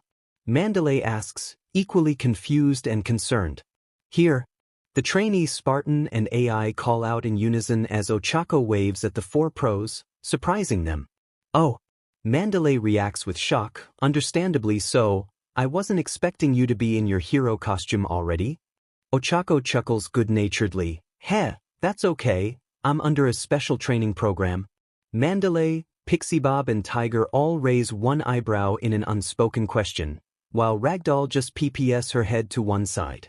Well, you can tell us more about that later, Mandalay replies after a few seconds. For now, why don't we show you where you'll be staying for the week, and then we can go over any questions that you or we might have? Okay, the 3 teens reply in unison before stepping away from the Pelican to join the 4 pussycats. Once they are clear of the UNSC aircraft, Jorge re-enters it, and a few seconds later the pelican is in the sky and returning to UA. Right then, Pixie Bob claps her paw-covered hands together once the pelican is gone. Let's give you kittens the tour. Fat Gum Agency, Esaha City, Kyoto Prefecture. Monday, May 3, 2219, 10:42, JST. Logically, Momo knew there was no reason for her to be nervous. She had come second in the sports festival. Fat Gum had extended her an internship offer, everything was going well for her, and yet, her ever-active mind imagines 1,000 different ways in which her meeting with the BMI hero can go wrong, 1,000 different faux pas that could anger or offend her host for the week. Not only would she be embarrassing herself, but her family and UA as well, both of whom she would be representing during her internship. After coming this far, she could not afford a mistake now. The raven-haired teen takes a deep breath to calm her nerves. She looks up at the building in front of her, the Fat Gum Agency. It was certainly a unique building. Unlike the glass and gray concrete office buildings that surround it, the Hero Agency is as colorful as its resident hero. In fact, as Momo inspects the outer facade, she realizes that the upper half of the building is designed to somewhat mimic Fat Gum's face, complete with a domino mask and windows arranged in a jolly smile and eyes. The bottom half of the front features the words, Fat Gum, printed in big, bold, yellow words. Content that she'd spent long enough standing outside the building. Momo pushes open the front door and enters the main lobby, where she is greeted, not by the BMI hero, but rather by a tall man, with pale skin, pointy elf-like ears, and unruly indigo hair. He's wearing a hero costume consisting of a white tunic over a black bodysuit, and a vest with multiple different pockets. Momo approaches the man, on the assumption that he's Fat Gum's sidekick. As she does so, the man seems to notice her and looks up. As soon as she sees the man's face, Momo realizes two things. One, he was a lot younger than she first thought, only a few years older than her, and two, he had a really intense, almost intimidating gaze. Hello, Momo greets tentatively, but no sooner does the greeting leave her lips than the man turns away from her. He's upstairs, the man says quietly. I'm sorry, what was that?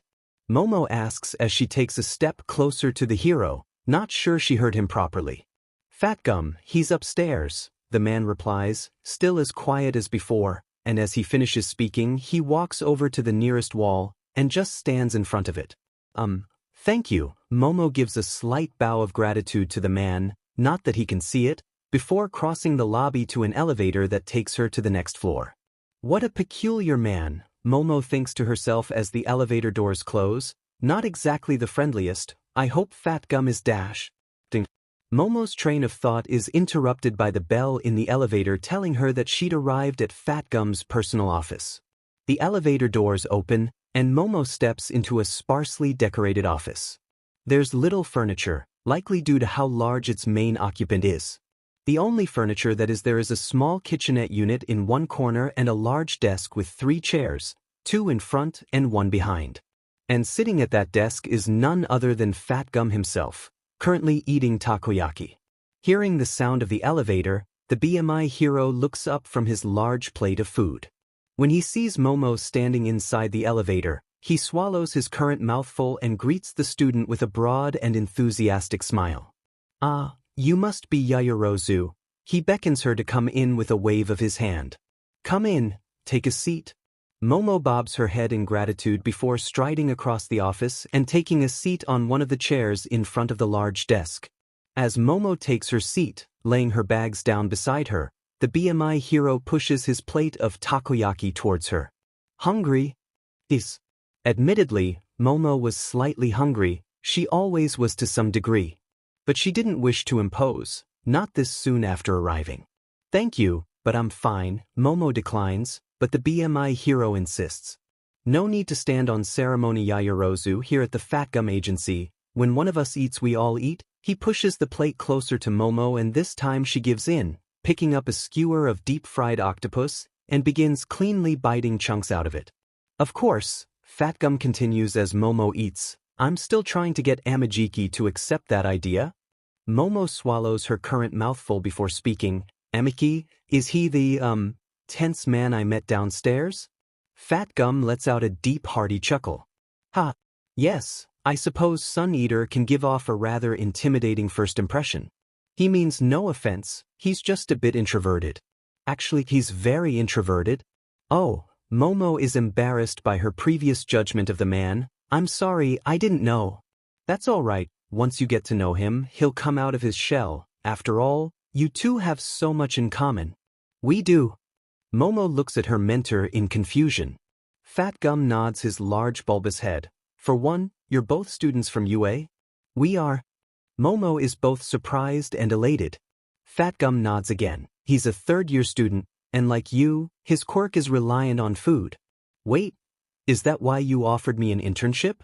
Momo asks, because my quirk is food-based? One of the reasons, Fat Gum explains, I like to keep an eye out for those students with food-based quirks. We're something of a niche in heroics. Our powers come from our diet, which means how we eat is very important. Momo hums in agreement. That's actually why I accepted your offer. I'm hoping you can teach me how to maintain my calorie count while in the field, among other things. Excellent thinking, the hero praises, before rising from his seat. Those are the exact kinds of considerations we foodies need to think about. He moves around his desk to stand next to Momo, who is forced to crane her neck upwards to look at the large man. Now then, how about we take some of this food down too? Amajiki, I hate for him to feel left out. Momo nods her head as she rises from her seat, picking up her bags as she does so. I look forward to working with you and Amajiki, sir. Like wise Yairozu, the large, yellow, hero pauses. I never actually got your hero's name by the way. It's Faber, the everything hero, Momo answers. Well, then, Faber, welcome to the League of Extraordinary Foodies, Fat Gum says with his usual enthusiastic smile as Hero and in turn walk to the elevator. Ground Beta, Outer Campus, Ihai. Monday, May 3, 2219, 11 o'clock, JST.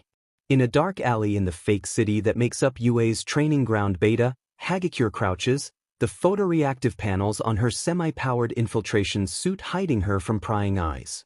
She peeks out of the alleyway into the main street before her. She had spent the last hour and a half sneaking through the fake cityscape, hiding from.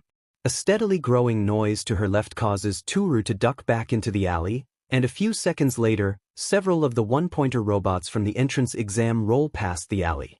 She'd been avoiding varying patrols of robots all morning. And to be honest, it had been a breeze. Her new tech wasn't quite as perfect as her quirk, which made her completely transparent, but against these robots? It had been child's play to avoid them. The only reason it was taking her so long was that she had to stick to the back alleys. As the last of the robot patrol passes by, the invisible girl sticks her head out again.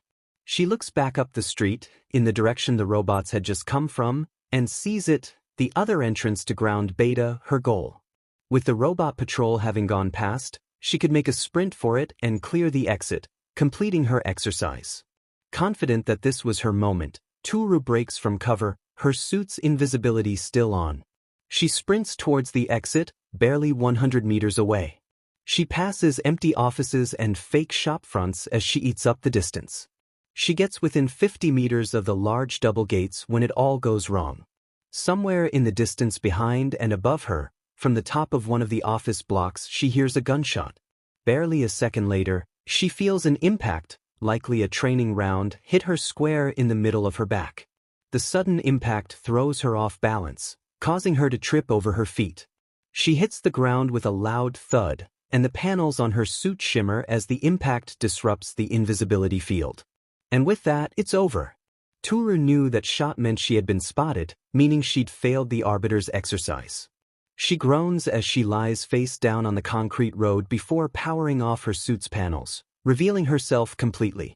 As she does so, she hears several footsteps. She looks up and sees the Arbiter and the Major approaching. Hey, she groans in greeting as she slowly pushes herself off the ground. A commendable effort, Learner Hagakure, the Arbiter begins. You evaded the patrols, only failing at the very end. Do you know where you went wrong? Yeah, I was spotted, somehow. The invisible student answers glumly. But do you know why you were spotted? The Major adds. No, Toru sounds annoyed, that's what's been bothering me, Who shot me and how did they see me? I saw you dash, a third voice answers, because you were overconfident. Tura turns around to face another Sangaili, the one known as the Seneschal, who was carrying one of the UNSC's battle rifles. Rather than sticking to the shadows, you became over-reliant on your invisibility to keep you hidden, the Arbiter explains. While your quirk and active camo may keep you hidden, they are not perfect. They do not hide your sound. You heard me? Hagakure looks up at the Seneschal, who slowly nods in reply. But how? No one's heard me before. Because you are untrained and undisciplined, the Major explains, used to hiding from others who are equally untrained and undisciplined. There is more to moving unseen than simply being invisible. The Arbiter moves to put a reassuring hand on Hagakure's shoulder. By the end of the week, you should be able to move without being seen or heard, so that even the demons will not find you. Unseen beneath her helmet, Hagakure grins. The idea that she'd be able to sneak up on anyone, even Uraraka, made her giddy. This week was going to be fun. WB Office, the Beasts Forest, Nagano Prefecture. Monday, May 3, 2219, 11 o'clock, JST. Ochako and Kyuka were sitting in the small kitchen of the Pussycats' office with the Pussycats. Izuku was currently sitting on his tackpad, which Ochako had placed in the middle of the table. They had just sat down after concluding their tour of the office and the surrounding grounds. So, any questions? Ragdoll asks. Kyuka raises her hand and Mandalay gestures for her to go ahead. So, just to clarify, we're free to use the onsen after we're done for the day? The Punkette asks. The Pussycats all nod their heads. Kyuka looks at Ochako uncertainly, and the tall brunette knows what her girlfriend is thinking. You can go right ahead, Kyuka, I won't mind. Are you sure? I don't want you to feel left out. While the baths had looked appealing during their tour, Kyuka felt guilty about the fact that Ochako wouldn't be able to enjoy them. It's fine, I can just chill with Izuku, Ochako reasons. After all, it's not like I can use them, Izuku adds. Forgive me for asking, Mandalay cuts in, but why exactly are you unable to use the baths? She looks at Ochako as she asks her question. Because I have to stay in this armor all week, Ochako explains in such a matter-of-fact tone that it takes a full second for the 4 pros to register what she said. I'm sorry, Mandalay begins. But did you say Ragdoll follows? That you have to stay in that armor, Tiger adds. All week. Pixie Bob finishes. Whoa, freaky, Kyuka whispers in response to the 4 heroes seemingly finishing each other's sentences. Meanwhile, Ochako nods in confirmation of the 4 pros question. It's part of a special program I'm with. Outside of you, she explains. Right? You said something earlier about special training? Mandalay prompts. Ochako and Izuku both nod, the Spartan program. It was created by the United Nations Space Command on Island. Izuku explains, I'm afraid most of the details are classified, but simply put, they gave Ochako that armor to allow me to operate in the field. Without a body, states Tiger. Izuku and Ochako nod. Why not just use a drone? Asks Pixie Bob. Insufficient storage, Izuku explains, which was sort of true, and if I'm in a drone I can't reliably link with Ochako. Right? Your quirk, power link, Mandalay vocalizes, I think it would be beneficial for us if you explain the exact mechanics of your quirk. Izuku looks at Ochako, and she gives him a subtle nod. So Izuku turns back to the Pussycats. So, as you know, I am a completely digital entity, right? The 4 pros nod their heads, and Mandalay speaks up. I assume it's something to do with Uraraka's armor?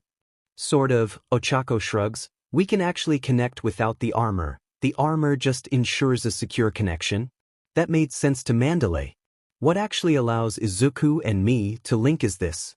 As Ochako says that, she turns in her seat and pushes up the hair at the back of her head to reveal her implant.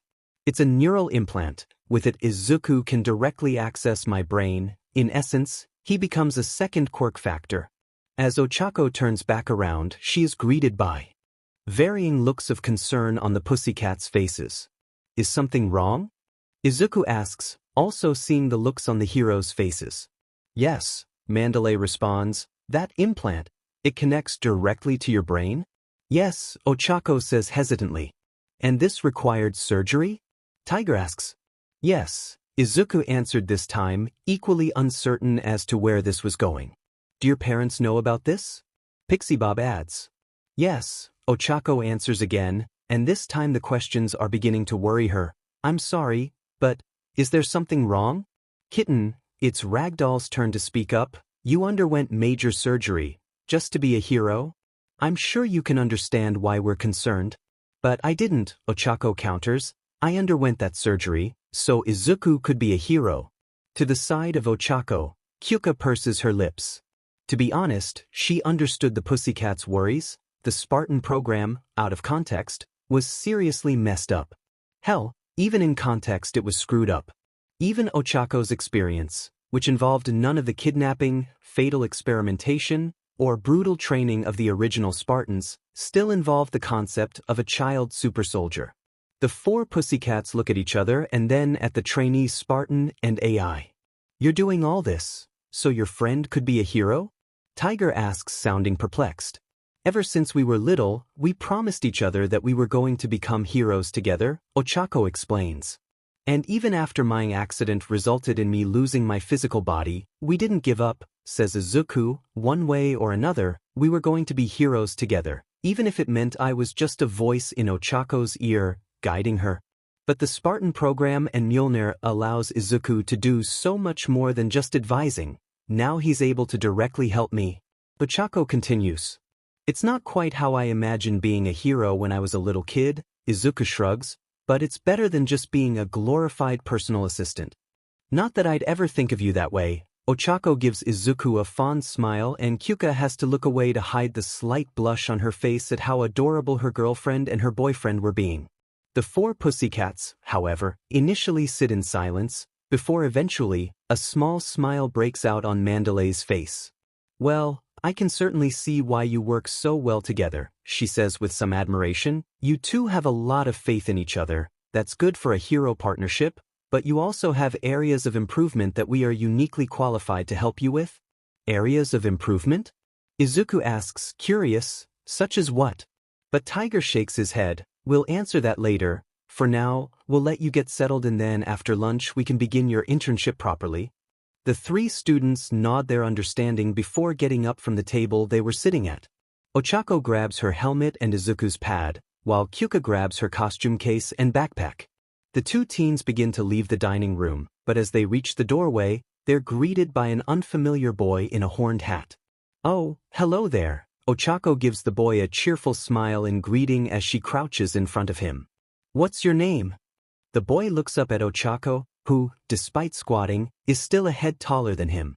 He scowls at the brunette before impulsively swinging his foot forward and up, straight at Ochako's crotch plate, as if trying to kick a guy in the ball. However, the boy regrets it immediately. His foot slams into the armor plating protecting the junior Spartan's groin, and instantly tears well up in his eyes as a jolt of pain shoots through his foot and up his leg. Behind Ochako, Kyuka, who was initially outraged by the boy's attempt to attack her girlfriend, instead tries and fails to contain her laughter as the boy hobbles away from Ochako, back down the corridor he had just come from, desperate to hide his pain and tears. What just? Ochako looks around her in confusion, not entirely sure what just happened. She hadn't even felt the kick, just saw the boy scowl at her, try to swing his leg at her groin, hurt himself, and then stagger off crying. That was Kota, Mandalay says with a sigh, my nephew. I'm so sorry about that, he's not in a good place emotionally. Doesn't give him the right to just try and hit people, Kyuka counters, her initial amusement having faded back into annoyance at the child. Imagine if Ochako hadn't been armored or was a boy. Inside his pad, in the digital world, Izuku, and the other vestiges minus Nana all shudder at the thought. Some of them like Banjo reflexively cover their manhood, despite having been non-corporeal for almost 100 years, some pains a man just doesn't forget. I know, Mandalay sighs once more, hopefully he'll learn his lesson after this, I'll go talk to him while you unpack. Prompted by the hero's words, Kyuka and Ochako continue to their temporary lodgings for the week in order to unpack, while Mandalay heads after her nephew. Esuha City, Kyoto Prefecture. Monday, May 3, 2219, 12:15 JST. It was lunchtime, and Momo had initially expected to eat lunch first before Fat Gum took her and Tamaki out for afternoon patrol. Instead, just before noon, Fat Gum had told her to suit up in her hero costume, and 15 minutes later, Momo, Fat Gum and Tamaki were out patrolling the streets of Esaha City. Momo was striding alongside Fat Gum, while Tamaki trudged behind the pair, with his face down, his hood pulled as far over his head as possible, to avoid being seen by the crowds. Fortunately, most attention was focused on Fat Gum, as he naturally drew focus due to his large size, cheerful demeanor, and brightly colored costume, though Momo also drew some attention herself, partly due to coming second place in the sports festival, and partly because of her physical beauty. While I do plan to teach you some of the general basics of patrolling, the BGMI hero says to Momo as he waves at a couple walking past, today I want to teach you the most fundamental aspect of being a foodie hero in the field. Momo gives her mentor a questioning look, not saying anything, but prompting him to continue. Know your vendors, the big yellow hero says with a knowing smile. This time, Momo's questioning looks is one of genuine confusion. Explain, she urges. Rather than answering directly, Fat Gum turns around to Tamaki and asks him a question. Sun Eater, if you needed an emergency supply of takoyaki, right now, where would you go? The indigo-haired boy is initially startled by his mentor's question, but after taking a second to get his bearings, he replies, half-heartedly. Quirks cuisine, between blocks 29 and 39, he then drops his gaze to the ground again. And if you needed beef or chicken? Fat Gum pushes, and Tamaki responds without even looking up. Yakitori's stall at the end of the block. Momo looks down the street, and just as her senpai had said, there was a food vendor on the corner of the block, selling yakitori to people, mostly businessmen on lunch. Now do you understand? Fat Gum says to Momo, who refocuses on the large hero and nods her understanding. It's about knowing your environment and what resources you have on hand. Fat Gum beams at her. Exactly, while it is essential for all patrol heroes to know their local area, for foodies like us, we benefit greatly from knowing where we can top up if our reserves get low. Speaking of, he adjusts his gaze to the yakitori stall Tamaki had mentioned. I could do with something to eat, how about you two? My treat, I insist. It doesn't give Momo a chance to argue, and in the end, the raven-haired girl just shrugs mentally and accepts the generous offer, requesting a chicken yakitori skewer. 1A Heights Alliance Dorms, Central UA Campus, UA High. Monday, May 3, 2219, 12:30 JST. Once the Arbiter had called an end to her morning training, Hagakure was allowed to return to her class's dorm building to have lunch, and her 3 Sangaili trainers had opted to join her. According to the Arbiter, as she was training with them, she deserved to eat alongside them. So now, Hagakure was sat, with a bowl of instant ramen, alongside the 3 Sangaili, watching them eat, and barely touching her own food. The Sangaili meals weren't exactly extraordinary. The Arbiter and Major were both tearing into joints of meat, while the Seneschal had a bowl of oatmeal. However, it wasn't their meals that had Hagakure so fixated on the Sangaili, but rather how they were eating. Due to the fact that the Sangaili lacked lower jaws, and instead had 2 sets of mandibles, the Arbiter and his niece weren't chewing their meat. Instead, they tore chunks off with their teeth and ate the chunks whole, similar to a crab or a shark. The Seneschal, meanwhile, was using his tongue to scoop the oatmeal off his spoon, and like his brethren, swallow the morsel whole. All in all, it was a fascinating sight to Hagakure, the fact that she was watching real aliens eating, and the fact that they were doing it in such an alien way. Eventually, the Major notices Hagakure staring, or more accurately, she notices that Hagakure's food has gone untouched. Learner Hagakure, the Major snaps Hagakure out of her gaze. Is something wrong? Are you not hungry? Huh. Hagakure is initially confused until she realizes that she's barely eaten her ramen. Oh no, I'm fine, it's just... She trails off as she realizes that admitting that she'd been watching her mentors eat might be a bit weird. You were fascinated by the way we eat? The Arbiter surmises, and if Hagakure's face had been visible, it would have been the image of surprise. No, the invisible girl tries to deny her actions, but quickly gives up. How did you know? The Arbiter lets out a rare chuckle, because I was subjected to the same fascination from both Spartan Urarica and Ancilla Midoriya when I first arrived here. The Ancilla, in particular, was interested in the fact that we do not chew our food like humans do. Yeah, that sounds like Midori, Hagakure says in understanding before turning to the seneschal. Is that why you're eating oatmeal, no chewing involved? That, and it is remarkably similar to a native Sangaili dish made from grains. The thick texture makes it easier for us to eat, as opposed to that watery slop the Sanshium feed on. So what kinds of foods would you guys eat back home? Hagakure asks as she begins to eat her own food, like, do you guys have space cows and space chicken? Chicken? The major repeats back, more than slightly confused, but the arbiter shakes his head. Just as the Sangaili differ from humans, so do our animals differ from yours. He explains, while we do cultivate some grains, as the seneschal has mentioned, our primary food is meat. One of the most common is a cattle called the Colorado. It is a large, humpbacked creature on 4 legs, and is a plentiful supply of meat once fully grown. I believe it would be similar in function to your cows. See, space cows, Hagakure exclaims, slightly vindicated, earning her another confused look from the major. It would be best if you finished your meal quickly, the arbiter instructs his intern. After we have finished, the major is going to begin giving you some one-to-one combat training that will complement your stealth capabilities. Am I getting my own energy sword? Hagakure asks excitedly, getting her hopes up before the major crushes them with her reply.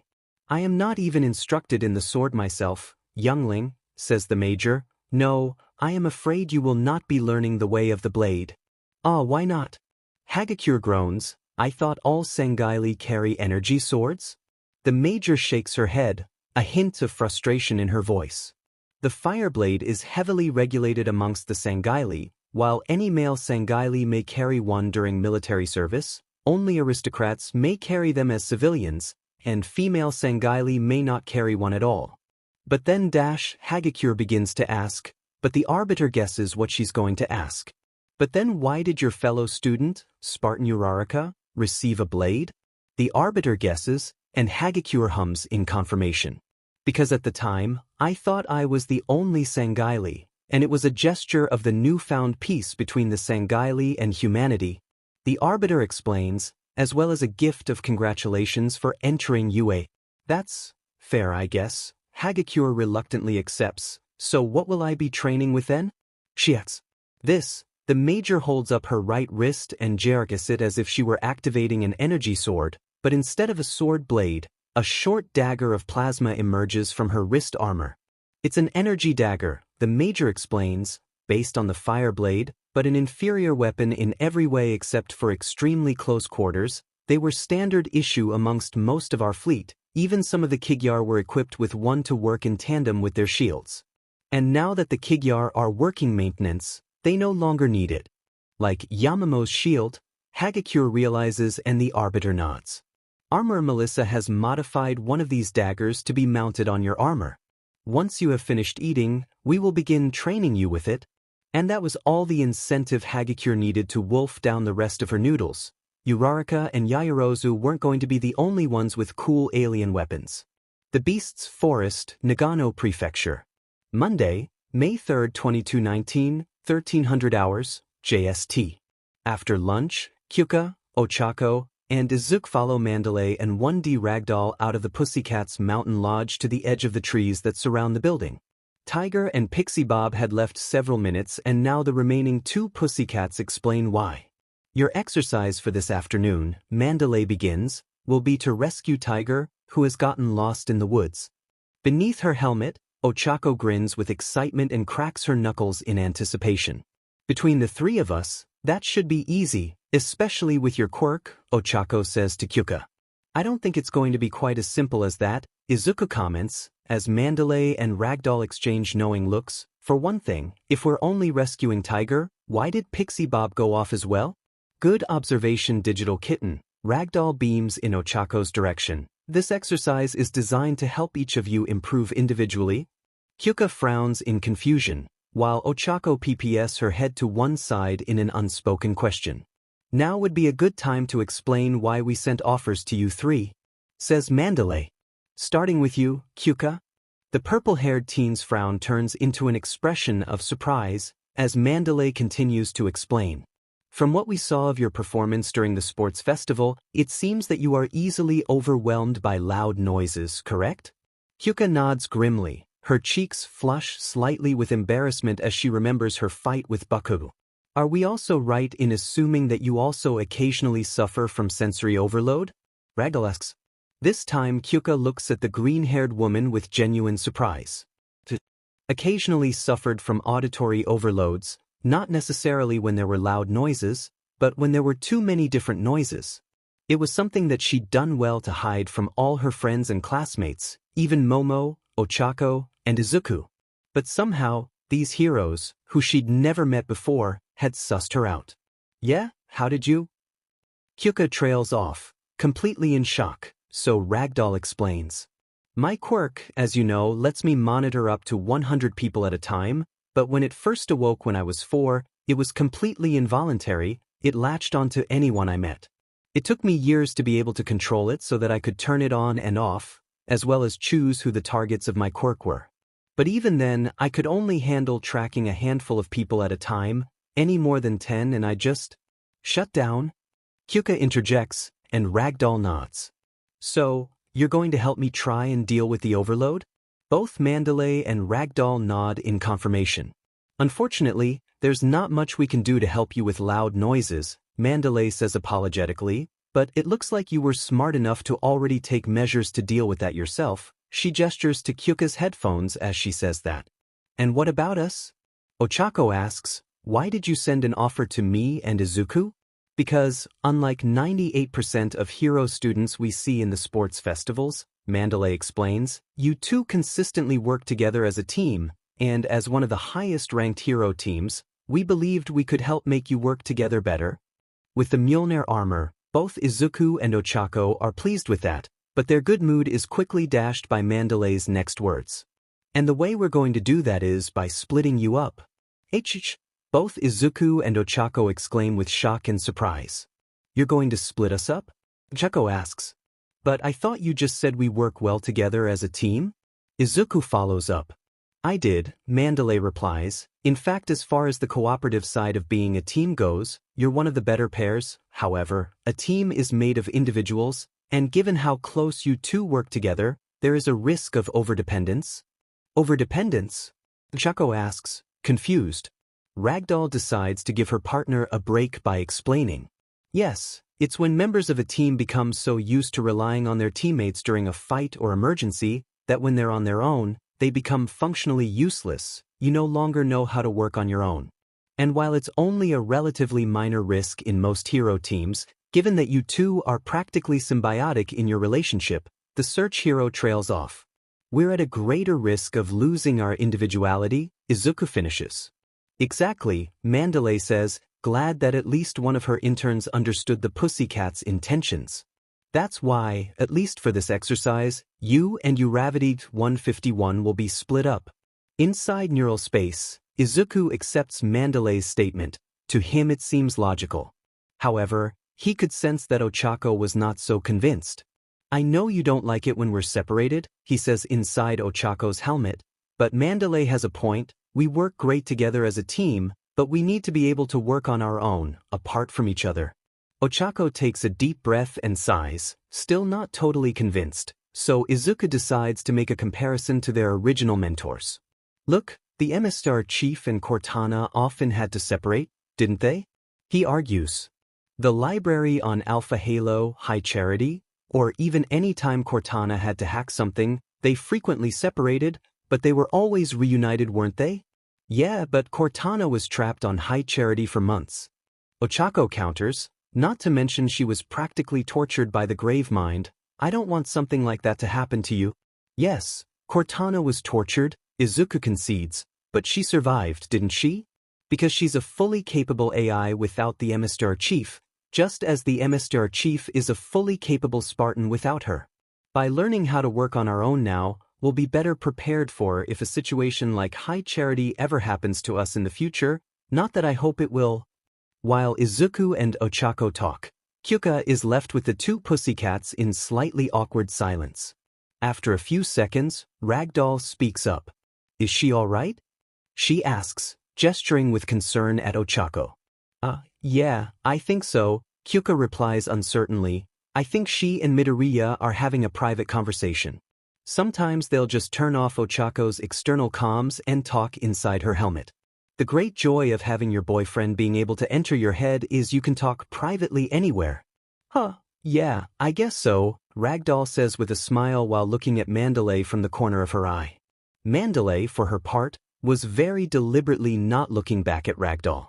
Not in front of the kid, she says telepathically, and the green-haired pro quickly composes herself, as Ochako and Izuku rejoin the conversation. Okay, the junior Spartan says with reluctant acceptance. We're ready when you are. Good, Mandalay is pleased. She'd hoped that Uraraka was sensible enough to see reason. As I said earlier, the aim of this exercise is to rescue Tiger from the woods. However, there are several caveats. The first, as you already know, is that Uravity and Ancilla are going to be separated. The second is that only Uravity will be entering the forest, Earphone Jack and Ancilla will be staying here. I get it, Izuku calls out. Jairu will be searching for Tiger with her quirk. She then relays that information to me, so I can coordinate and guide Ochako through the trees, who will then be responsible for physically rescuing Tiger. Very good, Mandalay is impressed by the boy's insight so far, so she decides to push it, but can you tell me what Pixie Bob's role is in all this? Izuku takes a second to think over all the information he knew so far about the Pussycat's aims with this exercise, and about Pixie Bob's quirk, Earth Flow. But then it comes to him. Interference. He answers and is rewarded by a look of admiration from both Mandalay and Ragdoll, the former of whom gestures for him to continue. Well, you said that your main focus of Jairu's internship was to help her deal with auditory overload, right? So I believe you're going to have Pixie Bob use her quirk to make a lot of background noise that will hide Tiger's location, forcing her to try and filter out the excess sound, right? Got it in one, kitten. Ragdoll gives the black and white Mjolnir a thumbs up. If you're ready then, I'll take Midoriya's chip, Mandalay says, holding out her hand to Ochako, who removes Izuku's data chip and places it inside his tac pad, before giving said pad to the pro hero. Whenever you're ready, she says to the two physical interns. Oh, and one last thing, Ragdoll interjects, almost as an afterthought, this will be timed. All three of the interns groan at that news before Kyuka plugs her jacks into the ground and begins listening out for the sole male member of the Pussycats. Principal's Office, Central U Campus, U High. Monday, May 3, 2219, 16:15, JST. Nedzu enters his office, having recently finished a quick inspection of Hagekyure's internship with the Arbiter and his kin. Of course, they didn't know he had been watching them, none of his staff ever do, but what he had seen had been pleasing. The invisible teen, in her olive green SPI armor, had been sparring against the Major. It was rather interesting to watch, in his humble opinion. Hagekyure stood roughly 5 feet tall, while the Major stood 2.5 taller than her, but the combat hadn't been nearly as one-sided as it would have appeared.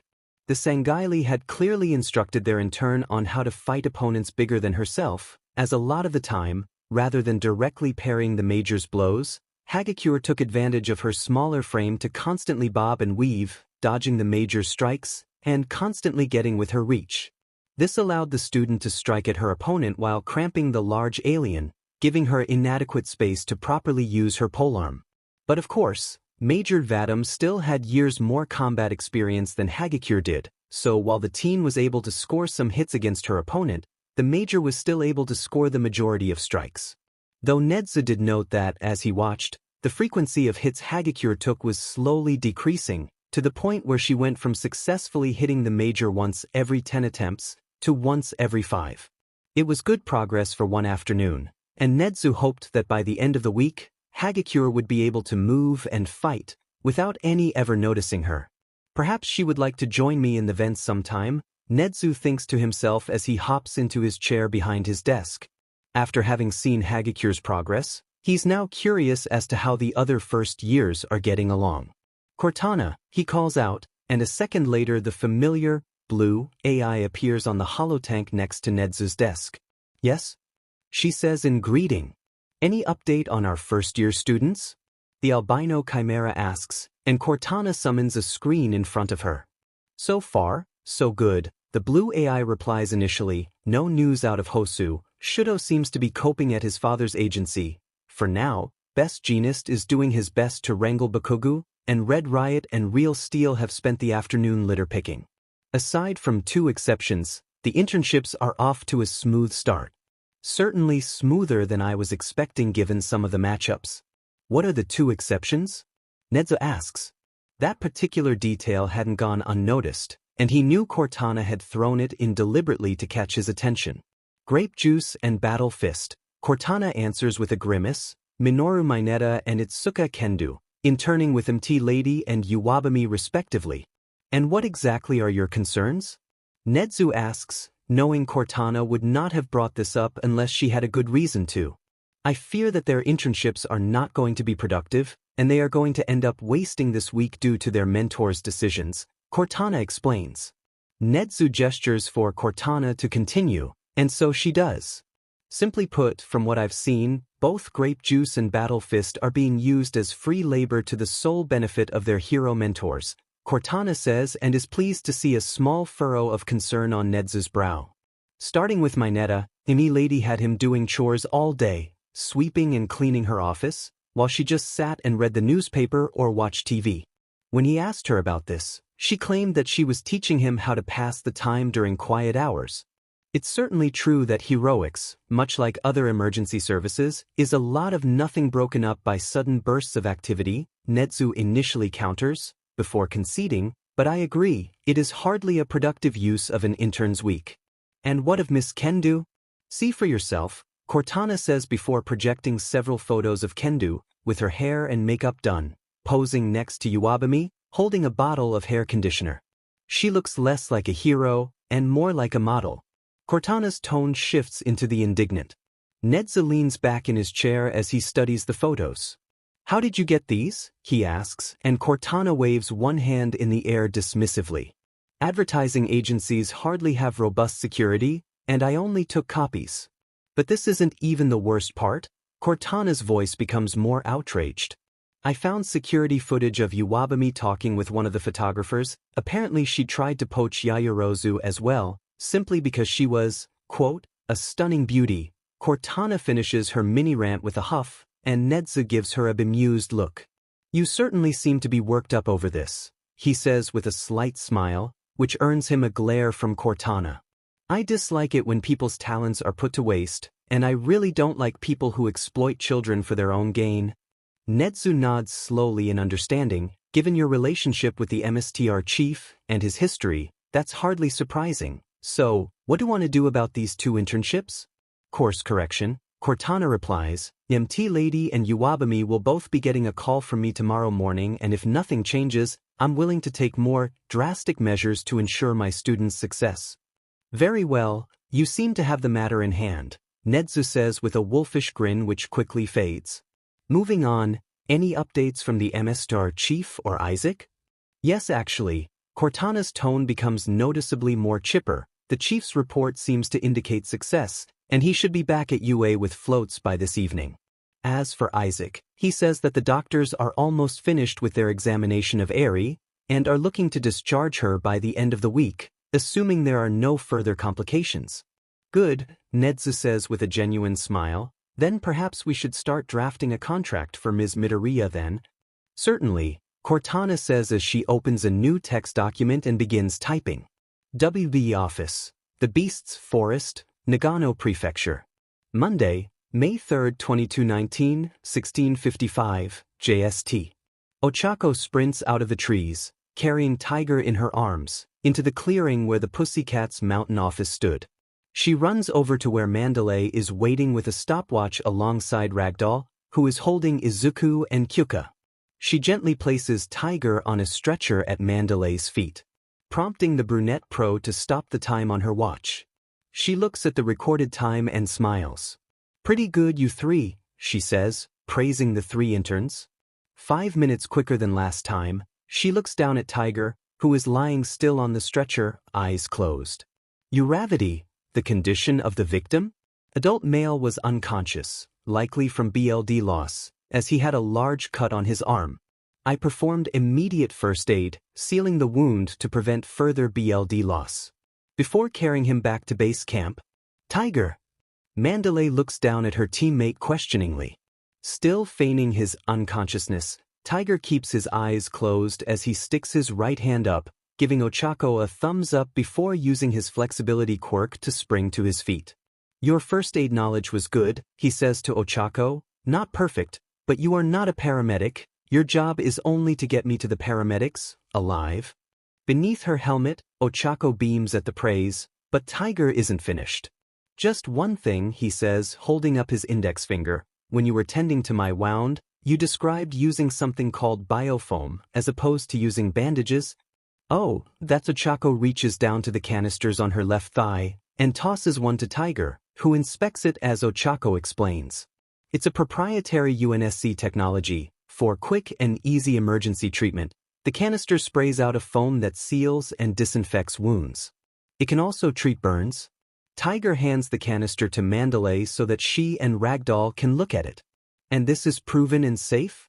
It is, Izuku answers. The only problem the UNSC faces is production. They don't currently have the facilities to mass produce it. Mandalay hums thoughtfully. A shame. Something like this could be revolutionary. She then hands the canister back to Ochako as Pixie Bob rejoins them from her position in the forest as Kyuka's auditory obstacle. You've all done well today, Mandalay addresses the three interns, Uravity 151 and Ancilla. You've done a good job and are demonstrating that you are able to work independently of each other. Earphone Jack, you've made tremendous progress this afternoon. I'm proud of all three of you. We'll continue to build on your progress tomorrow, but for now, you can take it easy for the rest of the day. We'll be having dinner at 6. The three interns bow to the pro hero and Ochako retrieves Izuku from Ragdoll before they take their leave and head back to the office lodge. Once they're several meters away from the Pussycats, all three students break out into wide grins at the praise they have received. Did you hear Mandalay? Kyuka asks. Tremendous progress. I mean, I know our times got quicker, but I was still getting overwhelmed. Yeah, but not as often, Izuku counters, now back in Ochako's head. You did amazing, Kyuka, Ochako adds, before scooping the smaller girl up into a bridal carry, catching Kyuka by surprise. Ochako, the punk girl hisses, her cheeks flush. Not in front of the Pussycats. Ochako quickly looks over her shoulder to glance at the Pussycats, who are currently grouped together discussing something, but none of them are looking at or paying attention to the three interns. It's fine, she says, turning back to Kyuka, still in her arms. They aren't paying attention to us, so let me have this chance to praise my wonderful girlfriend for doing such an amazing job. Kyuka's face, already a slight red from blushing, turns bright crimson from Ochako's words. And Kyuka reflexively puts her hands to her face to hide her reaction. Shut up, she half-heartedly grumbles, not putting any weight behind her words. Come on, Ochako continues to carry Kyuka into the lodge. We have an hour before dinner, during which we can just relax together. Okay, Kyuka mutters, her face still red. As the three students return to their lodge, the Pussycats remain where they are, giving their interns a chance to relax before they too return to the lodge. As they stand around talking, however, the interaction between Kyuka and Ochako doesn't go unnoticed by two of the Pussycats. You see those two kittens? Pixie Bob asks Ragdoll, both of them watching Ochako carrying Kyuka from the corner of their eyes, without turning their heads. Yeah, Ragdoll replies, I thought Uraraka was dating Midoriya? She is, Mandalay interjects. They started dating before starting UA? Pixie Bob takes another glacé at Uraraka, still bridle carrying Jairu, before slipping her arm around Ragdoll's waist. Maybe they're like us, she says. Maybe, Tiger says coolly, but they've not given any indication that they are. You mean aside from the fact that Uraraka just picked up Jairu like you do with us? Pixie Bob counters, raising one eyebrow in question at the sole male of the group.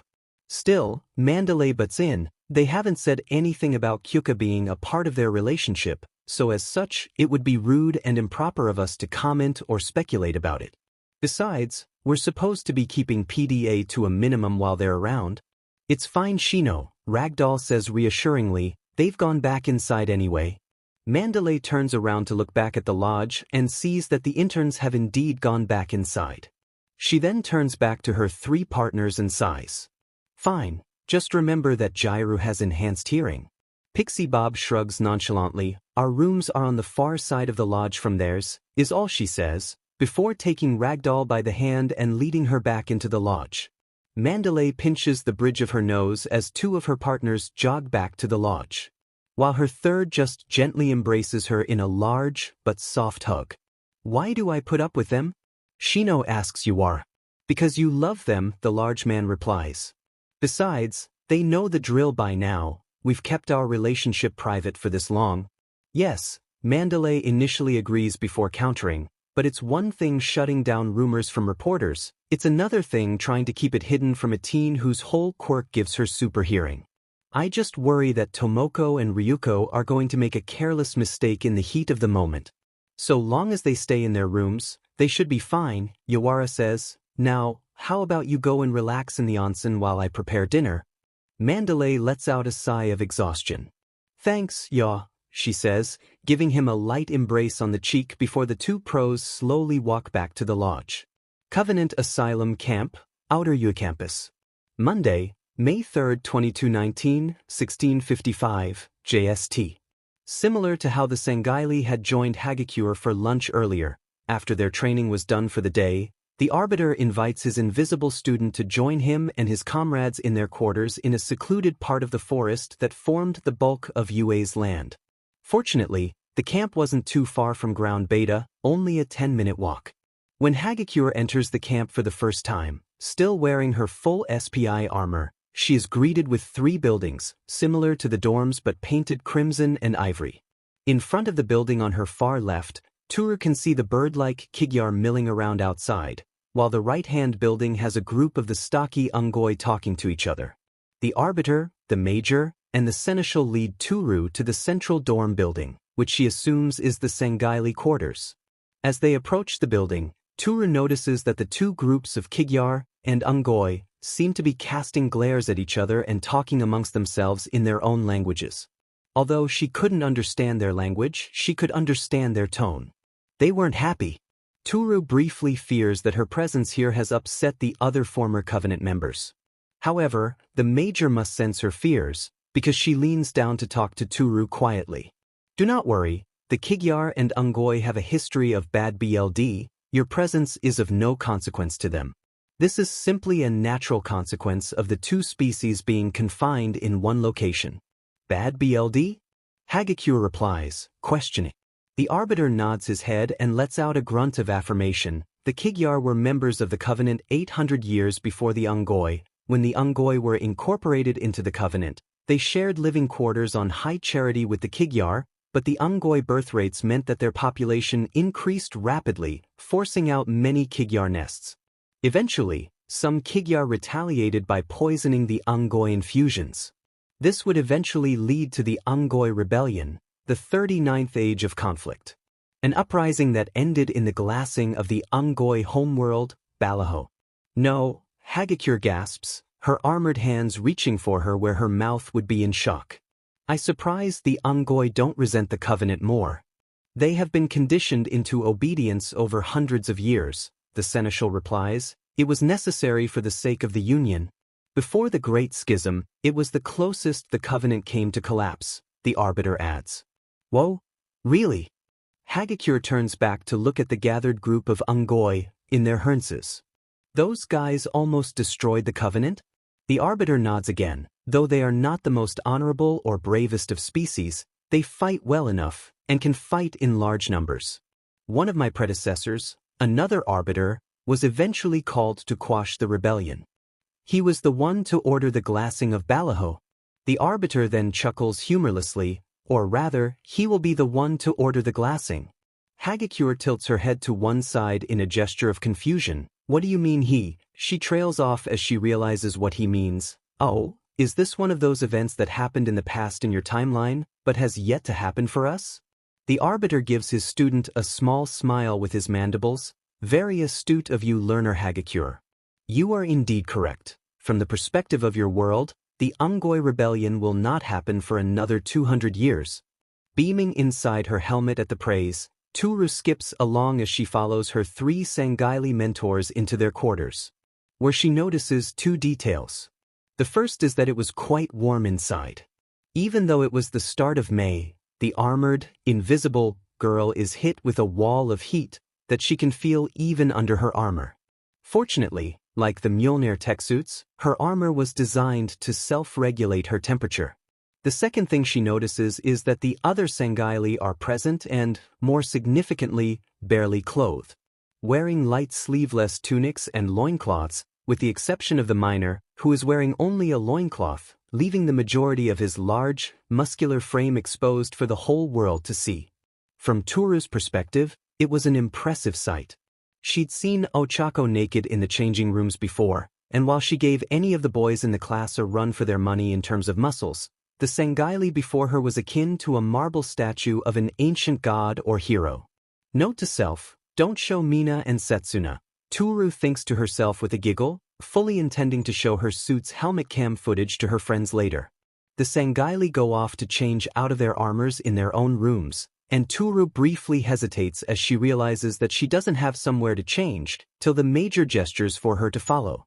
You can change in my room, the female Sangaili says. It would be improper to allow you to change with males. Oh, thanks, Toru says as she follows the major up to her room. As they walk upstairs, despite being taller than 98% of humans, the Sangaili are not cramped in their quarters, which are nearly identical to the student dorms. Toru chalks up it to UA's practice of accommodating all manner of quirks. They arrive at the major's room and the major lets Toru enter first. The room Toru finds herself in is sparsely decorated, similar to Shoji's. The only pieces of furniture are a table, a mattress on the floor, and a banner hanging on the wall opposite the bed. As Toru begins removing her armor, she studies the banner. It's made with crimson, gold, and ivory thread. It depicts what looks like a Sangaili skull set over 2 crossed, curved blades. The skull is made from ivory thread, the blades are golden, and the background is made of crimson.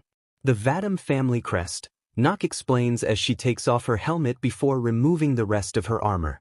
Oh, right, Hagakure replies, continuing to remove her own equipment. Vadim-sensei is your uncle, so does that mean he has siblings, a brother or a sister? No, I'm afraid you misunderstand, Nock says with a shake of her head. The Arbiter is not my biological uncle, he is simply the one who helped raise me. As a tradition, Sangaili younglings are not permitted to know their fathers, so that in theory all Sangaili may be raised equally as a collective without favoritism. Once a Sangaili comes of age, their father may step forth and claim their offspring after being informed by the mother. Though not all do, for a variety of reasons. Toru notes a hint of sadness in Nock's voice as she says that last part. Did your father not claim you?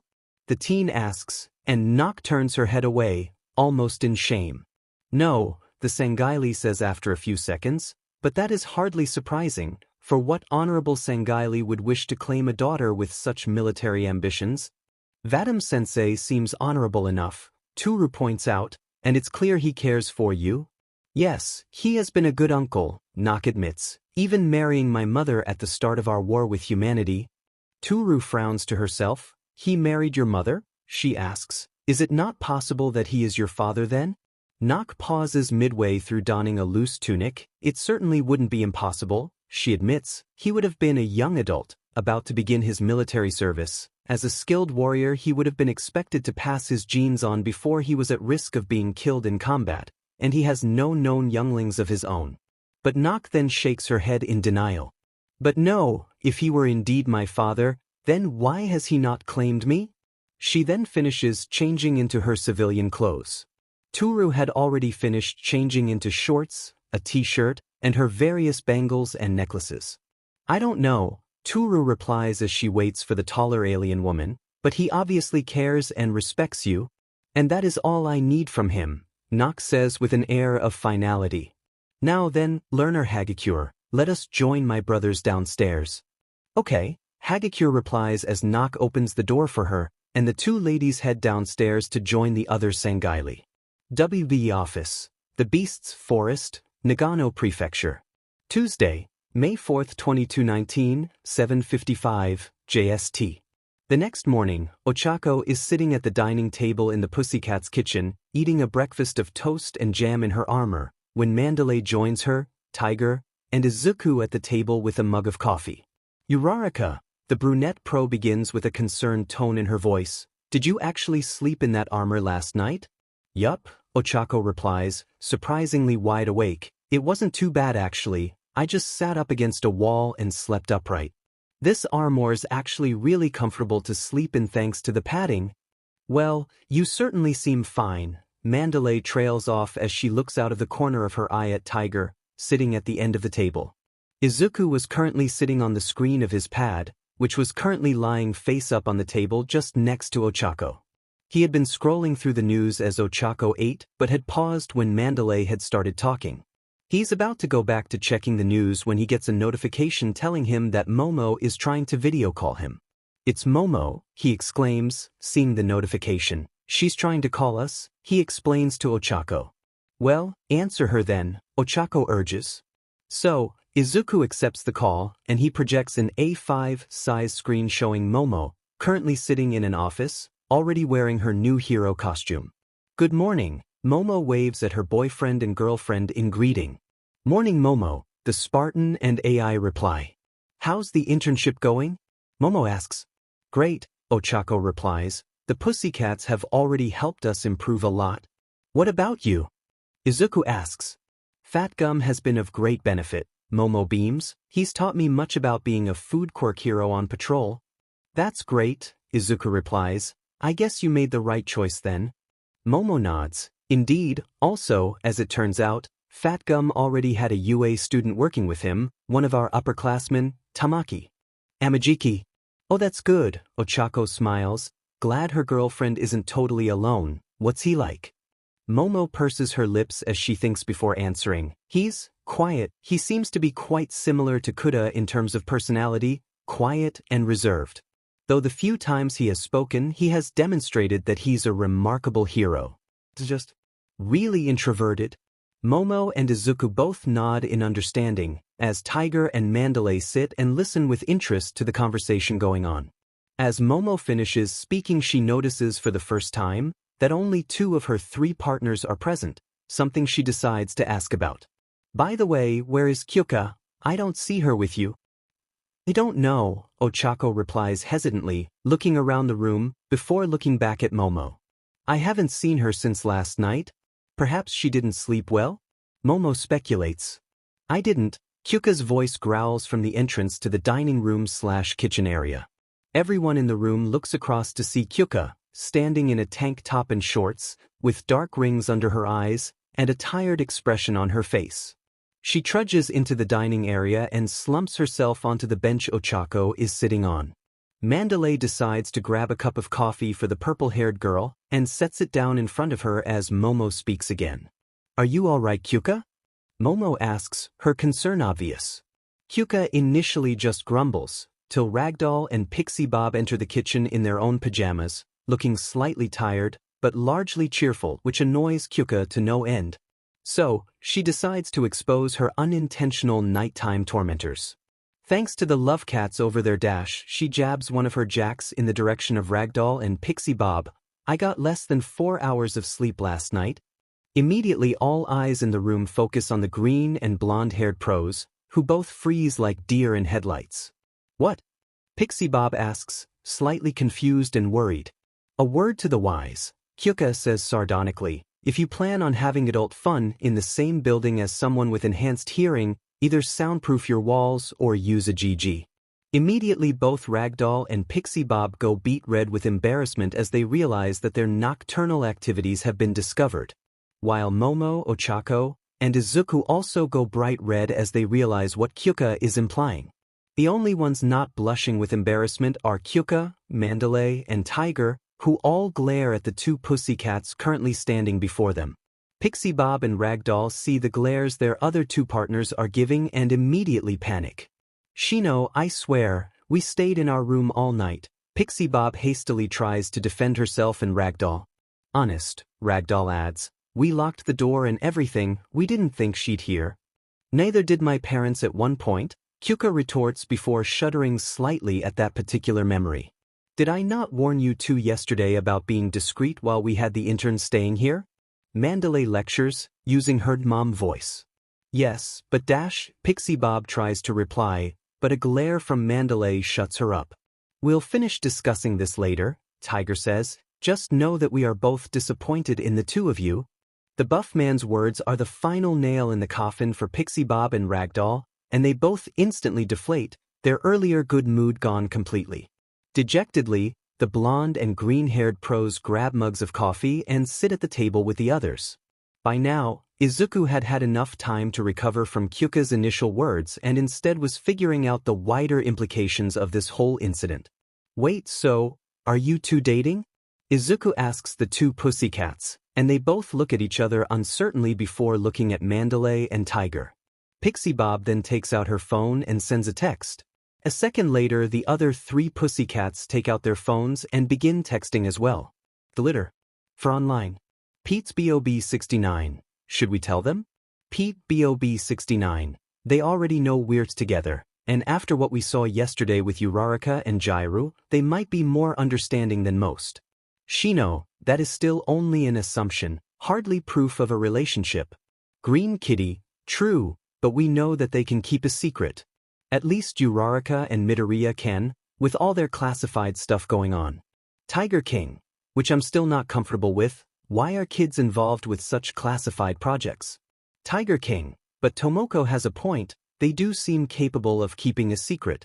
Tiger King, there is also the point that if we don't tell them the truth, they'll start speculating on their own and likely tell others. Tiger King, if we tell them the truth and emphasize the need for discretion, they will most likely keep our secret.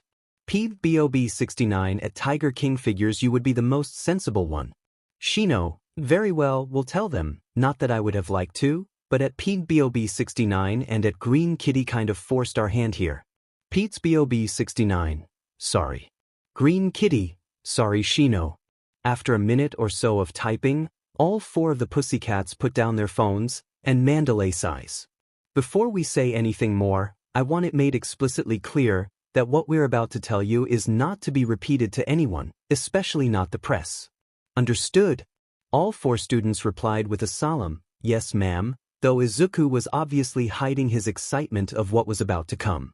Okay, Mandalay is somewhat satisfied by the answer from her interns and their friend. The simple truth of the matter is she reaches inside the red vest of her hero costume and pulls out a gold ring on a silver chain that is hanging around her neck. We're married. As she says that, the other three pussycats follow suit, each revealing their own rings hanging on chains around their necks. While Ochako, Momo, and Kyuka are surprised by the statement, Izuku reacts with excitement. So it's true then? He exclaims, his inner hero fanboy emerging. The wild pussycats are all dating, or rather you were, he amends. Pixie Bob chuckles, I see someone keeps up with the tabloids then. Izuku shrugs helplessly, I read just about anything related to heroes, including fan theories and speculation, mainly to figure out if they're true or even possible. Well, the rumors concerning our relationship are true, Mandalay says. We started dating just after graduation. But we didn't get married until several years after we established our agency, Tiger adds. All three teens present just stare at the pussycats with fascination, while Momo just listens, equally enthralled.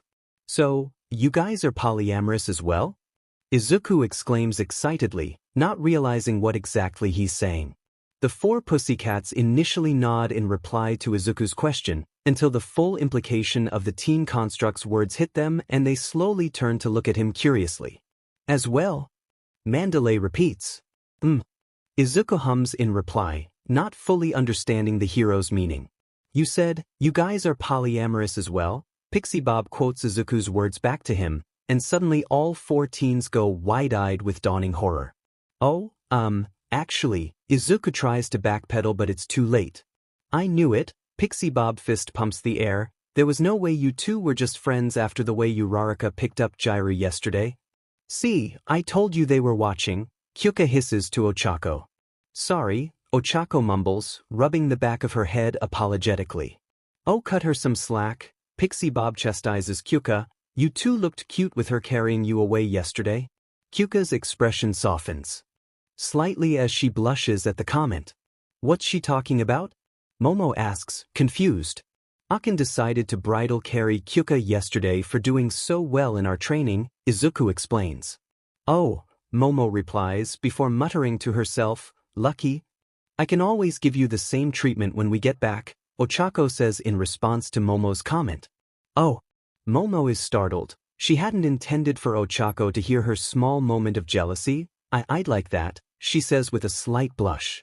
Ochako and Kyuka both smile at their girlfriend's reaction.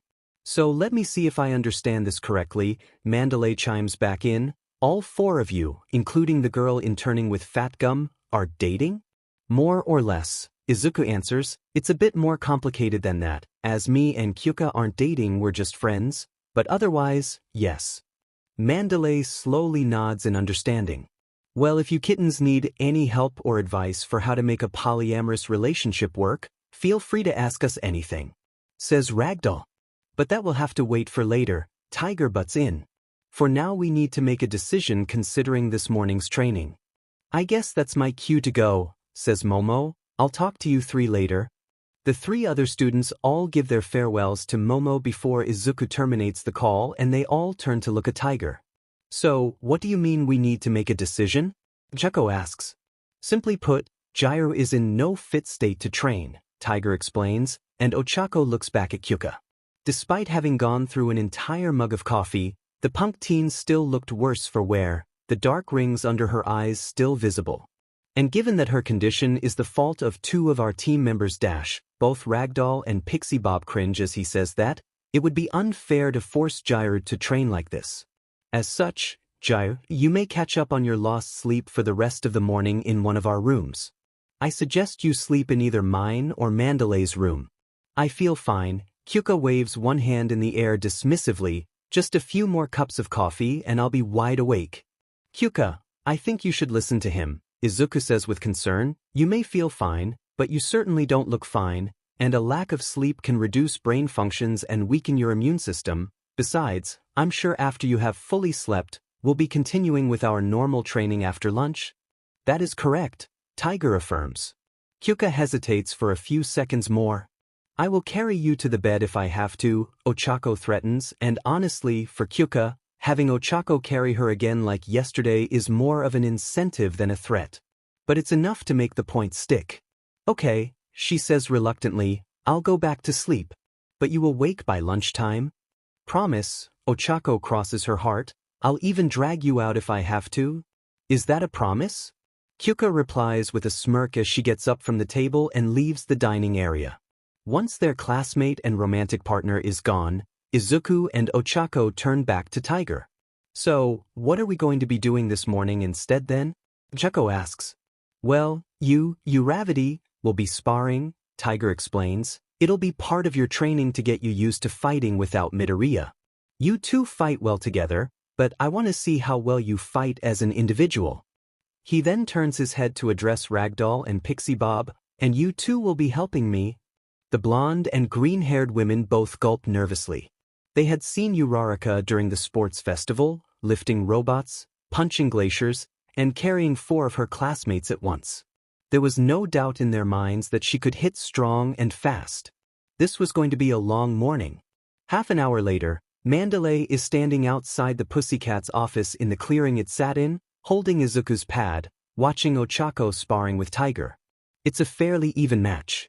Tiger had the greater experience and technique, but Ochako was aided by her limited Spartan training and augmentations, as well as her Mjolnir suit. Surprisingly enough, Tiger's punches were actually staggering Ochako. Not enough to knock her over, but enough that the junior Spartan felt them under her armor. Interesting, Izuku comments just after Tiger had landed another punch in Ochako's teeth. Tiger's using his quirk to essentially slingshot his fists by stretching his arms, giving them extra momentum at impact. He's hitting as strong as someone with a strength enhancement quirk. It is impressive, Mandalay says in agreement. While we aren't combat-focused as a team, out of the 4 of us, he's certainly the most capable in a fight. Though Pixie Bob is no slouch either. As she says that, Tiger uses his quirk to spring back from Ochako by several meters as 3 large golems made from dirt rise from the ground, obviously made by Pixie Bob's quirk, Earthflow. Beneath her helmet, Ochako grins as 3 more golems rise up behind the first 3. Now that she was no longer facing a human opponent, she felt she could let loose with her Lance of Subban. She snatches her energy sword from where it rests on her right leg and ignites it. "Alright, the great journey ends here," she says to herself, quoting one of the chief's former teammates, before she lunges at the nearest golem, plunging her sword deep into its dirt body, slicing the construct in 2. She then kicks out with her left leg at the next closest, shattering it, before slashing at the 3rd golem, cleanly removing its head from its body. Pixie Bob continues to produce more golems from the ground in the clearing as Izuku and Mandalay watch in awe as Ochako becomes a whirling mass of black, white, and pink, dancing under and around the beast-like golems, hacking and slashing at the dirt, giving them no time or opportunity to retaliate.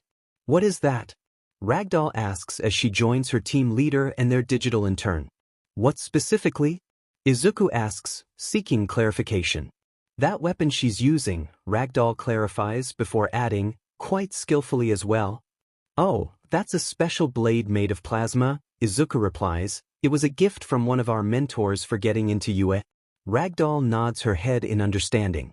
"She's certainly very good with it," Mandalay comments just as Ochako uses her quirk to float one of the golems off the ground before slashing through its midsection. "Does she plan on using that against villains?" "I certainly think that was our mentor's intention," Izuku replies as he thinks about the Sangaili definition of justice, which was certainly more final than the human definition. "If nothing else, it's a good tool against robots, obstacles, and armor." "True," Mandalay concedes, "and I suppose there are times when taking a villain's life is necessary." As she says that, Ochako smashes the final golem, prompting Tiger to jump back into the fight, causing the junior Spartan to disengage her Subanese blade and revert back to hand-to-hand combat. "She certainly knows enough not to use it against a live opponent during sparring," Ragdoll points out. "She must have been thrilled when Pixie started throwing golems at her." "She does love an opportunity to flex her muscles, both literally and metaphorically," Izuku comments. Ochako would continue to spar against the various members of the Pussycats for the next several hours, non-stop, her stamina impressing the hero team. Most of the time she was fighting against either Tiger or Pixie Bob's golems, but occasionally Ragdoll would tag in and at one point even Mandalay joined in, teaming up with Ragdoll and Tiger for a 3v1 attack. That was actually the final matchup of the morning, and as Kyuka returns from her catch-up lion, she finds Izuku being held by Pixie Bob as Ochako takes on 3/4 of the wild Pussycats at once, which Kyuka comments on. "Whoa, is Ochako really fighting 3 pros at once?" The L-teacher-clad intern asks. "Yup," Pixie Bob replies, popping the P, "and for someone who has been fighting all morning, she's holding up well." Izuku hums in agreement, before countering, "Granted, you guys aren't full-time combat heroes. If Ochako was facing heroes like Present Mike, Snipe, and Cementos all at once, she'd likely get overwhelmed quickly." "Still, it's more than I'd expect from most interns your age," Pixie Bob retorts. "That program you're a part of must really be working." "That's an understatement," Kyuka comments, knowing the full truth of the Spartan program and Ochako's augmentations. "I see you slept well then," Izuku states, seeing that Kyuka looked a lot better, the rings under her eyes having slightly faded.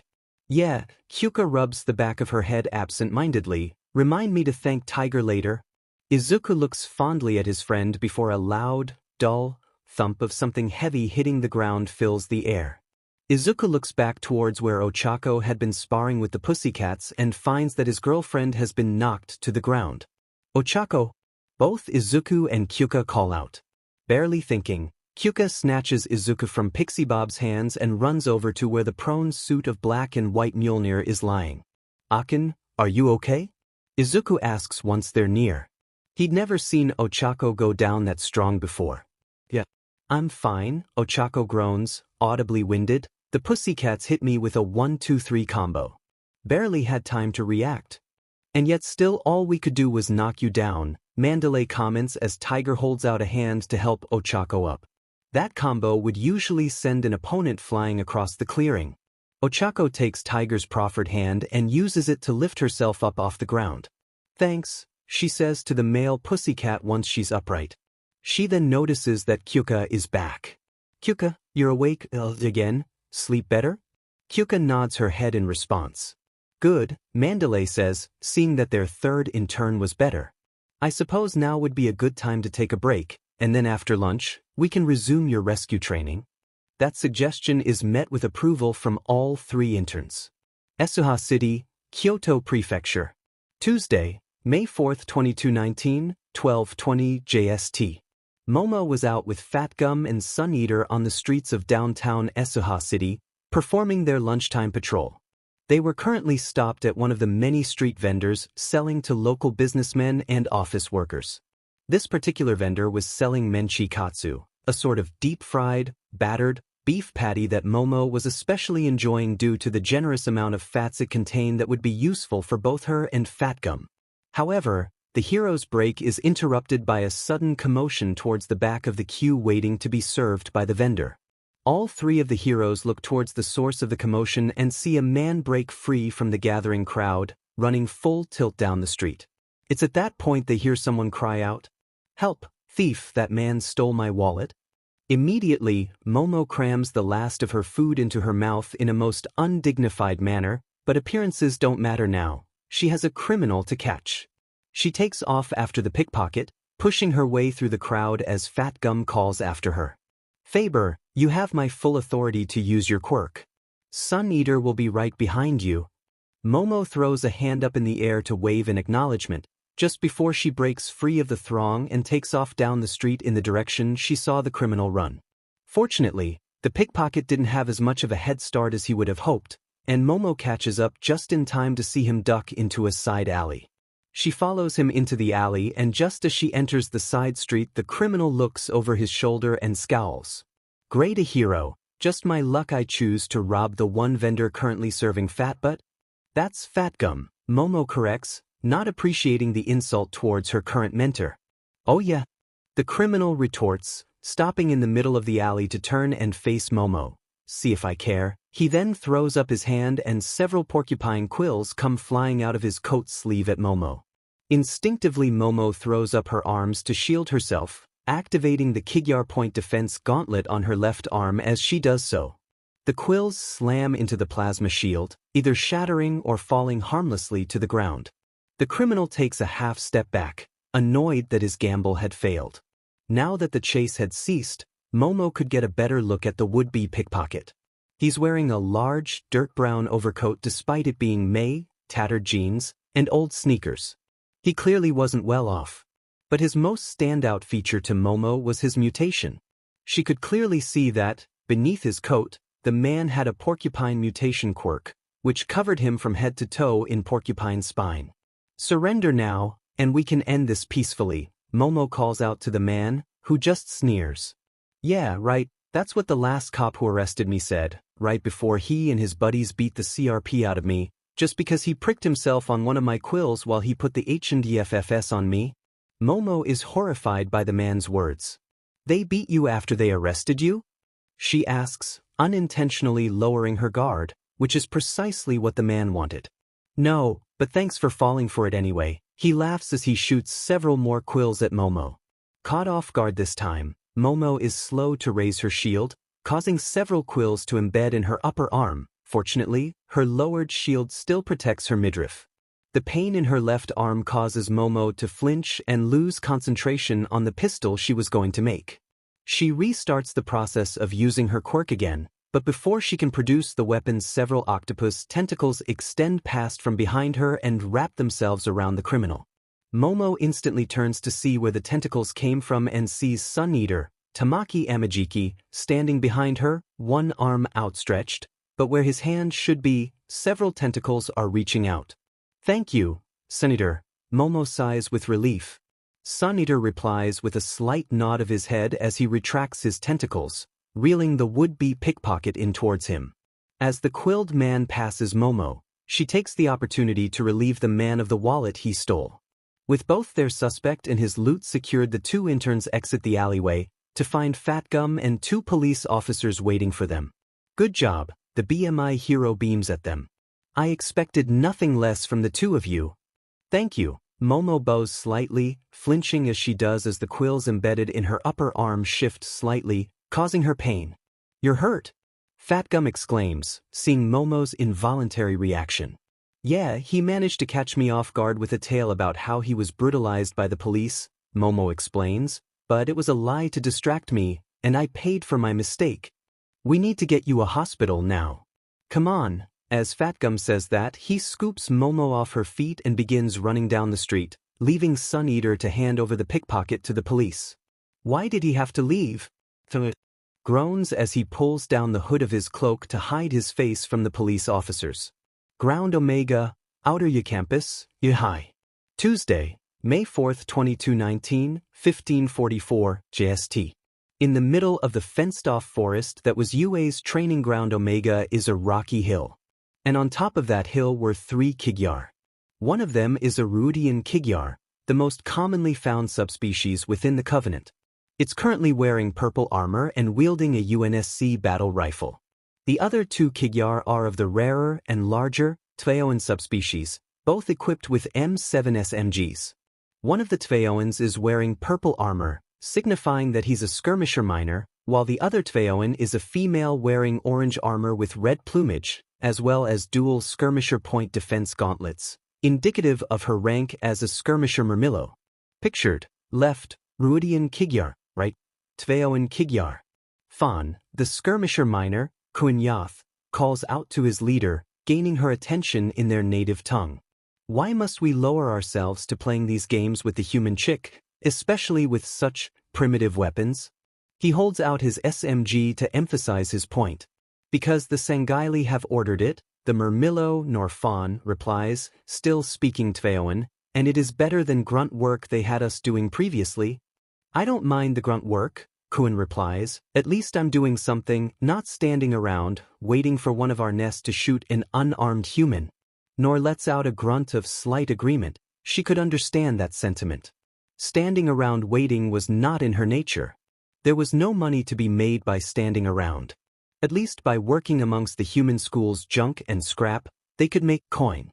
Human coin, granted, but money was money, Covenant, human, Kigyar, didn't matter.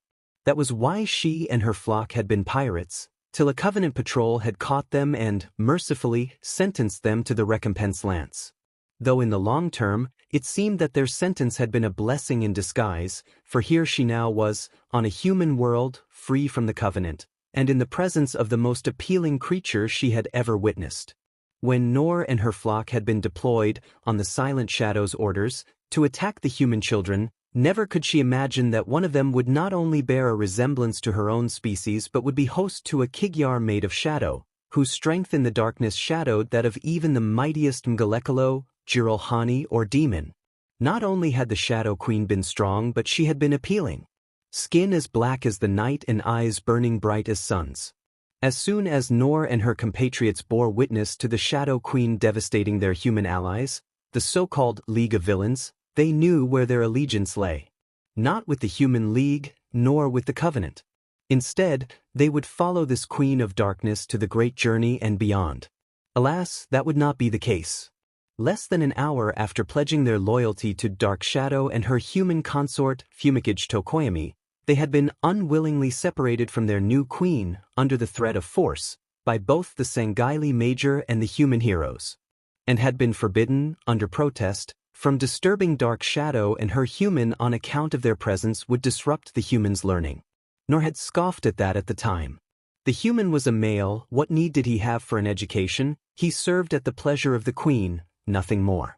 But it was pointed out to her and the other Kigyar that Dark Shadow was bonded to Tokoyami, so what benefited him benefited them both.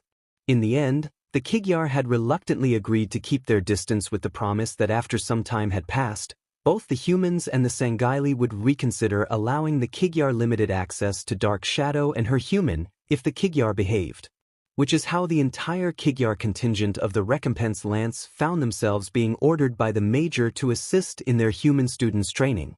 As Nor surveys the forest below the rocky outcrop she and her 2 companions currently stand upon, She frowns as she realizes that it has been a significant amount of time since the training exercise had started, and yet none of the Kigyar under her command had signaled that they had successfully caught the human. She reaches with one hand up to her helmet to activate her comms when a startled squawk from the Ruudian sniper to her right interrupts her. Immediately she spins on her taloned feet to find the sniper lying on the ground, twitching and unconscious, likely knocked out by an electric shock. The human? Nor asks, still speaking Tveoan, how could she sneak up on us? Perhaps she shot check? Kuan suggests, gesturing at the still twitching prone sniper. There was no gunshot, nor replies. But how could she have gotten this close? Kuan asks, fervently looking around, but seeing nothing. And where did she go? Nor utters a curse as she realizes what's going on. God's dean the Sangaili, the human is operating with active camouflage. Kuan looks back at his commander with surprise. Impossible, the Sangaili would.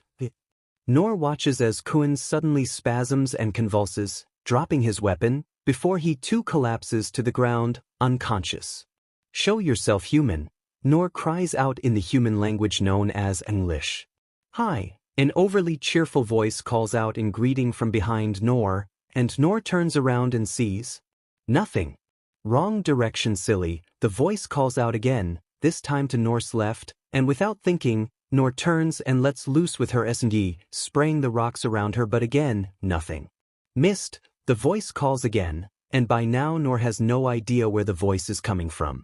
This human was cunning and skilled, she must be, to have sneaked past all the Kigyar camped out in the forest. Oh, by the way, the voice says in a conversational tone, I eliminated all the other Kigyar as well. You guys really aren't used to fighting invisible foes, are you? Nor lets her beak drop in surprise. The human had taken out all of her flock? For a brief second, she considers surrendering, to preserve some dignity. But the feeling passes and instead, a rage overcomes her. She had once been a shipmistress, a feared pirate. She would not be defeated by some lowly, hairless bang. Her thoughts are interrupted by the sound of a gunshot and a sudden burning sensation in her city before everything goes black.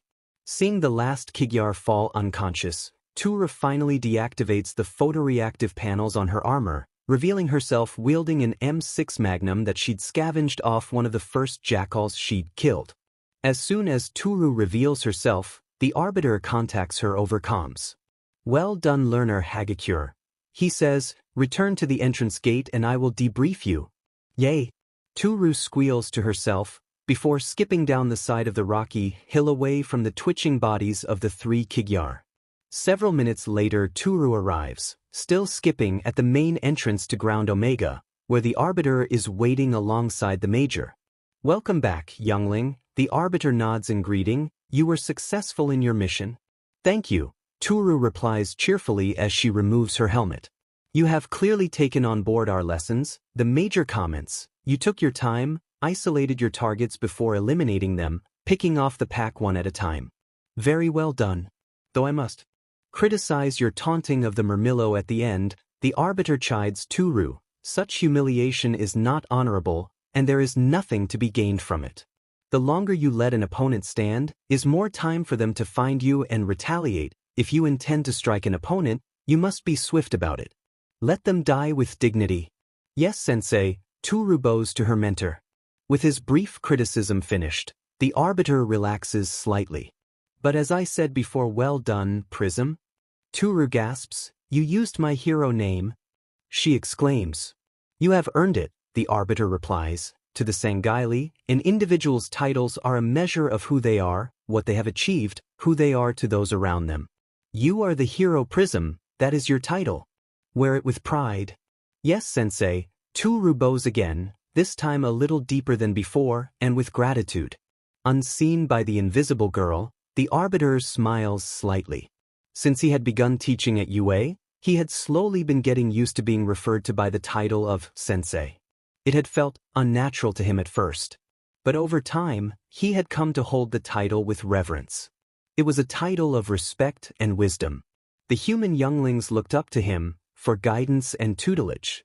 To them, he was not a Kaidan with political power, he was not a commander responsible for a fleet, he was not an arbiter who had failed his people before leading them in rebellion, and most importantly, he was not a monster, responsible for the mass murder of more innocent souls than he could ever hope to save.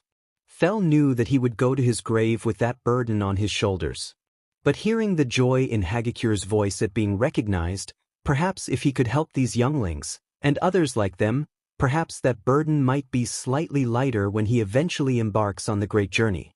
However, the Arbiter is eventually broken out of his musings by the sound of his comms activating and Cortana's voice coming through his helmet. Helioscrill, I have a message for you, the AI says, using Fel's hero name. Yes, Ancilla, Fel replies. You and your intern are being redeployed, Cortana announces. Redeployed? Fel frowns in confusion. Correct, the blue AI's voice answers. You and Hagecure are to report to Hosu City in the morning. Why?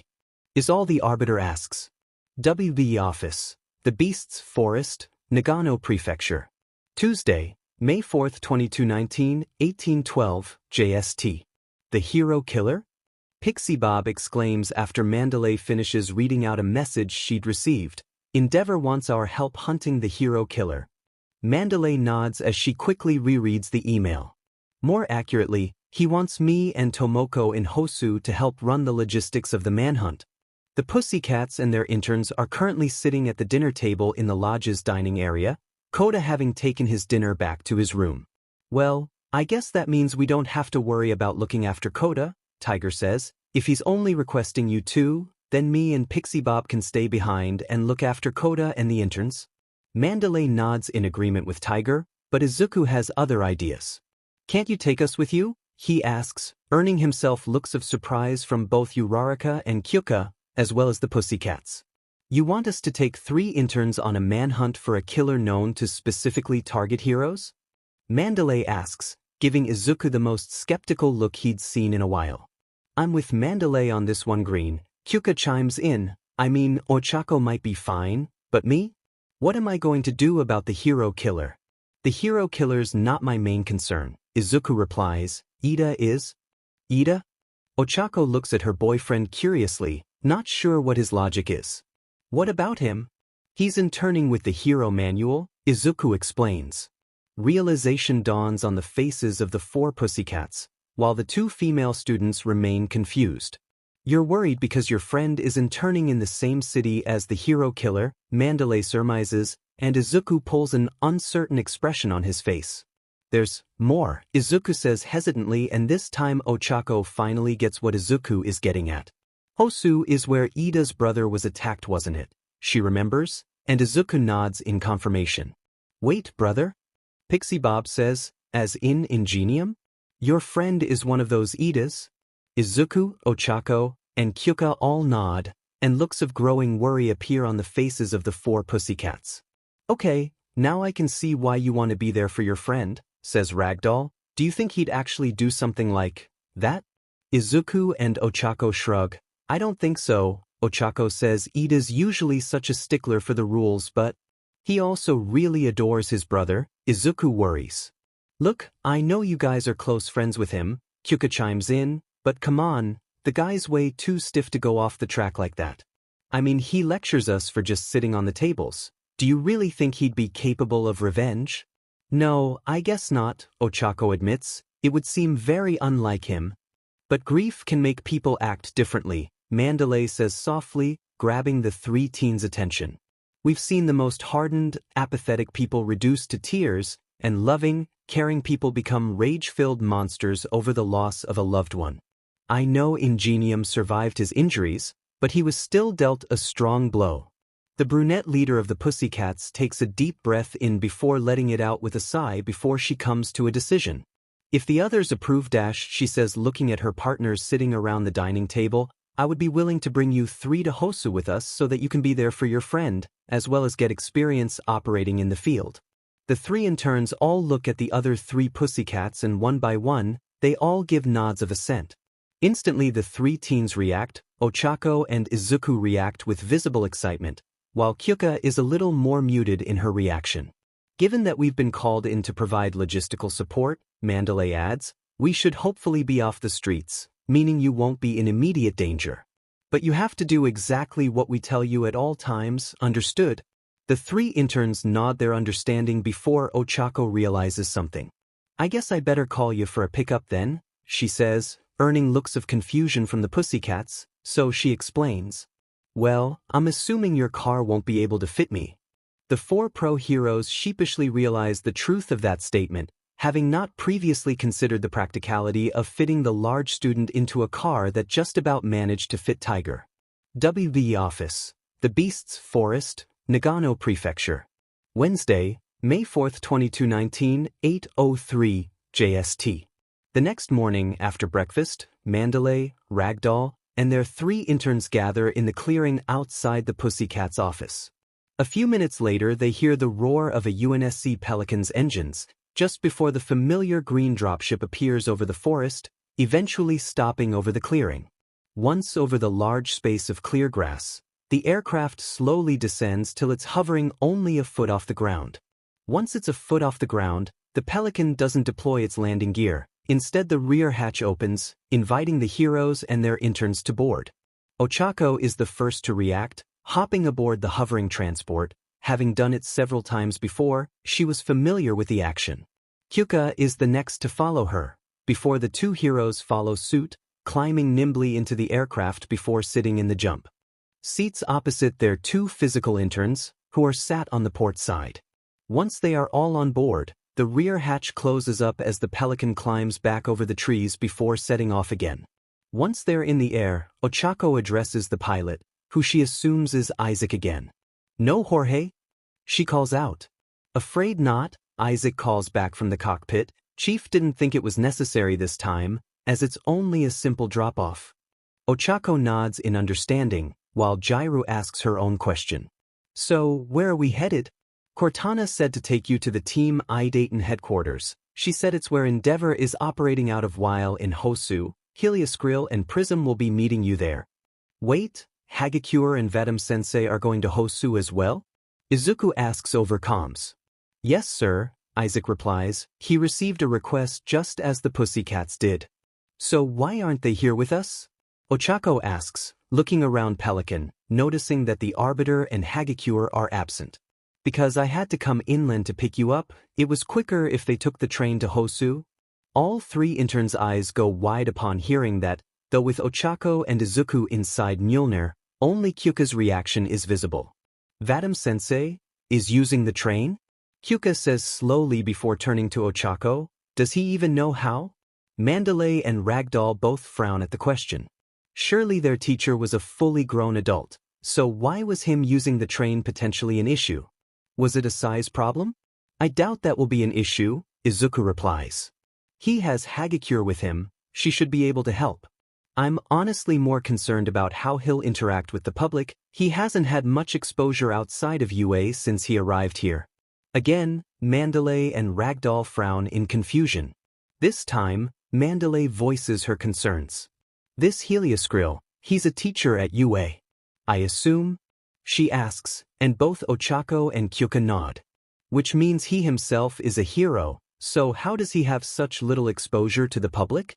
"Ah, well, that's because Vadam-sensei has special circumstances," Ochako begins to explain. "Special circumstances?" Ragdoll repeats. Ochako nods as Izuku takes over explaining.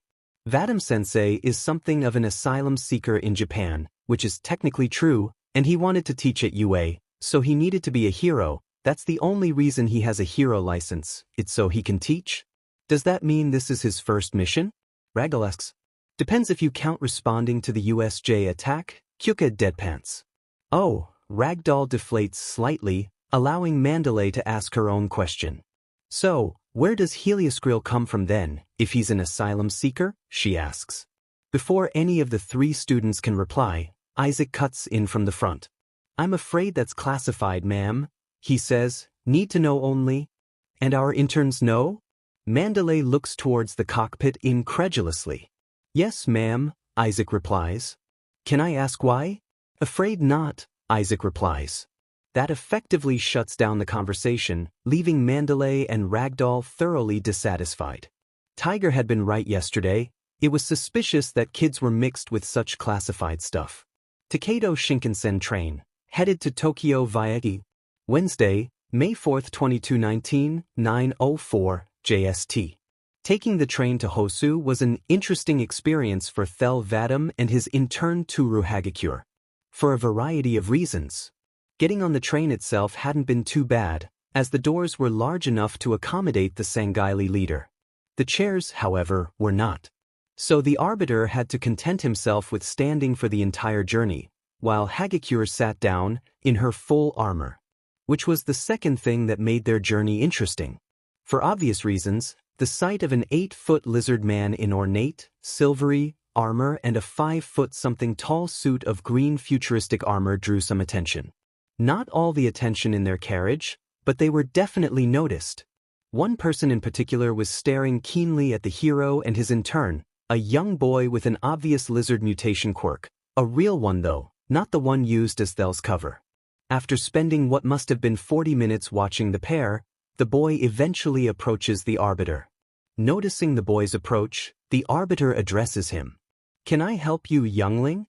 The boy initially takes a half-step back out of fear of the looming figure before him, before steeling his nerves and speaking up. "Are you a hero?" he asks with surprising confidence. The arbiter looks back at Hagakure, unsure how to react. His intern just nods enthusiastically. So he turns back to the boy. "Yes," he replies, "my name is Helioscrill." Out of all his titles, it was the one he used least. Since revealing his true identity to Class 1A, they had taken to calling him either Vadam-sensei or the Arbiter. At least Class 2B referred to him as Helioscrill in class, so he wasn't completely unused to using it. "Cool," the boy's eyes grow wide with excitement. "I've never heard of you before. Who's your sidekick?" Thel assumes the boy is referring to Hagakure. "This is Prism, my intern and one of my students at UA. "You work at UA?" the boy gasps. "Do you work with All Might?" "I do," the arbiter nods. "Awesome," the boy exclaims. "So what's your quirk?" "A lizard mutation quirk," the arbiter lies with the ease of practice. "And you?" The boy turns to Hagakure.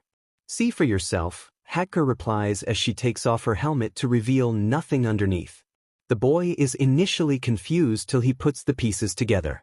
"You're the invisible girl," he gasps again. "From the sports festival, you're just like me." "How so?" the arbiter asks, failing to see the connection between invisibility and a lizard mutation. If anything, despite being a different species, he more closely resembled the boy than his student did. "My quirk is called Chameleon," the boy explains. "Can I show you?"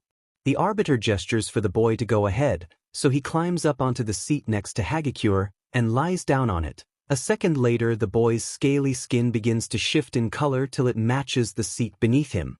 The effect is somewhat ruined by the boy's clothes, but it's still an impressive sight. "That's so cool," Hagakure praises the boy as he gets up from the seat and his skin returns to its normal green. "Thanks, I've been practicing at home. I can now do patterns as well as color, but only basic ones, like polka dots." "I'm sure you'll be a star of hiding one day," Hagakure reassures the boy. "Thanks, I want to be just like you," the boy beams. "Hey, before I go, can I get your autographs?" "My autograph?"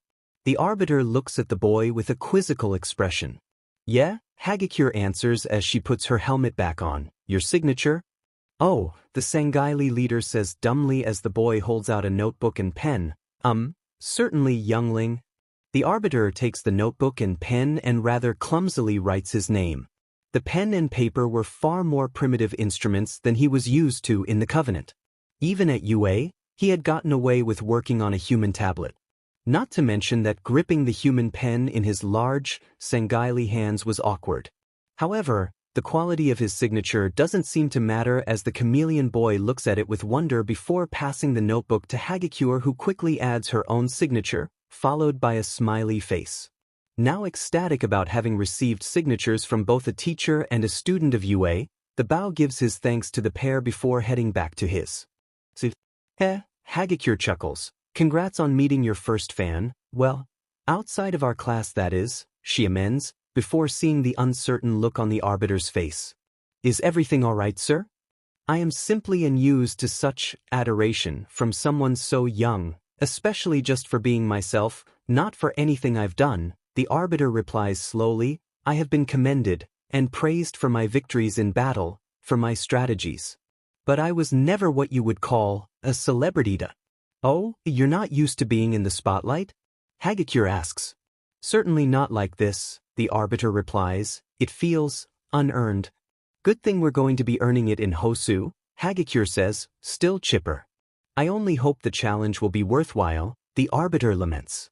Beneath her helmet, Hagakure frowns at her teacher in confusion. There were still some aspects of Sangaili culture that she didn't fully understand. The city, Greater Tokyo Metropolitan Area. Wednesday, May 4, 2219, 9:33, JST.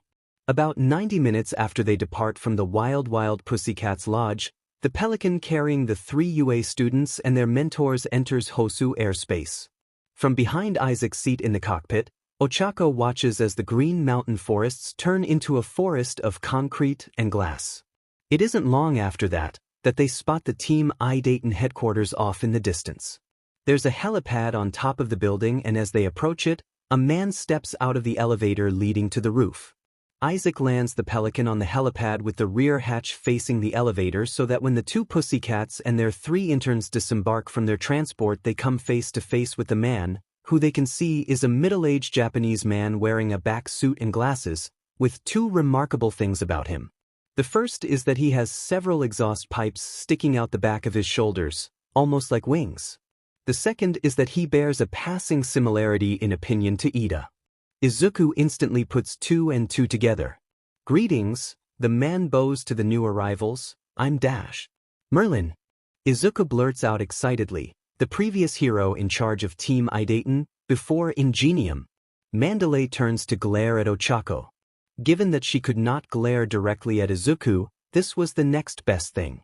Oh, sorry, Izuku apologizes instantly, as he realizes that he had interrupted his host. However, if the retired pro was offended by the outburst, he did not show it. Instead, his expression remains neutral. I take it that voice was the sound of the digital boy, Izuku Midoriya, that my son Tenya has told me so much about? Wait, son, Ochako exclaims, then you're... The man nods in response to Ochako's unspoken question. My name is Yataro Ida, and as your friend has, rather enthusiastically, pointed out, I am the retried hero Merlin, and I was the former head of Team I Dayton. Alas, after my eldest was attacked, I have stepped in to temporarily fill his position, for the foreseeable future. If you don't mind me asking, sir, how is Tenya? Izuku queries. He is actually downstairs right now if you wish to speak to him yourself. Yataro gestures to the open elevator as he says that. As well as out-of-town heroes such as yourself, every hero in Hosu has been assembled here at the request of Endeavor and the HPSC. Every hero? Mandalay asks as she and the others begin walking towards the elevator. Yataro nods. My son was popular as Ingenium, not just within his agency, but amongst the other agencies of this city.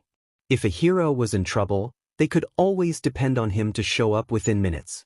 Behind her visor, Uraraka smiles. You sound a lot like Ida when he talks about his brother. You're both really proud of him, aren't you? Yataro smiles warmly. Yes, I am aware of how Tenya views his brother like he can do no wrong. I must confess I am sometimes guilty of that myself. Yutaro's expression then saddens, but he is still only human. The hero killer's vicious attack is unfortunate proof of that. That is why we are all here. The group steps into the elevator and Yataro presses a button to take them down. The ride is silent, but short. When they eventually stop at the right floor, Yataro leads them off and into a large meeting room filled with different heroes. Some Ochako and Kyuka recognized, others only Izuku recognized. Whoa, that's a lot of heroes, Kyuka observes. As I said, Yataro replies, Ingenium was popular, however, given Endeavor's presence, I suspect that my son's attack was the final straw for the Safety Commission. The longer the hero killer remains at large, the more embarrassing it is for them. Hence summoning the number 2 hero, Mandalay concludes. Yataro nods, as well as the best experts in locating people, he says to the 2 pussycats. We're flattered, sir. Ragdoll replies, but we specialize in search and rescue, not manhunts. Which is why I'm told they brought him in, Yataro points across the room to a familiar reptilian individual who is standing a head above everyone else in the room. Apparently one of your teachers, she says to the interns, is highly recommended by the HPSC for his tracking abilities. Inside neural space, Izuku frowns in confusion, while it is true that the Sangaili possess impressive tracking and hunting skills. How did the HPSC know that? To his knowledge, the Arbiter's quirk profile simply says that he has a lizard mutation quirk. That's it. As Yataro points out the Arbiter to the group, the tall alien notices the arrival of more of his students and their mentors, and beckons them over. I shall let you catch up before the briefing begins, Yataro says upon seeing the gesture before leaving the group to talk to some of the other heroes gathered.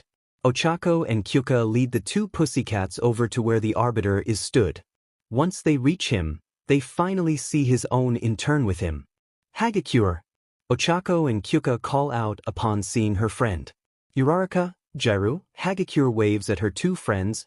I assume Midoriya is in there as well? Hello Hagakure, the digital boy replies. And hello Vadam-sensei. Please, the Arbiter replies by holding up one hand, just Helioscrill will suffice and Scylla, I am here as a hero, just as you and your classmates are.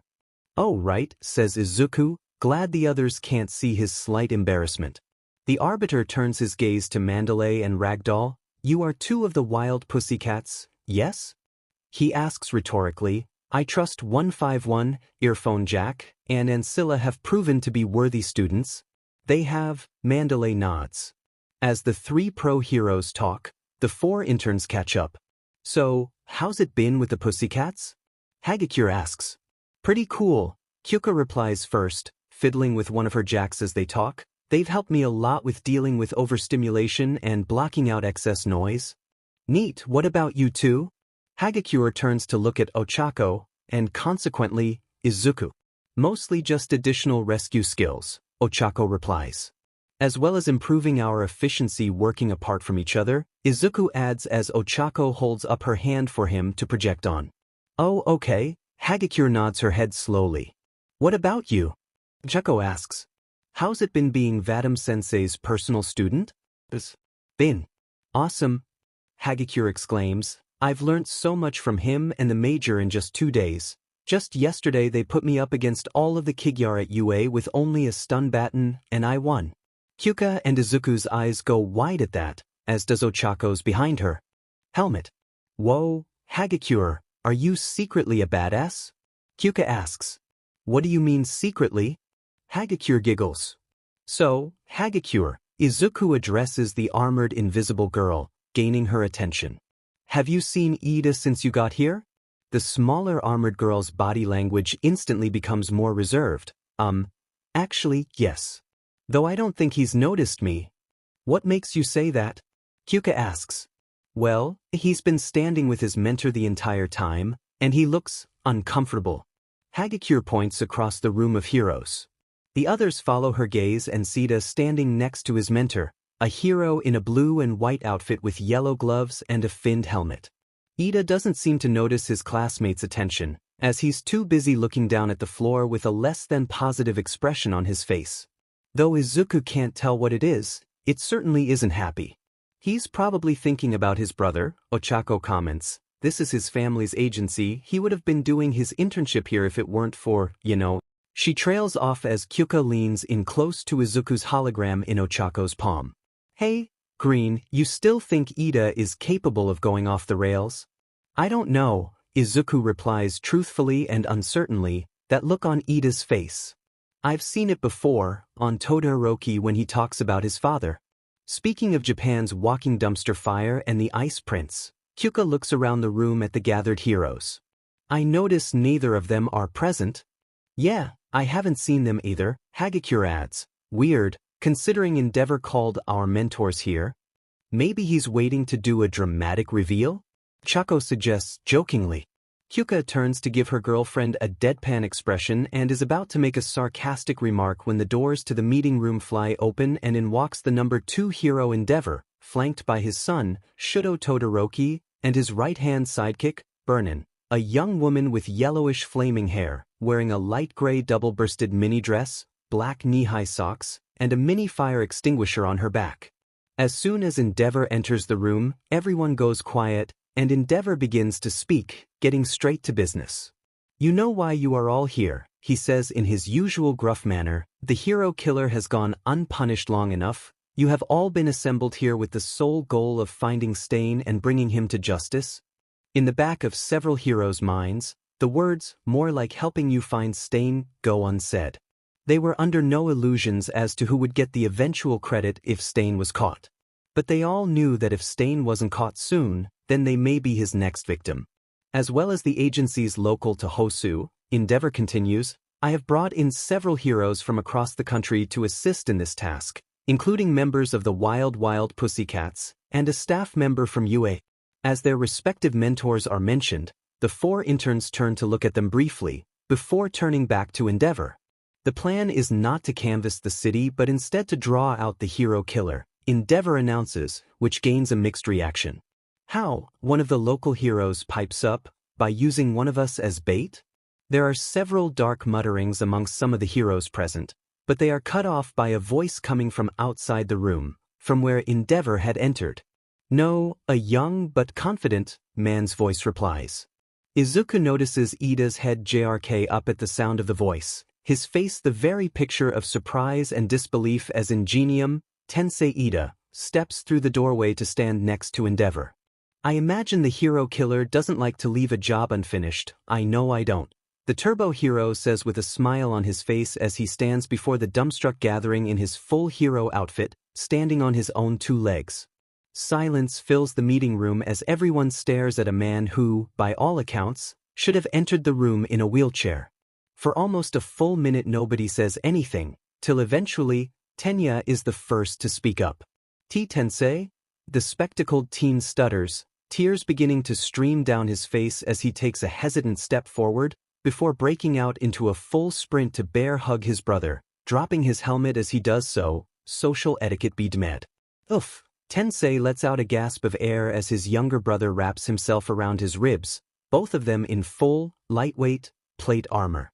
Hey, Tenya, you miss me? But how? Tenya replies, the doctors, your spinal cord? We thought you had retired, Manuel, Tenya's mentor adds as the others present begin to regain their voices. I had, but thanks to you, I don't have to retire quite so soon. Tensei sighs with a slight smile, and I was just getting used to not having to do patrols anymore. There's a ripple of laughter amongst the heroes at his joke. Many of them were relieved to see their coworker back on his feet, and those from Hosu in particular were in good spirits now. With the initial shock of his sudden arrival now gone, Tensei addresses the assembled heroes. The plan is that this evening we will be holding a press conference to formally announce my return. With any luck, the hero killer will return to try and finish the job. That's when we strike. The details of this plan will be discussed shortly before we allow you to return to your normal patrols, at least those of you who are local. If you'd like to follow Endeavor's sidekick, Burnin, she will lead you all to our operations center, where you will be briefed formally on the plan. It's at this point that Burnin steps forward and gestures for the assembled heroes to follow her through the doors they had first come through to another room. However, as the heroes begin to leave the room, Tenya addresses his brother. Tensei, how exactly did you recover from your injuries? I thought Recovery Girl already said her quirk was unable to work. Ingenium gives his brother a warm smile. According to our father, I have Recovery Girl's replacement to thank. He's a funny fellow, though I only got a minute or two to thank him before he was skirted back to UA. Weirdly enough, his Hosu was wearing armor similar to hers. He gestures over at Uraraka. It was a testament to Tenya's mental state that he was only just noticing his classmates' presence. Midoriya? Uraraka? Jiru? Hagakure? Ida calls out, what are you doing here? Our hero mentors were summoned here, Izuku explains from Ochako's hand. As Izuku says that, Ida's eyes wander to the 3 adults standing behind and to the side of his classmates, and he reacts with surprise at the sight of the Arbiter. Vadam-sensei. Ida immediately bows deeply in greeting to his heroics teacher. My apologies, I did not notice you earlier. That is quite all right, learner Ida. Fell dismisses his student's apology as unnecessary. You were rightfully focused on the meeting at hand. I had assumed that when Endeavor mentioned a teacher from UA it would be someone like Eraserhead, Hound Dog, or perhaps Midnight. Ida explains. They would have also been my first choices as well. Endeavor's voice interrupts, and the group turns to see him standing off to one side, Shuto standing next to him, his hands in the pockets of his new hero costume, a modified blue boiler suit. However, Heliosgrill was highly recommended by the Safety Commission. The number 2 hero then turns to the Sanghaili. The commission claims you specialize as a tracker and are more skilled than Hound Dog. I am certainly a skilled hunter, the Arbiter replies, peering down at the number 2 hero beneath him. And I am honored that the commission would think so highly of me. Endeavor just grunts. I don't put much faith in other people's opinions. I prefer to make my own judgments. The Arbiter agrees. A person can tell many lies, but their actions will always speak the truth. After the truth of the Covenant had been revealed, Fell put little stock in words. Which is why I want you to join me in going over where Ingenium was attacked, to see if we can learn more about our foe, Endeavor states. The Arbiter nods, before turning to the wild pussycats and their interns. Mandalay and Ragdoll, respectfully, I would ask that I be allowed to bring 151 and Earphone Jack with me so that they can learn alongside Prism. I believe this would be a good opportunity for me to teach them the finer points of tracking. Mandalay looks at Ragdoll, and the green-haired woman gives a slight nod of approval in response to a telepathic question from Mandalay, who turns back to Thel. Okay, I would only request that Ancilla remains with us. I believe his skills would be better served in the Ops Center. Thel accepts the wisdom in that Uraraka, Jairu, and Hagakure would benefit more from this, leaving Ida and Shuto as the remaining UA students present. Shuto staying with his father was already a foregone conclusion if the hints from Cortana were accurate, which only left Ida. I assume Learner Ida will be remaining with you? Thel asks Tensei, who gives a quick nod of confirmation. He will be, the Turbo Hero replies, much to his younger brother's surprise. I am? Ida exclaims, but Manuel? It's fine. Ida's mentor lays a reassuring hand on his mentee's shoulder. Your father already asked me if Idaten could poach you for the day, to which I agreed out of respect for your brother. Manuel then looks up at Ingenium, though I had no idea he'd be returning. Only a select few did, Tensei admits. Did you know? Ida asks Ochako and Izuku. Ochako shakes her head. We only knew that Floats was away on a classified mission, and so was the chief, that's it. Anyway, Tensei claps his hands together, grabbing everyone's attention. We had better join the others, and let Burnin begin her briefing. Endeavor just huffs in agreement before stomping through to the other room, the others quickly following behind him. About an hour later, a group consisting of Endeavor, Shuto, Thel, Ochako, Jairu, and Turu, as well as several Hosu police officers are standing in the middle of an alleyway. The two heroes and their teenage charges are gathered around a faded stain on the concrete pavement. So, this is where Ingenium was found? The Arbiter asks as he couches down to inspect the dried BLD. Endeavor gives a grunt in confirmation. He was found by two of his sidekicks. He'd lost a lot of BLD by then. Thel nods slowly as he absorbs that information before sniffing the air around him, frowning instantly as he does so. He rises from where he is crouching and turns back to Endeavor. How many victims has this hero killer claimed? The Sanghaili asks. 17 dead, and 24 permanently crippled, Endeavor replies instantly, having had the number committed to memory. Not counting Ingenium. Again, the Arbiter slowly nods as he thinks. I suspected that it would be many. The air here is tainted by the smell of corruption. Instinctively, everyone else present takes a deep breath in through their nose, except for Uraraka and Turu, who are still wearing their helmets. I don't smell anything, Endeavor reports bluntly. You would not, Thel retorts. To you an injury is of no concern, lost BLD is of no consequence. But to my people, lost BLD is lost honor. It is a part of your soul that can never be reclaimed. As such we have become attuned to its smell. Even the faintest drop produces a noticeable odor. Like a shark then? Endeavor suggests, and the Arbiter isn't sure how to respond, not knowing what a shark is, though he assumes it's some kind of earth animal. The Sanghaili subtly glances past Endeavor to look at Uraraka for guidance, And the junior Spartan gives a slight nod of her head. Yes, Fel replies as confidently as he can, similar enough. Of course, a side effect of this is it makes hunting prey easier, so long as we injure it first. You think the hero killer is injured? Toru asks, feeling slightly optimistic. But the Arbiter shakes his head. No, rather the hero killer has drenched himself in so much BLD, it has tainted his very being, but there is something more about him, something familiar. He trails off. Familiar? Endeavor repeats. You have met the hero killer before? No, the Arbiter replies, but his scent. I have smelt something similar before. If you can't think of it now, save it for later, Endeavor instructs. What else can you tell? Shaking his head clear of distracting thoughts, the Arbiter returns to his examination of the crime scene, again sniffing the air experimentally, only this time he seems to follow the scent as he moves away from the BLD stain and heads towards a nearby fire ladder on the outside of one of the buildings that form the alley.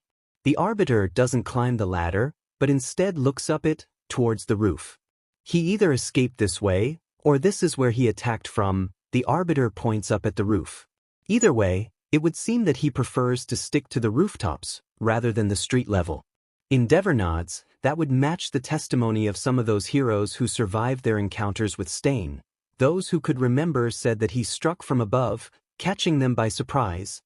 It is a wise strategy, Fel comments, before turning to the interns. Something to remember, my students, most people never look up. They will frequently check the surroundings around them at ground level, but very few will look up.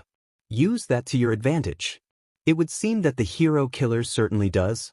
As the Arbiter continue to investigate, Ochako has a notification pop up in the bottom right-hand corner of her HUD, and a second later, Izuku's face appears over VidCom. Hey Akin, he waves in greeting, though most of his hand is obscured off camera. Hey Izuku, Ochako replies. So, how's it going? Izuku asks as he types something off-screen. Pretty good, Ochako replies. The Arbiter is currently going over the scene of Ingenium's attack. He's already determined how the hero killer fled, or attacked, we're not quite sure yet. But either way, he was able to pick up the villain's scent. Really? Izuku reacts with surprise. It's been a week since the attack, and he can still find a scent? Ochako nods. Apparently the Sangaili have a keen sense of smell when it comes to BLD. I guess that makes some sense, Izuku says aloud to himself. So how's Ida coping? Ochako asks while her mind is still thinking of Ingenium. Pretty good actually, Izuku replies. He seems to be in a much better mood than he was last week. I think seeing his brother fully healed has helped. Thank goodness for floats, Ochako jokes, before her face falls slightly. I don't want to think about what Ida might have done otherwise. Izuku hums in agreement. As it is, he hasn't gone more than 3 meters from Ingenium all morning. What are they up to anyway? Ochako asks, curious. Preparing for the press conference this afternoon, Izuku answers. Their dad wants to make a big show of all 3 generations of Idas being present. The former head of Ida 10, the current head of Idatan, and the future head of Ida 10. Their father's words? Ochako raises one eyebrow in question. Izuku chuckles. No, actually Idas. As I said, he seems to be back to his normal self. Okay, and what are you currently doing? Ochako asks, seeing that Izuku is still typing. The Vestiges and I are currently trying to organize city-wide communication and surveillance. Right now, I'm trying to patch you, Hagakure, and Vadam-sensei into Team Idatan's radio frequency. There are some slight technical difficulties due to the differences between Covenant, UNSC, and modern technology. I guess that makes sense. So what are Nana and the others doing? Currently trying to tap into every available camera in the city, Nana answers off-screen. We're essentially going to be acting as the eyes and ears for this operation. Wow, that's a lot of responsibility, Ochako comments, slightly in awe. Did you volunteer? Actually, it was Ida who suggested it, citing my work in class and my technical abilities as a digital intelligence. And Mandalay agreed with him. Though I think Ida was also thinking about the fact that I have about 7 additional helpers in here. Even third is helping, Yoichi calls from the other side of Izuku. He used to do some hacking as part of the resistance against my brother. Huh, I guess it's all hands on deck for this evening then, says Ochako. Too bad we didn't get the rest of the Sangaili here, Izuku adds, I can't help but feel we might need them. Esuha City, Kyoto Prefecture. Wednesday, May 5, 2219, 1755, JST. The Fat Gum Agency were once again out for their dinnertime patrol, and Momo was in high spirits. She had learned a lot from the 3 days she'd been with Fat Gum so far. There was a lot of practical knowledge she wouldn't have found in books that she'd picked up from Fat Gum, and to a lesser degree Sun Eater. As the three heroes walk down one of Esuha City's many streets, Momo happens to glance across the road at an electronic billboard on the side of a building, which is currently showing news footage of a pro hero who had done a meet and greet earlier that day. The hero was a blonde woman with 2 snakes in her hair, who she doesn't initially recognize, though she's sure Izuku would. However, she does recognize the red-headed girl standing just behind the hero, in her own hero costume, consisting of a knee-length, sleeveless, teal cheapao, and a black domino mask. Kendo? Momo exclaims, seeing her fellow class rep on the screen. Hearing her sudden outburst, Fat Gum turns back to see what his intern was talking about. He sees Momo, notices that she's looking at the news report, and then notices the hero in the news report. Ah, he says, his smile dipping slightly, I see Iwabami has caught another one. Momo turns to look at her mentor with a frown of confusion. Pardon? She asks. Fat Gum gestures with his at the giant screen. The hero up there, that's Iwabami. She has a bit of a reputation. He says carefully. A reputation? Momo asks, not understanding before her memory finally remembers the name Iwabami. Hold on, I know that name. She offered me an internship? Yeah, that's not surprising. Fat Gum rubs the back of his head awkwardly. You're exactly her type. Her type? Momo was still confused. What did that mean? Was he talking about her quirk? Her fighting style? Perhaps her grades? Pretty, Fat Gum explains awkwardly. Conventionally speaking, he amends.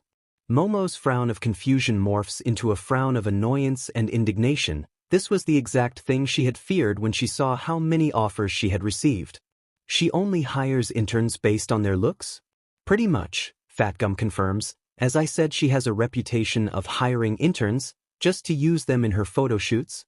Photo shoots? As in modeling? Momo was feeling outraged, largely because of the fact that Iwabami had seemingly sent her an internship offer, not because she'd done well in the sports festival, but simply because she had an attractive figure. And she'd apparently done the same to Kendo, only she didn't have a hero nerd boyfriend to advise her.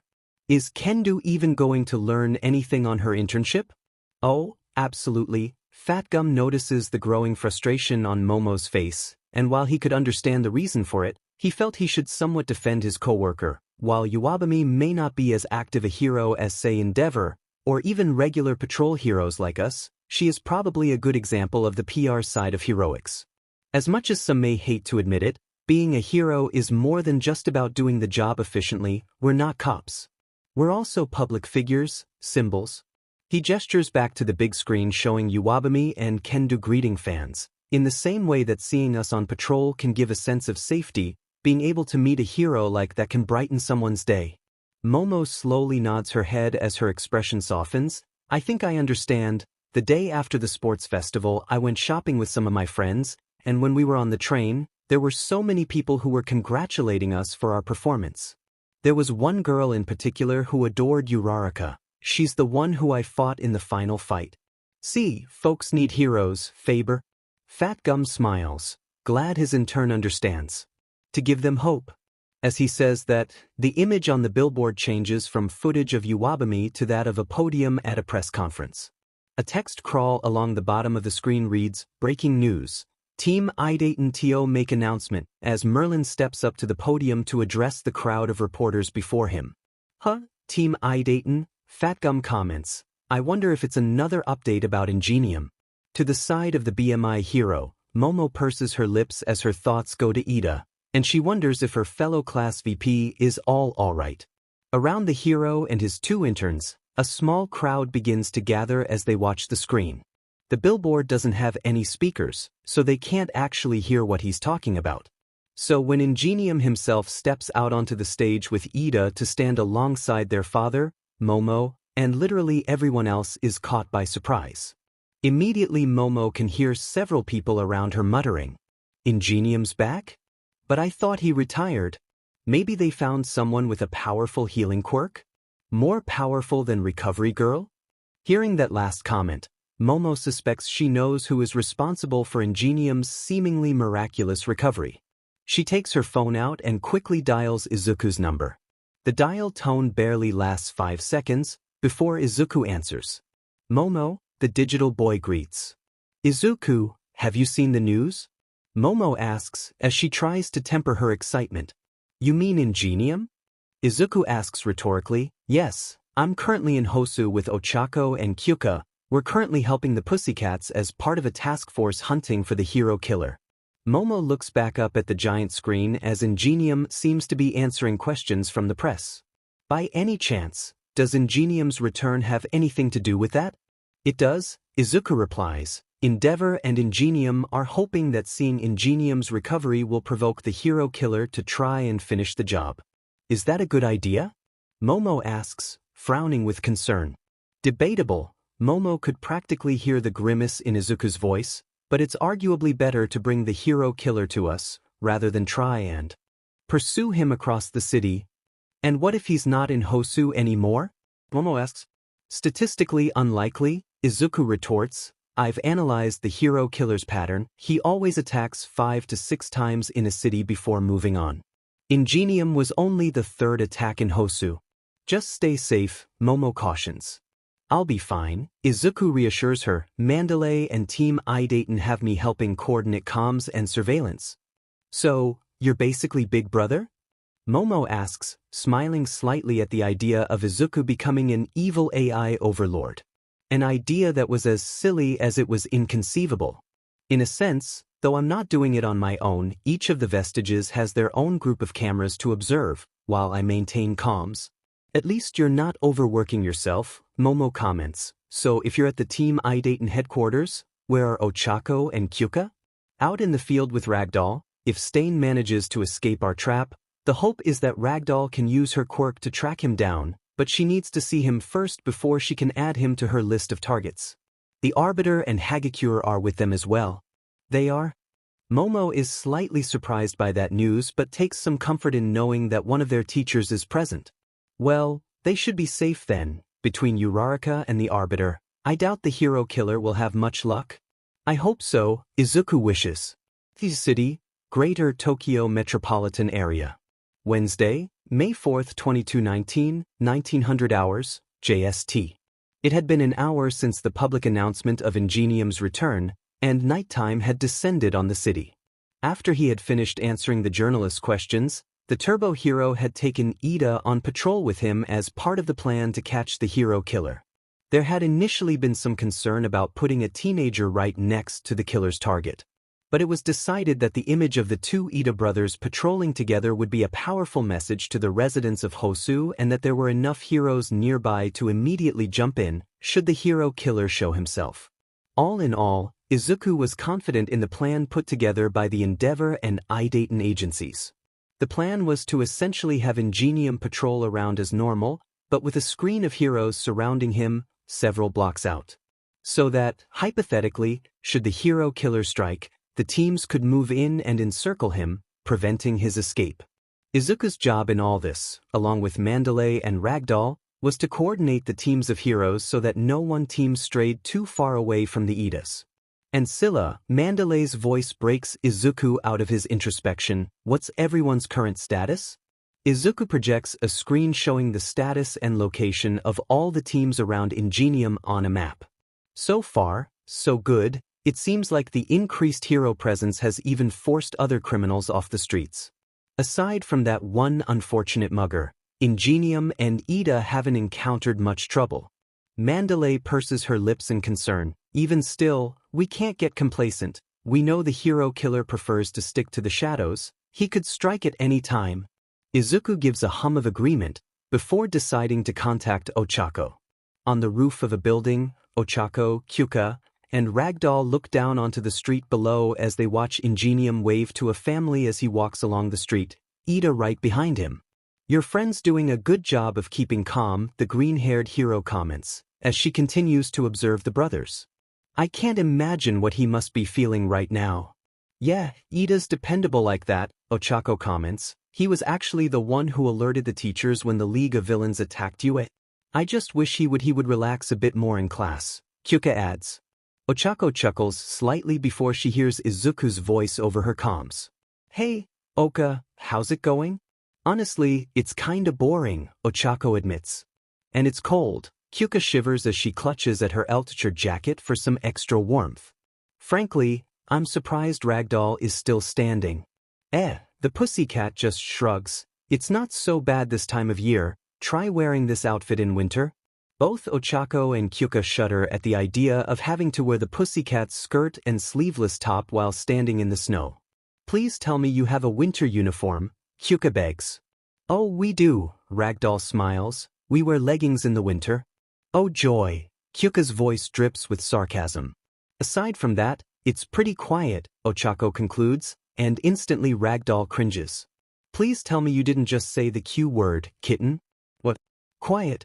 Ochako asks, and Ragdoll cringes again. Just that.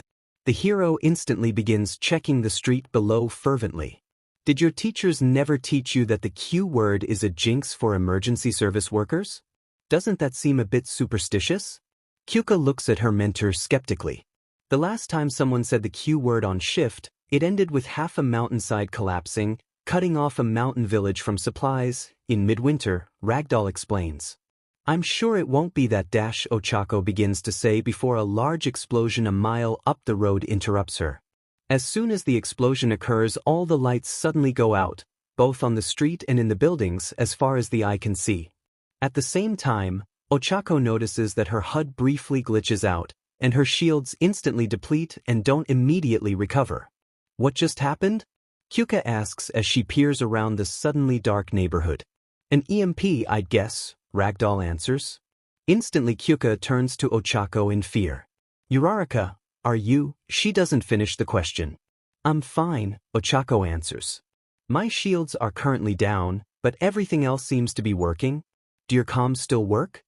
Ragdoll asks, I can't contact Mandalay. Hold on, let me try. The junior Spartan taps a button on the side of her helmet. Izuku? Ochako? The sound of Izuku's voice brings relief to Ochako and Kyuka. Are you guys alright? We're fine, Kyuka calls out. My shields were knocked out, but they've just come back on, Ochako adds. What about you guys? We've lost everything except for Midoriya, Mandalay answers, and so far you're the only team we've been able to contact. Behind her visor, Ochako frowns. Have you been able to reach Hagakure? No, Izuku says in a worried tone, which I don't like. Hagakure's suit uses the same technology as yours, at least when it comes to comms.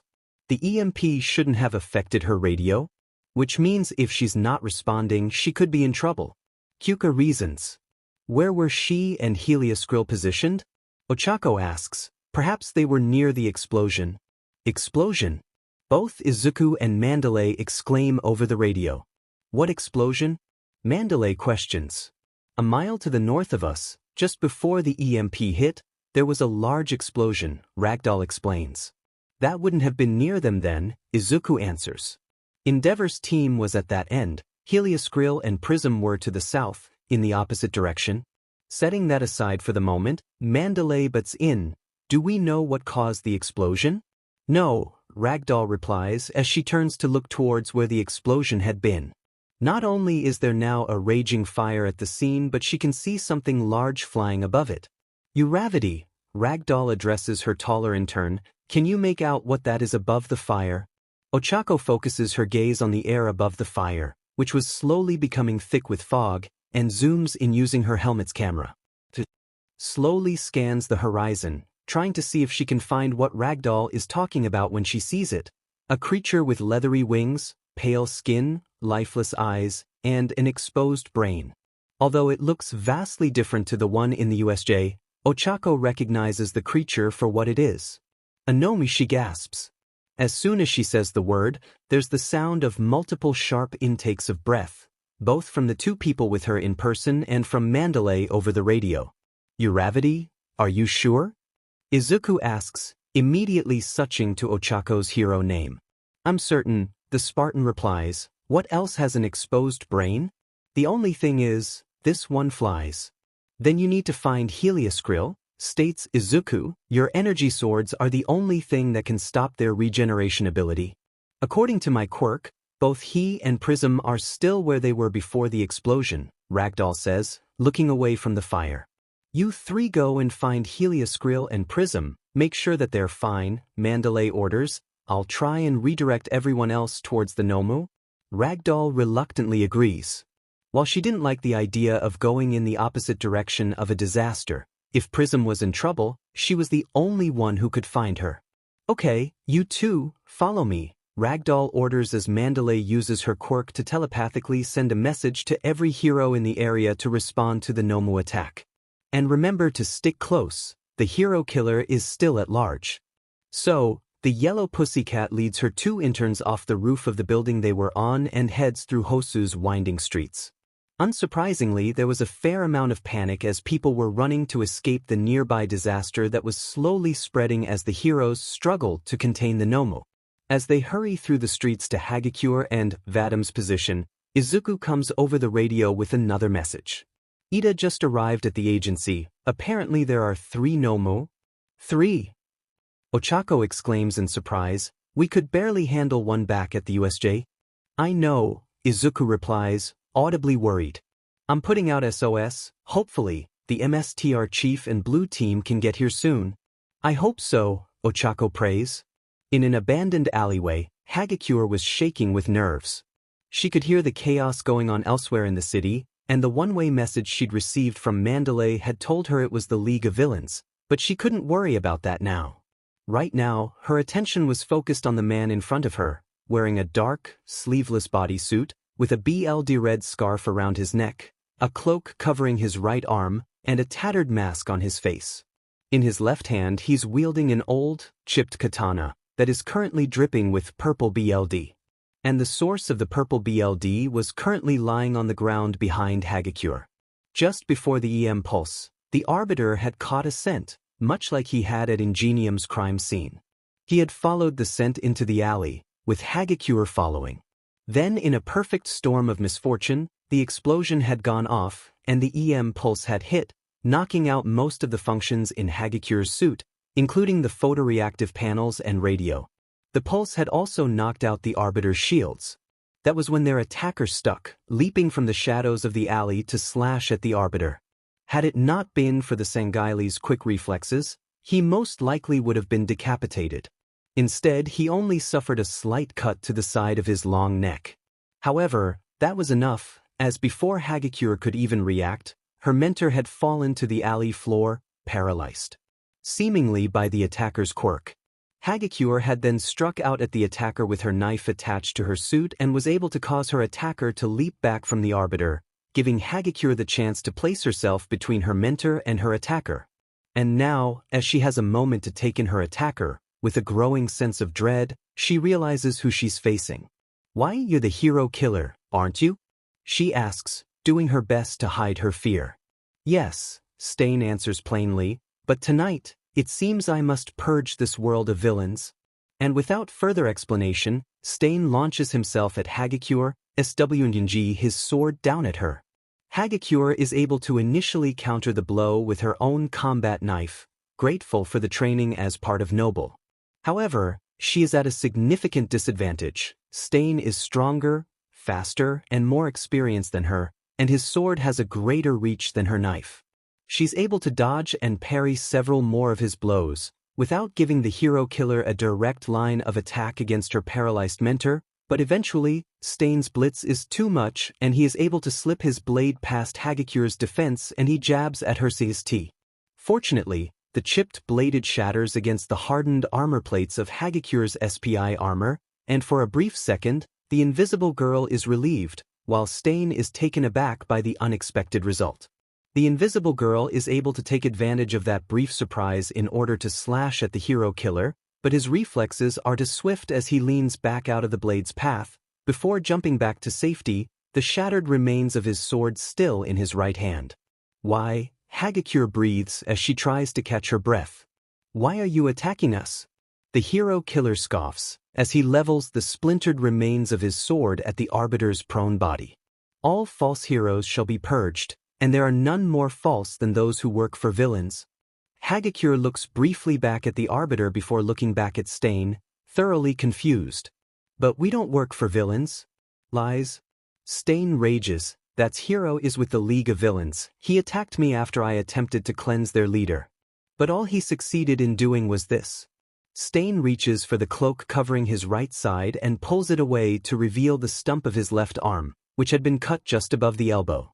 You may have changed your armor, but your weapon remains the same. Stain spits at the Arbiter, before turning back to Hagakure. If you leave now, I will spare you, as it seems you are truly unaware of your partner's actions. But if you stay, now knowing the truth, I will deem you as false as he is. Hagakure clenches her fists, her grip tightening around her knife as she drops into a fighting stance. I will not abandon my teacher. She declares, I won't run and hide. From his prone position, the Arbiter feels a warmth of pride. Granted, what Hagakure was doing was arguably foolish. She was going up against a far superior opponent. But she had refused to take the easy way out. Instead, she was doing the honorable thing. And for that, he was proud. At least they could both look forward to an honorable end, though it annoyed him that he die unable to fight back. How had the hero killer paralyzed him with a single scratch to his neck? Surely it could not be nerve damage, the wound was too shallow. And there was no sign that his blade had been poisoned. Even if had, there was no paralytic that could have acted so quickly. The Arbiter growls in frustration as his student and the hero killer fight once more.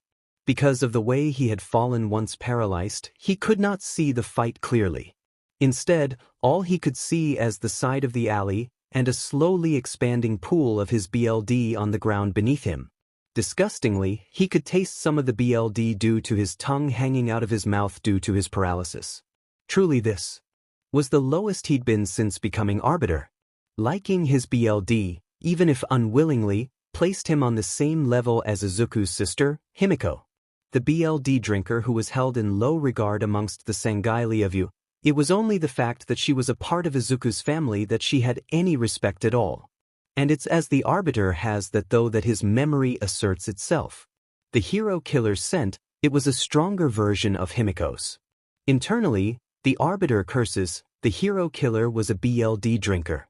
He must have consumed some of his BLD when he struck him on the neck. And because he was paralyzed, he had no way to warn Prism of the fact.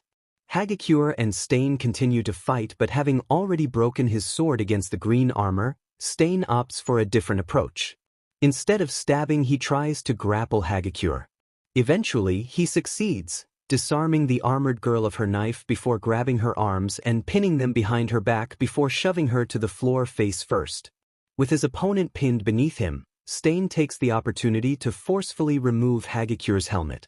The teen struggles against her attacker's grip, but to no avail, and after a minute, Stain is able to take off the bulbous green and gold helmet, only to find nothing underneath, which while annoying, would not be an insurmountable challenge.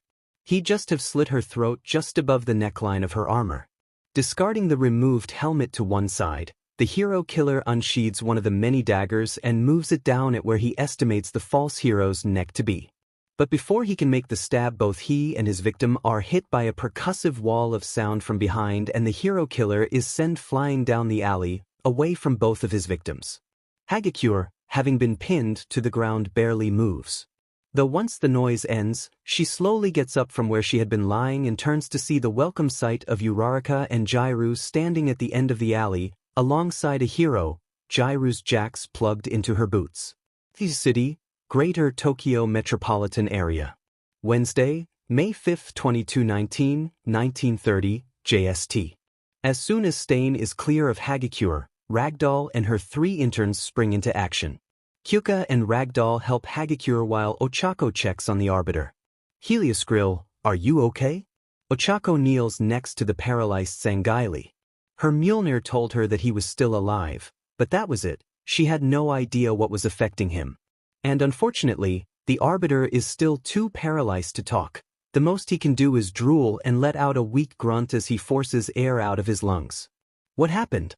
The hero killer, Hagakure, answers, currently being supported under the arm by Ragdoll while Kyuka retrieves her discarded helmet.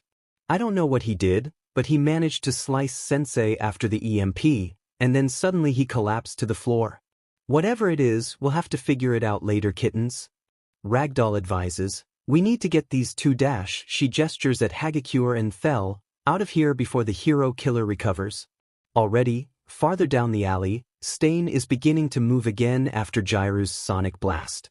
151, the search hero addresses her in turn, you take Helioscrill, you're the strongest, while Earphone Jack, you take Prism. What about you, Ragdoll? Ochako asks, worried about what her answer might be. I'm going to stay here and buy you some time to get away, Ragdoll replies, which is exactly what Ochako expected and is prepared as such. No, the junior Spartan immediately replies, you're a rescue hero, Ragdoll, not to mention completely unprotected against the hero killer, at least I'm armored. But you're still a student, Ragdoll retorts, I'm the pro here, I can't in good conscience let you stay behind while I abandon you. And yet you expect us to do the exact same to you. Ochako counters, towering over the green-haired hero. Ragdoll sighs, sometimes as heroes, we have to make difficult, but necessary choices. But this isn't necessary. Kyuka steps in, backing up her girlfriend. Ragdoll, trust us, Uravity will have no issues against the hero killer, trust me, she's dealt with worse. Ragdoll shakes her head vehemently, that may be, but you're the Pussycats interns, which means you're my responsibility, and part of that responsibility is not putting you in unnecessary danger, and that's final, understood? Both Ochako and Kyuka hesitate for a few seconds more, both girls thoroughly unhappy with the idea of abandoning one of their mentors. However, behind Ragdoll, they can see Stain slowly beginning to rise to his feet, prompting the two girls to come to a decision. Fine, Ochako spits out, clearly unhappy. I'll grab Sensei, Earphone Jack dash. I already got Hagakure, Kyuka says as she takes Hagakure from Ragdoll. Thank you, Ragdoll gives a quick bow of her head in gratitude, I don't expect you to be happy about this but thank you. She then turns to face the hero killer as Ochako and Kyuka carry the Arbiter and Hagakure out of the alley. The hero killer has finally risen to his feet again, and he snarls at Ragdoll as he realizes that his initial prey is escaping. So, come to defeat me yourself, hero, he snarls. Ragdoll gulps nervously, her lips suddenly dry. She knew in her heart that Uravity 151 had been right, she was primarily a rescue hero, wearing what amounted to little more than a cheerleader's outfit, she was a poor match to fight the hero killer. But her job was to save lives, and if she could stall the hero killer long enough to get the others away, then she'll have done her job. No, Ragdoll confidently replies, I'm just making sure you don't hurt my students. For a brief second, Ragdoll could swear that the hero killer almost seemed happy, his sneer briefly turning into a slight smile, like that was the answer he'd wanted. But she has no time to think about that as he draws a long knife from a sheath on his ii and launches himself at her. Ragdoll dodges Stain's initial slash, before jabbing back at him, causing the hero killer to also dodge. In the close confines of the alley, the blows were quick and fast, with no time or space for build-up. Despite her earlier misgivings, Ragdoll does better than she or Ochako had expected. As it turns out, after years of sparring with Tiger, she was used to dealing with nimble, flexible fighters. And that's what Stain was. He wasn't a large fellow, like Endeavor or All Might, but rather small and wiry. Ragdoll also supposes that the lack of his right arm is also throwing the killer off balance. However, while Ragdoll may have had enough experience to deal with the hero killer, Stain is a more ferocious fighter, and eventually, after a constant barrage of jabs and slashes, he eventually achieves his aim. He makes a slash at the heroine in yellow, and unable to dodge it this time, Ragdoll throws up her arms to protect her face. The knife slashes against Tomoko's forearm, and she winces in pain. She quickly drops her arms, ready to counter the next move, but as she does so, she notices that Stain isn't making another attack. Instead, he's holding his blood-stained knife up to his mouth. He then licks the BLD with his unusually long tongue, and instantly, Every muscle in Tomoko's body freezes. Luckily, she was in a steady position when it happened, meaning she didn't fall over. But she's still frozen in place. "You have my respect, Ragdoll," Stain says as he recovers his breath, "sacrificing your life to save the lives of others, even those undeserving of. That is the essence of a true hero, which is why I shall spare you." Had it not come from this mass murderer, Tomoko would almost feel proud at being referred to as a true hero. "However, I cannot be diverted from my mission, and if your interns try to stop me, I will be forced to kill them." "No!" Ragdoll exclaims, "leave them alone, they've done nothing wrong." But her pleas fall on deaf ears as the hero killer begins to ascend a nearby fire escape ladder. Ragdoll's heart rate quickens as she begins to imagine her 2 interns being cut down by that deranged monster. So, with tears beginning to form in her eyes, she does the only thing she can, rely on her intern's keen hearing. "Earphone jack," she yells as loud as she can, "if you can hear me, the hero killer is coming." "I'm sorry," she chokes as she says the last part, the tears on her face now a rushing torrent. Far up the main street from the alley Ragdoll is in, Kyuka suddenly stops and turns to face the way they just come. Ochako notices the action and stops as well to face her girlfriend. "What is it?" she asks, seeing Kyuka's eyes go wide with fear. "He's coming," is all Kyuka says, and Ochako doesn't need more than that. She's currently carrying the Arbiter in a bridal carry, so, while she's still carrying him, she activates her quirk, removing the Sanghaili's weight. He begins to float out of her hands and Ochako then pushes the weightless alien to Kyuka. "Take him," she orders, "drag him along with one of your jacks, while I'll stop the hero killer." Unlike with Ragdoll, Kyuka doesn't argue with Ochako. If there was anyone here who could confidently beat Stain, it would be Ochako. "Are you okay to walk now?" she asks Hagakure. "I should be fine, thanks," Hagakure replies as Kyuka hands her back her helmet, before letting the invisible girl go and then grabbing hold of the floating Arbiter with her left jack. "Let's go," Kyuka says to her SPI-clad classmate. As her 2 smaller classmates continue to run down the street away from the hero killer, Ochako turns to completely face the direction they'd come from, her fists raised. She briefly considers igniting the Lance of Subin but considers it overkill for this. The hero killer didn't even have armor, let alone shields. Her fists would suffice. Besides, the mission was to capture the hero killer, not kill him. However, after a minute or 2, the hero killer still hasn't appeared, and Ochako begins to fear something is wrong. "Where is he?" she thinks, before suddenly remembering something the Arbiter had mentioned during his investigation of the Ingenium crime scene. No one ever looks up. She steps out into the road and cranes her head back to look up at the rooftops of the buildings around her. But still, she couldn't see anything, no sign of the hero killer any. "Jai, look out!" Hagakure's shout grabs Ochako's attention, and she immediately turns to look at her classmates, just in time to see Kyuka cry out in pain as she falls to her knees, clutching at her left ear with both hands. Ochako then notices Hagakure pointing up at the building she and Kyuka were still standing in front of and sees Stain standing on the edge of the roof. He then launches himself off the building, lunging 3 stories to strike at either Hagakure, Kyuka, or the Arbiter. Without even thinking, Ochako reacts by pushing off the ground, leaping at the deranged serial killer, using the thrusters in her armor to give her just a little extra momentum.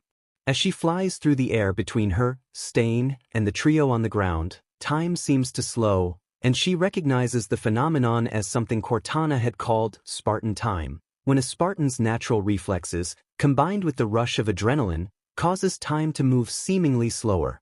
With the world now seeming to move at half speed, Ochako can keenly judge the distances between her and Stain and Kyuka, and concludes that she should be able to intercept the hero killer before he reaches his prey. From Kyuka and Hagakure's perspective, the exchange takes mere seconds. Stain leaps off the building, knife drawn to attack. Ochako jumps up and at him to intercept, and the 2 fighters meet, about 10 meters off the ground, when Ochako's fist slams into the side of the hero killer's head, with an ugly cracking sound that goes unnoticed by those present, either because they were in too much pain, such as Kyuka, or because they were too hoped up on adrenaline, such as Ochako. As soon as Ochako's fist makes contact with Stain's cheek, the villain is sent flying away from both Ochako and her friends and teacher. His body hits the pavement strong and rolls for a good few meters before coming to a stop. Ochako, conversely, just drops to the ground, the weight of her armor causing the concrete ground to crack beneath her. As soon as her feet are on the ground, Ochako rushes over and kneels before Kyuka, who is still clutching her ear, blood seeping through her cupped hands. "Kyuka, what happened?" Ochako begs, her voice betraying her worry as she depolarizes her visor. "Ear," Kyuka stammers in both pain and shock. "BB, severed." She takes a shuddering breath as tries to control her sobs of pain.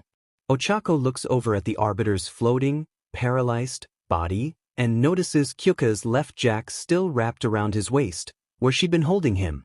However, the jack wrapped around the Arbiter is completely disconnected from Kyuka, and Ochako can just about see the end of the jack that's hanging loose, blood dripping out of the cut limb. "I'm so sorry," Ochako apologizes as she reaches for a can of biofoam on her belt. "I forgot to check the rooftops until too late." "Not?" Kyuka tries to talk between ragged breaths. Not your fault," she eventually says. "But BSD did this." "Not." She cuts off as she winces again. "Save your breath for now," Ochako advises. "Let me treat your wound." She holds up the biofoam can for Kyuka to see, and reluctantly, Kyuka uncovers her ear. Ochako winces as she sees the damage. Fortunately, the hero killer seemed to have an impeccable aim, as he had managed to cut through Kyuka's jack lobe while leaving the rest of her ear intact. But that still meant Kyuka's jack had been cut clean through. Honestly, Ochako wonders if biofoam would even work, given the size of Kyuka's lobe. But she endeavors to try anyway, so she cracks open the canister and sprays a small amount over the end of Kyuka's cut lobe, before then tossing the canister to Hagakure. "Use this on the cut end of Kyuka's jack and on the Arbiter's neck," she instructs. Hagakure gives a two-finger salute to signal her understanding before doing as Ochako had instructed, applying biofoam to the still floating Arbiter and Kyuka's jack. "How are you feeling?" Ochako says softly, but still somewhat panicky. Kyuka winces as she can feel the sting of the biofoam working. "I'll live," she replies. Ochako lets out a sigh of relief, before activating her comms on all UNSC frequencies. "Mayday, Mayday, Mayday, this is Sierra 151 on all channels requesting immediate medical evac for multiple civilian casualties. Does anyone hear me?" A second later, both Izuku and Cortana's faces appear in the bottom right of her HUD. "Ochako, what's wrong?" Izuku's voice is clearly worried. "Who's injured?" "Kyuka, the Arbiter, and possibly Ragdoll. We were attacked by the hero killer." "Is everyone alive?" Cortana asks. "That I know of," Ochako replies. "Ragdoll stayed behind to buy us time to escape, but Stain got past her, so I don't know what her status is." "And what of Jairu and the Arbiter?" Cortana follows up. "Kyuka had one of her jacks cut off, and the Arbiter is currently paralyzed, likely because of the hero killer's quirk." "It is most definitely because of that villain's quirk." The Arbiter interjects from off to one side, to the surprise of everyone both in person and in the comms call. "Sensei," Hagakure exclaims in delight, "you're all right," before hugging her floating mentor. "Oof." The weightless Arbiter lets out a brief gasp of air as he's tackled in a bear hug by his small but armored pupil. "Yes, I am fine, Prism, at least physically, though my dignity is worse for wear." "Yeah." Lying face first on the ground, drooling isn't exactly a dignified look. Kyuka is able to smile in hindsight at the image of the giant alien lying with his tongue hanging out like a breathing dog. The Arbiter sighs in resignation as Cortana patches him into the conference call with herself, Izuku, and Ochako. "At least you're alive, Arbiter," the blue AI comments. "Thought I am intrigued to find out how exactly the hero killer managed to take you down." "A story for later," the Arbiter replies. "Right now, the hero killer is still loose, and there are 3 Nomu at large." Cortana and Izuku both nod in agreement with that. Blue Team, plus the Sangaili of the Recompense Lance are en route to Hosu to assist, Cortana states. "And I've had Mandalay redirect Ingenium and Ida to you to assist with the hero killer," adds Izuku. "I don't think that'll be necessary, Green," Kyuka says slowly, as she looks over to where her attacker had fallen. He's still lying where Ochako had punched him, must be unconscious. You punched him? Izuku exclaims. Well, he was lunging at Kyuka, Hagakure, and Sensei. What else was I going to do? Ochako shrugs helplessly. Cortana grimaces slightly at the news of Ochako's interaction with the hero killer and fears the worst. Arbiter, if you've recovered from your paralysis, can you check on the hero killer to see if he is actually unconscious? Gladly, the Arbiter replies. Demon, would you kindly release your Quirks hold on me? Oh yeah, sorry. Ochako touches the tips of her fingers together and releases Thel from zero gravity. Once back on solid ground, the Arbiter goes to check on the prone hero killer, his sword activated, as Hagakure and Kyuka begin praising Ochako, now that the initial danger has passed. That was amazing, Uraraka, Hagakure fawns. You just completely punched him out of the air. It was awesome. Beneath her helmet, Ochako blushes at the praise. Well, I could hardly let him stab you, could I? You know, this means you're the one responsible for catching him, right? Kyuka points out, you're going to be famous as the person who stopped the hero killer. That's right. Hagakure exclaims in agreement. Between this and the sports festival, you're becoming a regular celebrity. I am? Ochako recoils slightly. She wasn't sure if she really wanted that much attention. Both Hagakure and Kyuka nod. I wonder if hero students can get onto the hero billboard charts? Hagakure wonders aloud. They can't, Izuku immediately replies, causing the armored invisible girl to deflate. Sorry, Hagakure, but only those with a full hero license are ranked. Oh, Hagakure pouts beneath her helmet, not that anyone could see her expression. Ochako and Kyuka both chuckle at their classmates' disappointment as the Arbiter rejoins them, his sword deactivated, and an almost proud expression on his face. You seem happy, Sensei, Kyuka states, somewhat confused. The Arbiter nods in recognition of his student's observation, before addressing Ochako. I must congratulate you, 151, you have achieved your first kill in the field of combat. For a second there's no reaction as everyone is stunned by what the Arbiter had just said, but eventually, Ochako stammers out. What? The hero killer, he is dead. I checked his pulse. He is not breathing and his heart has stopped. The Arbiter clarifies, you removed an evil presence from this world, Spartan. Well done. That might not be the appropriate tone to take, Arbiter, Cortana cautions, and indeed she appears to be right, as Ochako sounds like she begins to spiral. No. The junior Spartan begins to shake her head vehemently. I didn't. I couldn't have. I only. Kyuka is about to reach out to Ochako, when the taller girl stops, mid-panic, and after a few seconds of staring at her hands she repolarizes. Uraraka? The hearing hero begins cautiously, are you okay? She briefly glances at Hagakure out of the corner of her eye, before looking back at Ochako. I'm fine, Ochako replies, a lot colder and emotionless than she had been seconds earlier. I'm going to go check on Ragdoll, and see if she's okay. You two stay here with the Arbiter, till Ida and his brother get here. And before anyone can say a word in either acceptance or objection of Ochako's orders, the junior Spartan takes off at a Spartan jog down the street, back to the alley where they'd last seen Ragdoll. Kyuka begins to follow her, but is stopped by a firm hand on her shoulder. She turns to see the Arbiter standing over her and Hagakure. Let her go, the Sangaili leader cautions, it is clear she wishes to be alone. She even cut me and Cortana off, Izuku's disembodied voice adds over the Arbiter's comms. Did she really kill him, the hero killer? Hagakure asks, looking up at her mentor. The Arbiter slowly bows his head in confirmation. She did. But how? Kyuka asks, still somewhat stunned by the news, did he snap his neck when he hit the ground? I suspect the hero killer was dead before he even hit the ground, Cortana answers, also over the Arbiter's comms. You mean Uraraka actually killed him with a single punch?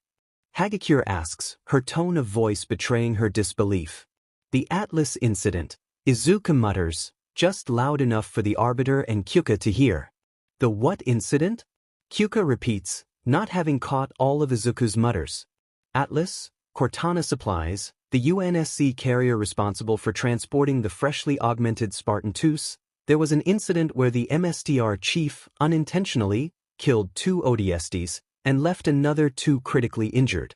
And like with the 151 and the hero killer, Chief killed those 2 men with only 1 punch each. It was the first time that the true impact of the Spartan augmentations was realized. A 14-year-old child was able to kill 2 fully grown Marines with 1 punch each.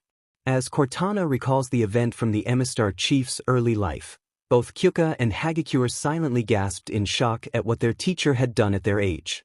"Oh my gosh," Hagakure utters, "I bet Sensei must have felt awful." Cortana hums in agreement. He's never been comfortable with killing other humans. Frankly, I don't think most Spartans are. The key word being most? Back in the alleyway where she and her interns had first confronted the hero killer, Ragdoll was an emotional mess. Thanks to Stain's wretched BLD quirk, she was trapped in a prison made of her own body. An imprisonment made worse by the fact that she had no idea how long it would last. And all the while that monster was hunting down her interns, the very kids she'd sworn to protect. And she had no way of knowing if they were all right. There is a part of her that holds out hope that Uravity is able to take down Stain.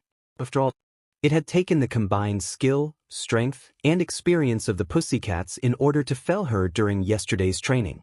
Not to mention her armor. While the brunette in turn had never told the Pussycats what exactly her armor was, or what it was made from, it certainly looked sturdy enough to withstand the hero killer's blades. But in the end, Ragdoll just didn't know. That was the whole problem. She couldn't do anything and she didn't know. Footsteps. The sound of armored footsteps breaks Ragdoll out of her thoughts. And not just armored footsteps, they were heavy, and there could be only one person they belonged to. Ragdoll. From behind her, the yellow pussycat hears Uravity call her name. Uravity? Ragdoll replies, "What are you doing here?" "Looking for you, ma'am," Ochako answers as she comes up from behind and around the green-haired hero to stand in front of her. "But what about the others and Stain?"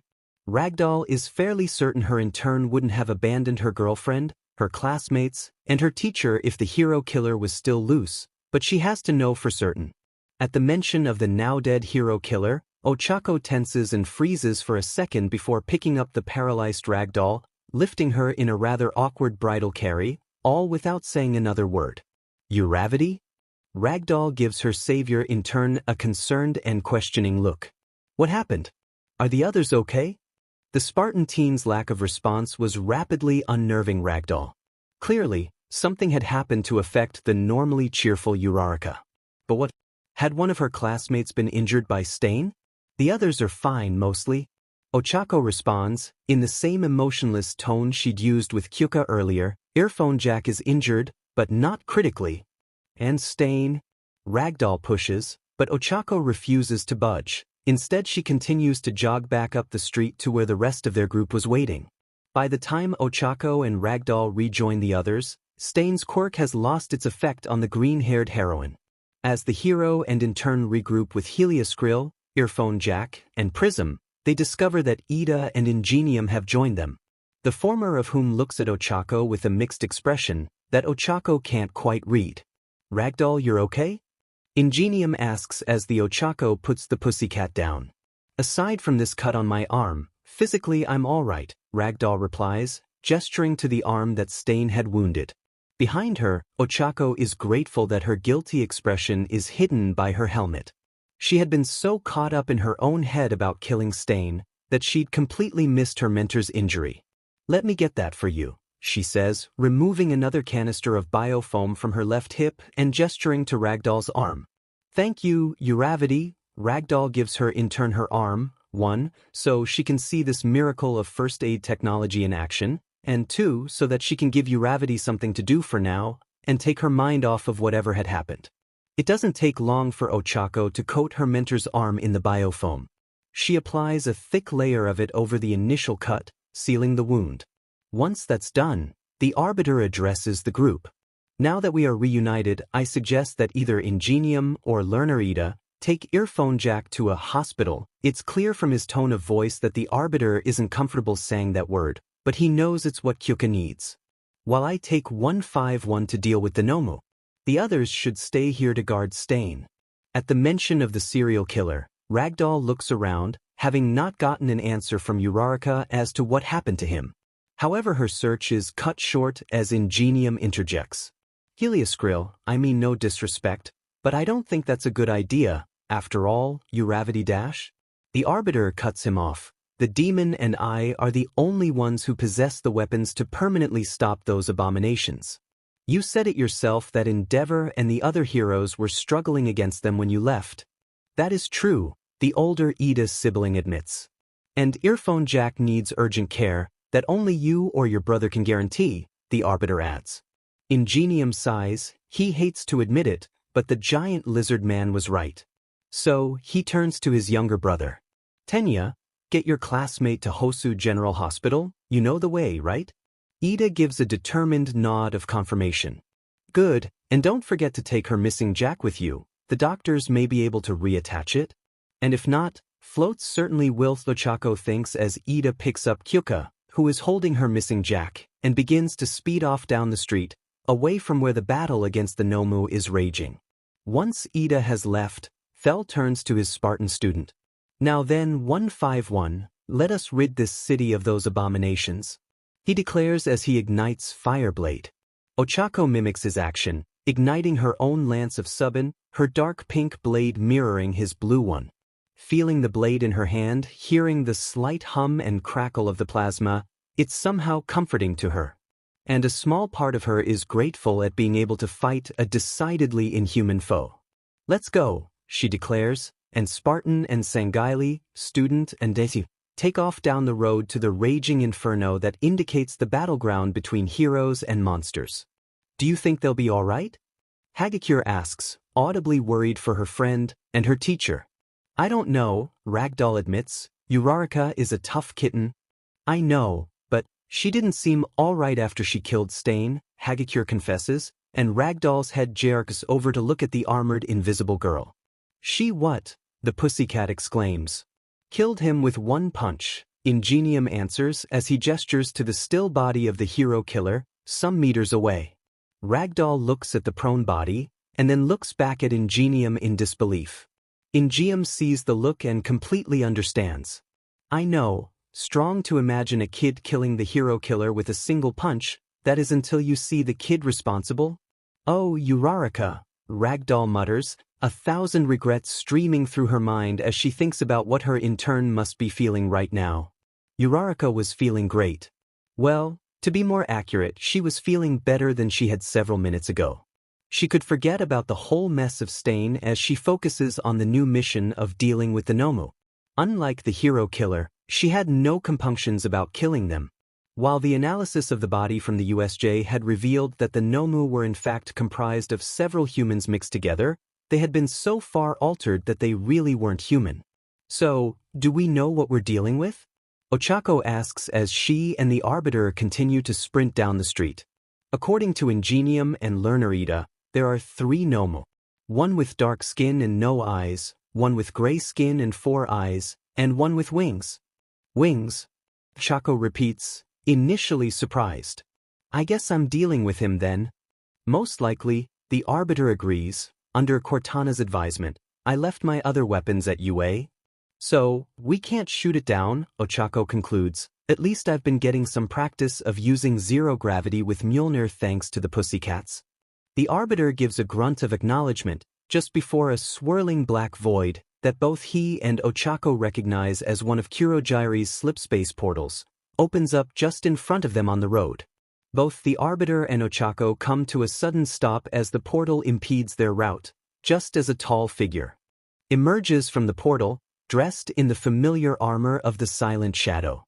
While I am grateful for your dispatching of that accursed BLD drinker, the Shadow begins to pontificate, I am afraid I cannot let you interfere in my partner's plans.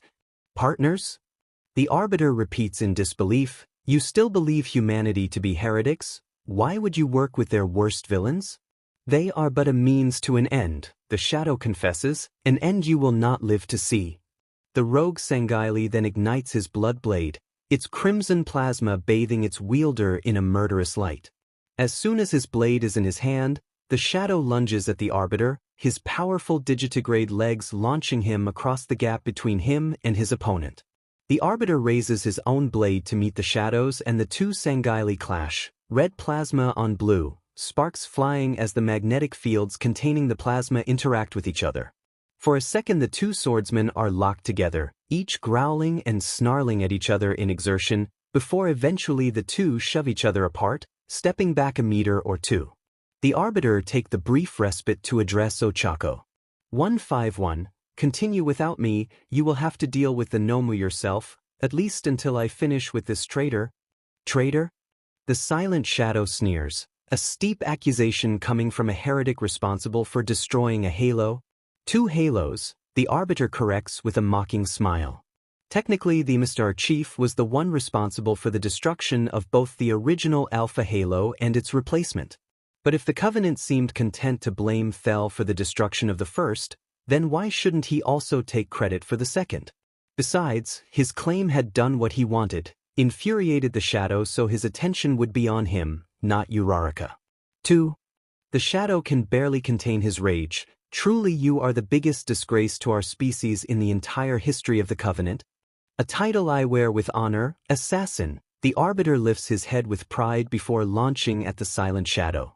As the two Sangaili engage in their duel once more, Ochako continues to watch for a few more seconds before following her Sangaili mentor's orders. She felt no qualms about leaving the Arbiter to face the Shadow. She knew he was a Emistar swordsman, and by Sangaili standards, was something of a military prodigy.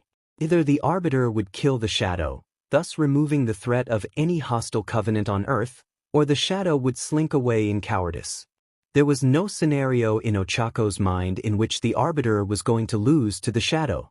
Of course, she was conveniently choosing to ignore the fact that the hero killer had managed to almost kill the Arbiter, but then again, that had involved Quirks, something the Arbiter was unused to fighting. So, her pink energy sword still in hand, Ochako continues down the road to site of the battle between the Nomu and the heroes. By now almost all the civilians had evacuated, and Ochako comes across a plaza where she can see Endeavor dealing with the pale, four-eyed Nomu. The flame hero blasts the Nomu with fire, but the four-eyed creature seems to absorb the flames before then redirecting them back at their wielder.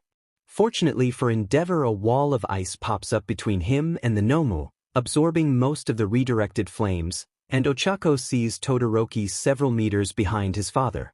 Still can't believe Todoroki went back to Endeavor for his internship, Ochako briefly thinks before she leaps at the pale Nomu, which seems to be extending its tongue into a web of tentacles. So focused is the Quirk monstrosity on trying to defeat its flaming opponent, that it doesn't notice Ochako until her sword cleaves cleanly through its neck, beheading it in one move. With its head now detached from its body, the Nomu drops to the floor lifeless, the heat from the Subanese blade cauterizing its wounds and preventing regeneration. Endeavor looks at the black and white armored figure that just stole his opponent from him, though with the trouble the Nomu was giving him, he wasn't entirely ungrateful towards the assistance. The sooner they got these creatures under control, the better. The flame hero gives a slight nod and a grunt of gratitude. However, Ochako doesn't notice as she's too busy scanning the plaza for the next Nomu. She finally spots it currently facing off against a group of 4 local heroes, who aren't having very much luck against it. She charges at a sprint to the eyeless Nomu, her blade still activated. However, unlike the pale Nomu, the eyeless one notices Ochako's approach. Unbeknownst to the junior Spartan or any of the other heroes, one of the eyeless Nomu's quirks allowed it to sense electrical pulses, anything from high-voltage currents to the small pulses in neurons.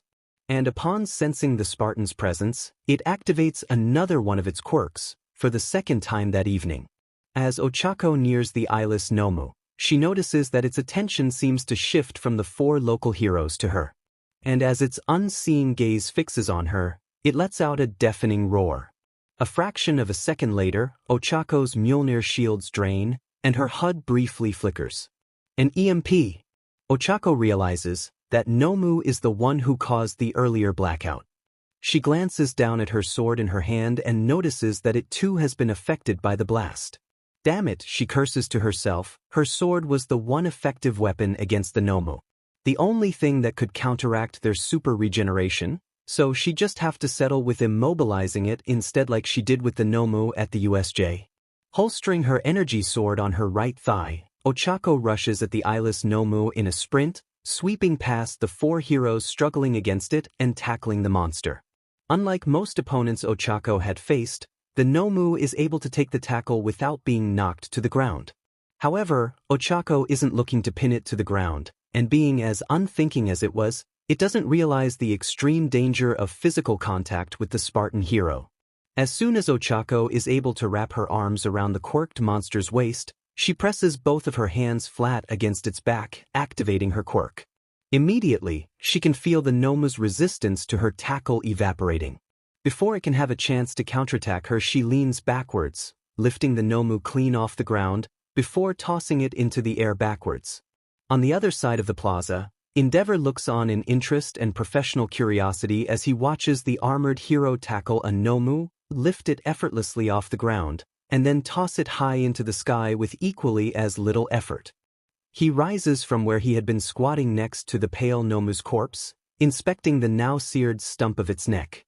It was now obvious to him that the reason for the armored hero's instant success was extreme heat, and that was something he could easily replicate. As he watches the eyeless Nomu float above the battle-scarred plaza, he aims his fists at the creature. Jet burn! He yells before shooting a bright yellow and orange flame high into the sky, engulfing the weightless monster. Ochako watches as the eyeless Nomu is incinerated in midair. Once Endeavor's flames die down, all that remains of the creature is a burned husk.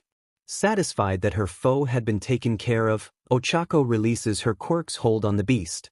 The Nomu drops to the ground with a crunching thud as its charred skin cracks and breaks under the impact. She goes to inspect the body, to make sure it is actually dead. Endeavor seems to have the same idea, and the two of them converge on the burnt Nomu corpse. "Good job," Endeavor says in his usual gruff manner. "Thanks." Ochako isn't sure how to feel about the compliment. On the one hand, it had come from the number 2 hero. But on the other hand, it had also come from the man who had basically tortured Todoroki's entire childhood. At the sound of Ochako's voice, Endeavor frowns as he recognizes it as belonging to the giant student he had encountered at the sports festival. The one who had beaten his Shudo with pure strength. "You're the sports festival winner." Endeavor's words are a statement of fact, not a question. "Your teachers have taught you well?" Ochako gulps nervously, feeling awkward being in the Flame Hero's rather intimidating presence, even if he was a foot shorter than her. Which is why she's grateful when Todoroki catches up with them. "Uraraka." He nods in greeting, and Ochako returns the gesture. "Where is Jairu? I thought you were interning together." "She was injured by stain," Ochako says coldly, her demeanor changing as she's once more reminded of her earlier encounter with the hero killer. "Ida's taken her to a hospital." "And what of Ingenium?" Endeavor demands. "I noticed that he ran off as well." "Guarding Stain while Helioscrill and I came to help you deal with the Nomu," Ochako answers, purposefully neglecting to mention the fact that Ingenium was guarding Stain's corpse. "And what of Helioscrill?" Endeavor pushes. "Currently dealing with a member of the League of Villains who tried to stop us," Ochako replies. "Which one?"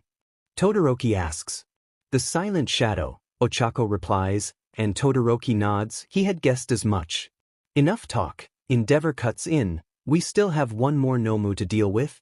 Instinctively, Ochako looks up into the dark night sky, made all the darker by the eyeless Nomu's EMP quirk shutting down all the lights in the nearby neighborhood. But even with her visor's night vision mode, Ochako can't seem to find the creature.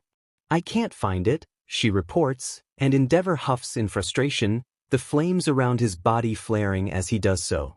"It would appear our foe has fled," he grunts. Meanwhile, the Arbiter continues his dangerous dance with the Silent Shadow. The two MStar swordsmen each move, slash, and parry at each other, both equally matched. While the Arbiter was more skilled, it was apparent to him that the Shadow was more experienced, though thanks to the all-encompassing armor, the Arbiter had no idea how old his opponent was. During their latest clash, the Arbiter seems to have the upper hand, able to utilize his strength to bear down on the Shadow. That is until the rogue Sangaili kicks out at the Arbiter's midriff. Fell is sent flying off his opponent and lands, rolling a meter down the road. Slowly, the Arbiter picks himself up, Likewise, the shadow takes the time to recover from the Arbiter's last blow. Why do you continue to fight, assassin? The Arbiter demands. The Covenant is gone, the great journey is no more. He tries to plead, but the silent shadow remains as defiant as ever. Your lies will not sway me, heretic, the shadow growls. The two Sanghaili face each other, and prepare to face each other again when the sound of a horrific screech, like that of a demented Kigyar, rips through the silence of the night, and that's when the Arbiter sees it. Diving at him from the direction that Uraraka had run off in, was a Nomu with large leathery wings, like Uskeln, on its back. The Nomu tries to take a diving swoop at the Arbiter, who rolls out of the way of the quirked beast, while simultaneously taking a swipe at it with his sword. Having failed to grab its target, the Nomu soars up and away from the road, a large cut down the side of its leg where the Arbiter had glanced it. The Arbiter looks up at his airborne foe, and sorely wishes he had his carbine with him right now. He readies himself as the Nomu turns and begins to dive bomb at him again, when the sound of a loud gunshot echoes down the road, and a bullet rips through the flying Nomu's skull. The Nomu drops to the road, lifeless. Apparently, the League hadn't given this particular Nomu the regeneration quirk that its siblings had. The Arbiter looks down the street, to where the gunshot had come from, and sees the Emsar chief, alongside two of the other Spartans, the large one with the machine gun, and the one with a shotgun. The Emsar chief seems to be the source of the gunshot, as he is holding a still-smoking sniper rifle. Glad to see reinforcements, the Arbiter turns back to face his foe, only to discover that he has disappeared, not even a blip on the Arbiter's motion sensor. Frustrated at his opponent's cowardly retreat, the Arbiter lets out an almighty roar of rage as the Emsar chief and his team draw level. Something wrong? Brits. The silent shadow has slipped away once more. The Arbiter growls, still annoyed at his prey's escape. No doubt scared off by our sudden arrival, Vin's smile is evident in her voice. Most likely, the Arbiter replies, even for a shadow, this Sanghaili is particularly cowardly. Where is Ochako? The MSTR chief asks, concerned about the absence of the youngest Spartan. The Arbiter points up the darkened street in the direction of the Nomu carnage. I sent her ahead to deal with the other Nomu. John nods in gratitude before activating his comms. 151, status report, over. There's a few seconds of silence before Ochako replies, 2 Nomu dead, third one escaped. The third Nomu is taken care of, MSTAR chief reports. Rendezvous at Hosu General Hospital for debrief. Isaac will pick you up. Yes, sir, Ochako replies. It would seem that the hostilities have ceased for this evening. The Arbiter comments as a pelican flies overhead towards Uraraka's last position. A mile away, atop an office block overlooking the blacked-out portion of Hosu affected by the EMP quirk, the silent shadow drops his active camo as he comes up from behind Shigaraki to stand beside him, survey the devastation that the 3 Nomu had caused. So, is he dead? Shigaraki asks as he scratches the side of his neck, a habit that had begun to grow tiresome for the shadow. Yes. The rogue Sanghaili replies, however, he was not killed by your Nomu. What? Shigaraki rages, then how? The demon, the shadow answers, all right, tired of Shigaraki's outburst. The cursed one. You mean the one with a quirk, the student who disabled my Nomu at the USJ? Shigaraki clarifies, and the shadow just huffs. He could never see humanity's mutations as anything more than curses bestowed by the gods for their heresy. Yes. The shadow eventually replies. She then went on to help kill 2 more of your precious Nomu. He has to hide his amusement saying that last part as Shigaraki begins to unravel. Again. The villain rasps. What is her problem? Why does she keep interfering? She is a demon, the shadow says philosophically. Their entire purpose is to interfere and to try to prevent the great journey. It is our job to eliminate them. But how? Shigaraki resumes, scratching his neck. You will need an army, the shadow replies, and I might know where to find one. Where? Shigaraki asks, genuinely curious. Give me time to make contact, and then I will tell you, the shadow says cryptically as another of Kurogiri's portals opens behind the pair and they step through it to return to their lair. HOSU General Hospital, HOSU City. Wednesday, May 5, 2219, 2200 hours, JST.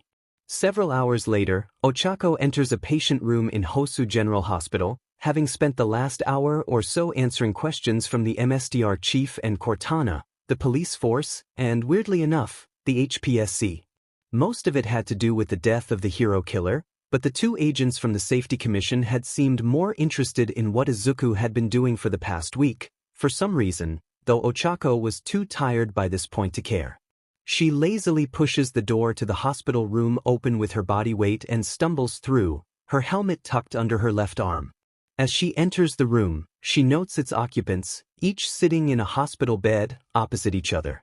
On her left was Kyuka, and on her right was Hagakure. Both girls are dressed in hospital gowns. Hagakure has no obvious signs of injury, needing only a simple inspection and bed rest before being given the okay. Kyuka, however, had been a bit more attention, on account of her lobe being detached. As Ochako's eyes fall on her smaller girlfriend, she notices that she now has two jack again, her missing jack now reattached with a bandage wrapped around where the lobe had been cut. The sight of which lifts Ochako's spirits slightly after having spent an hour going over the details of Stain's death. "Hey, guys," Ochako calls out in a tired voice, gaining both Kyuka and Hagakure's attention. "Ochako!" Kyuka exclaims in greeting as the teen Spartan takes a seat on a stool next to Kyuka's bed, careful not to crush the stool under her weight. "Where have you been?" Answering people's questions about Stain's death, first it was the chief and Cortana, then it was the police, and then it was the Safety Commission. Oh, Kyuka's shoulders sag slightly as she realizes what Ochako must have been going through, having to recount her actions multiple times, having to think about the hero killer's death constantly for an hour. A death which she, Ochako, had caused. "Hey, at least you have both of your jacks again." Ochako changes the subject to something more positive as she points at Kyuka's reattached jack. "Yeah." Kyuka mindless fiddles with the jack end of her reattached lobe. The doctors were able to successfully reattach it, and think that after a visit to Recovery Girl, I should be fully healed, though they've advised me not to use this jack for a week, just let it rest and heal properly. "So, it's completely healed? No further problems?" Hagakure asks from her bed opposite Kyuka's. Kyuka grimaces. The doctor couldn't say for definite, it may be less effective than before, or not. It's not exactly a common occurrence, this. She gestures to her lobe. "At least you're fine now," Ochako sighs. "Yeah," Kyuka mindlessly nods in agreement. "How are you doing though?" Ochako begins, before taking a deep breath and sighing. "I don't know how I feel, I killed someone, an actual person, not a Nomu or a training robot, an actual person. And I know he was a bad person, and if I hadn't killed him he most likely would have killed you, or Hagakure, or Sensei, and yet. You still feel bad?" Kyuka finishes. "I feel awful." Ochako exclaims. She looks like she's on the verge of tears, but before she can continue the doors to Kyuka and Hagakure's room fly open and in walk several individuals. First in is Ragdoll and Mandalay. Ragdoll has a bandage over where Stain had cut her, and Mandalay is holding Izuku's pad. Behind them is the Arbiter, who seems to have waived any further medical treatment. Instead, the only trace of his injury from Stain is a fresh scar on the side of his neck. And then behind him in walks the Instar Chief and a man with an obvious dog mutation quirk. As soon as she sees the Chief enter the room, Ochako rises to attention and salutes. "Chief," she greets her CO. However, there seems to be a mix-up as the man with the dog quirk is surprised by the greeting. "Why are you saluting me?" he asks, his head tilted to one side. Ochako replies, now also confused.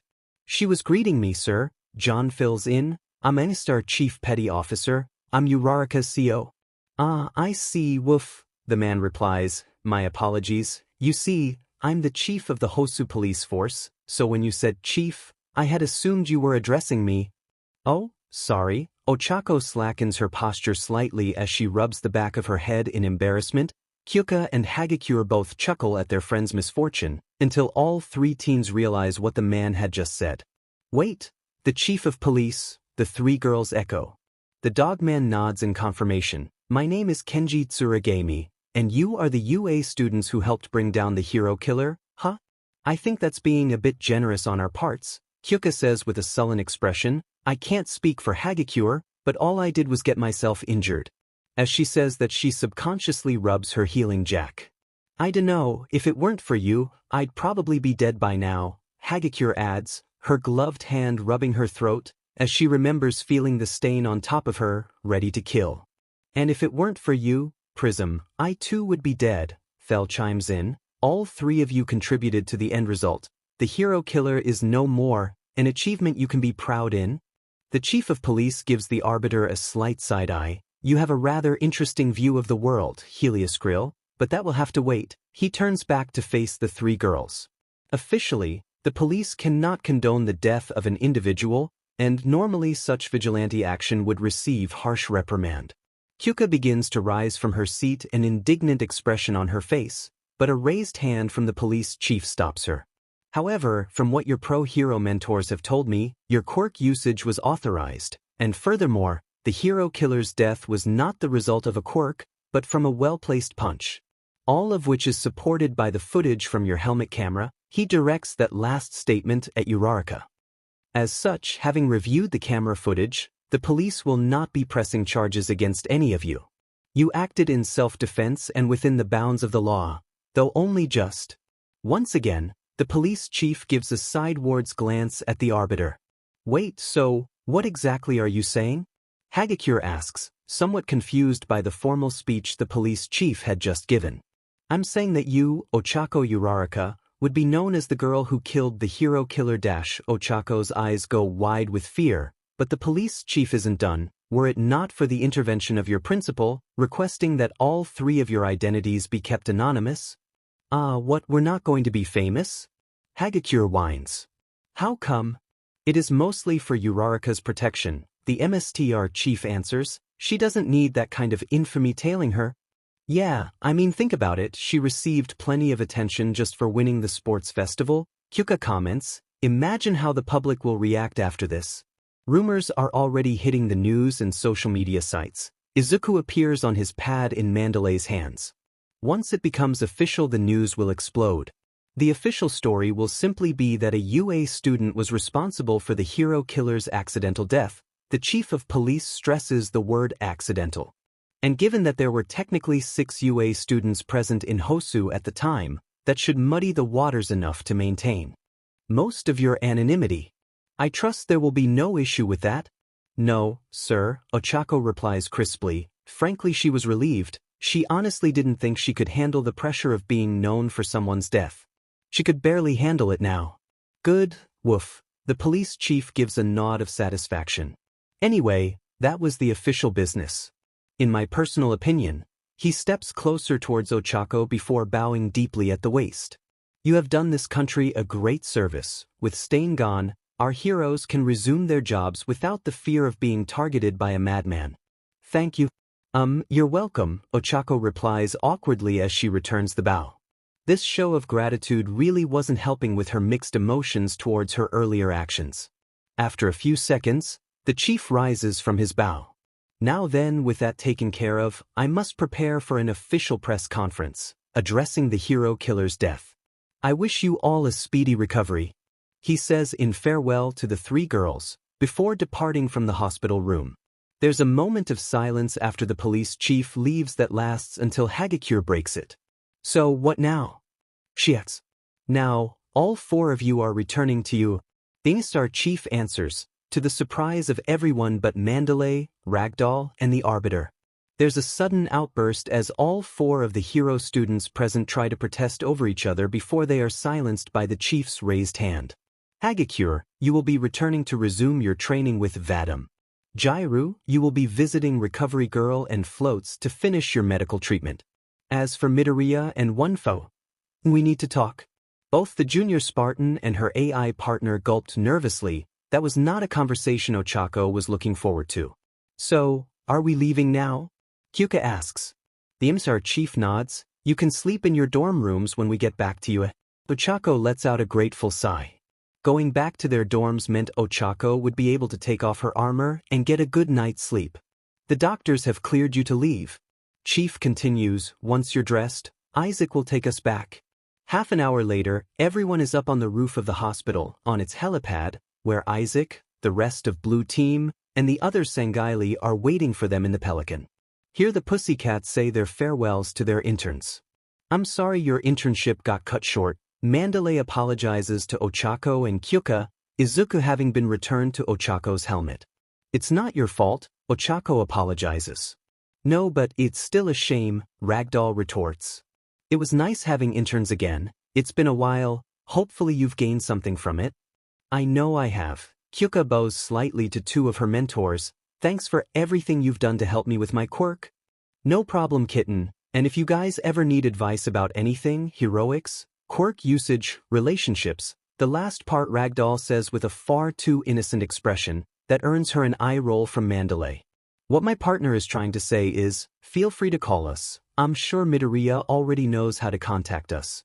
I do, Izuku replies. Mandalay smile fondly. Very well then, we won't keep you any longer then. Have a safe journey, hope, and please take the time to recover. She mostly directed that to Kyuka.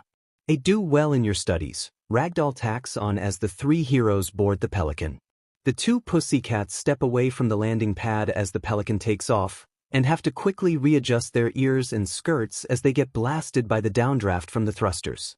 Aboard the Pelican, everyone sits in a somber silence as they fly back to Yue.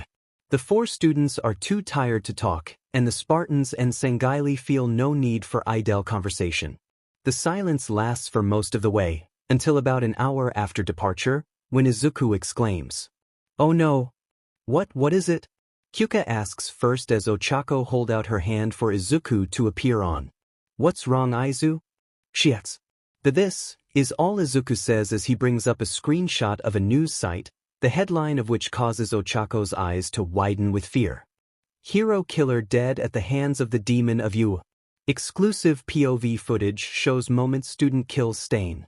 Principal's office, Central Yu Campus, Yu High. Wednesday, May 5, 2219, 22:45, JST. In the UA principal's office, Nedzu puts down the phone on his desk, having just had a very interesting conversation with the president of the HPSC. A conversation he decides to immediately follow up on. Cortana, he calls out in his unlit and otherwise empty office. A second later, a blue light dispels the darkness as Cortana appears on the hollow pedestal next to his desk. It takes a few seconds for Nedzu's eyes to adjust to the sudden brightness, his rodent nature preferring the darkness. "You wanted to see me?" Cortana replies in greeting. "Yes," Nedzu says patiently. "I just had a very enlightening conversation with the president of the HPSC." "Oh, about what?" Cortana asks, feigning innocence. Hosu, Nedzu decides to play along, wondering how long Cortana will keep up the charade. Turns out they were rather surprised by the fact that Endeavor had assembled a task force to deal with the hero killer. "Really?" Cortana replies a little too enthusiastically. They were even more surprised to find out that he had done so on their orders. Nedzu continues, orders they have no record of giving. As it turns out, after a brief investigation, it appears they were hacked. You don't say, as soon as Cortana says it she knows she's gone too far, as evidenced by the look of annoyance on Nedzu's face. "You can drop the act, Cortana," Nedzu says in that still somehow cheerful tone of his. "There are precisely 3 people I think of who could hack the HPSC without leaving any trace of who it was. I know it wasn't me, and the commission has, begrudgingly, clear Midoriya, which only leaves." He gestures with his paw at the blue hologram. Cortana sighs and shrugs. "I suppose this was inevitable given the nature of my act. There was always going to be a paper trail. I just had to make sure it didn't lead to anyone. I suppose you want to know why I did it? It would certainly help me determine whether I fire you or not." "Yes," Nedzu replies cordially. "It's simple really, I was doing my job," Cortana replies, and Nedzu responds with a raised eyebrow. "Go on," he simply says. "I was doing what Aizawa failed to do, protect Ida." Nedzu's curiosity, already piqued, was now completely engaged. Truthfully, he liked Cortana. She was probably the closest person he'd ever met who thought like him. Not wrapped up in morals or social conventions, she simply did what she thought she was right. "First, why did Ida need protecting?" Nedzu asks. "Because he chose an internship in the same city where his brother was stabbed and wounded," which is bloody red flag if ever there was one, Cortana replies indignantly. And you chose to respond by sending in a task force to catch the hero killer before he crossed paths with Ida? Nezu presumes.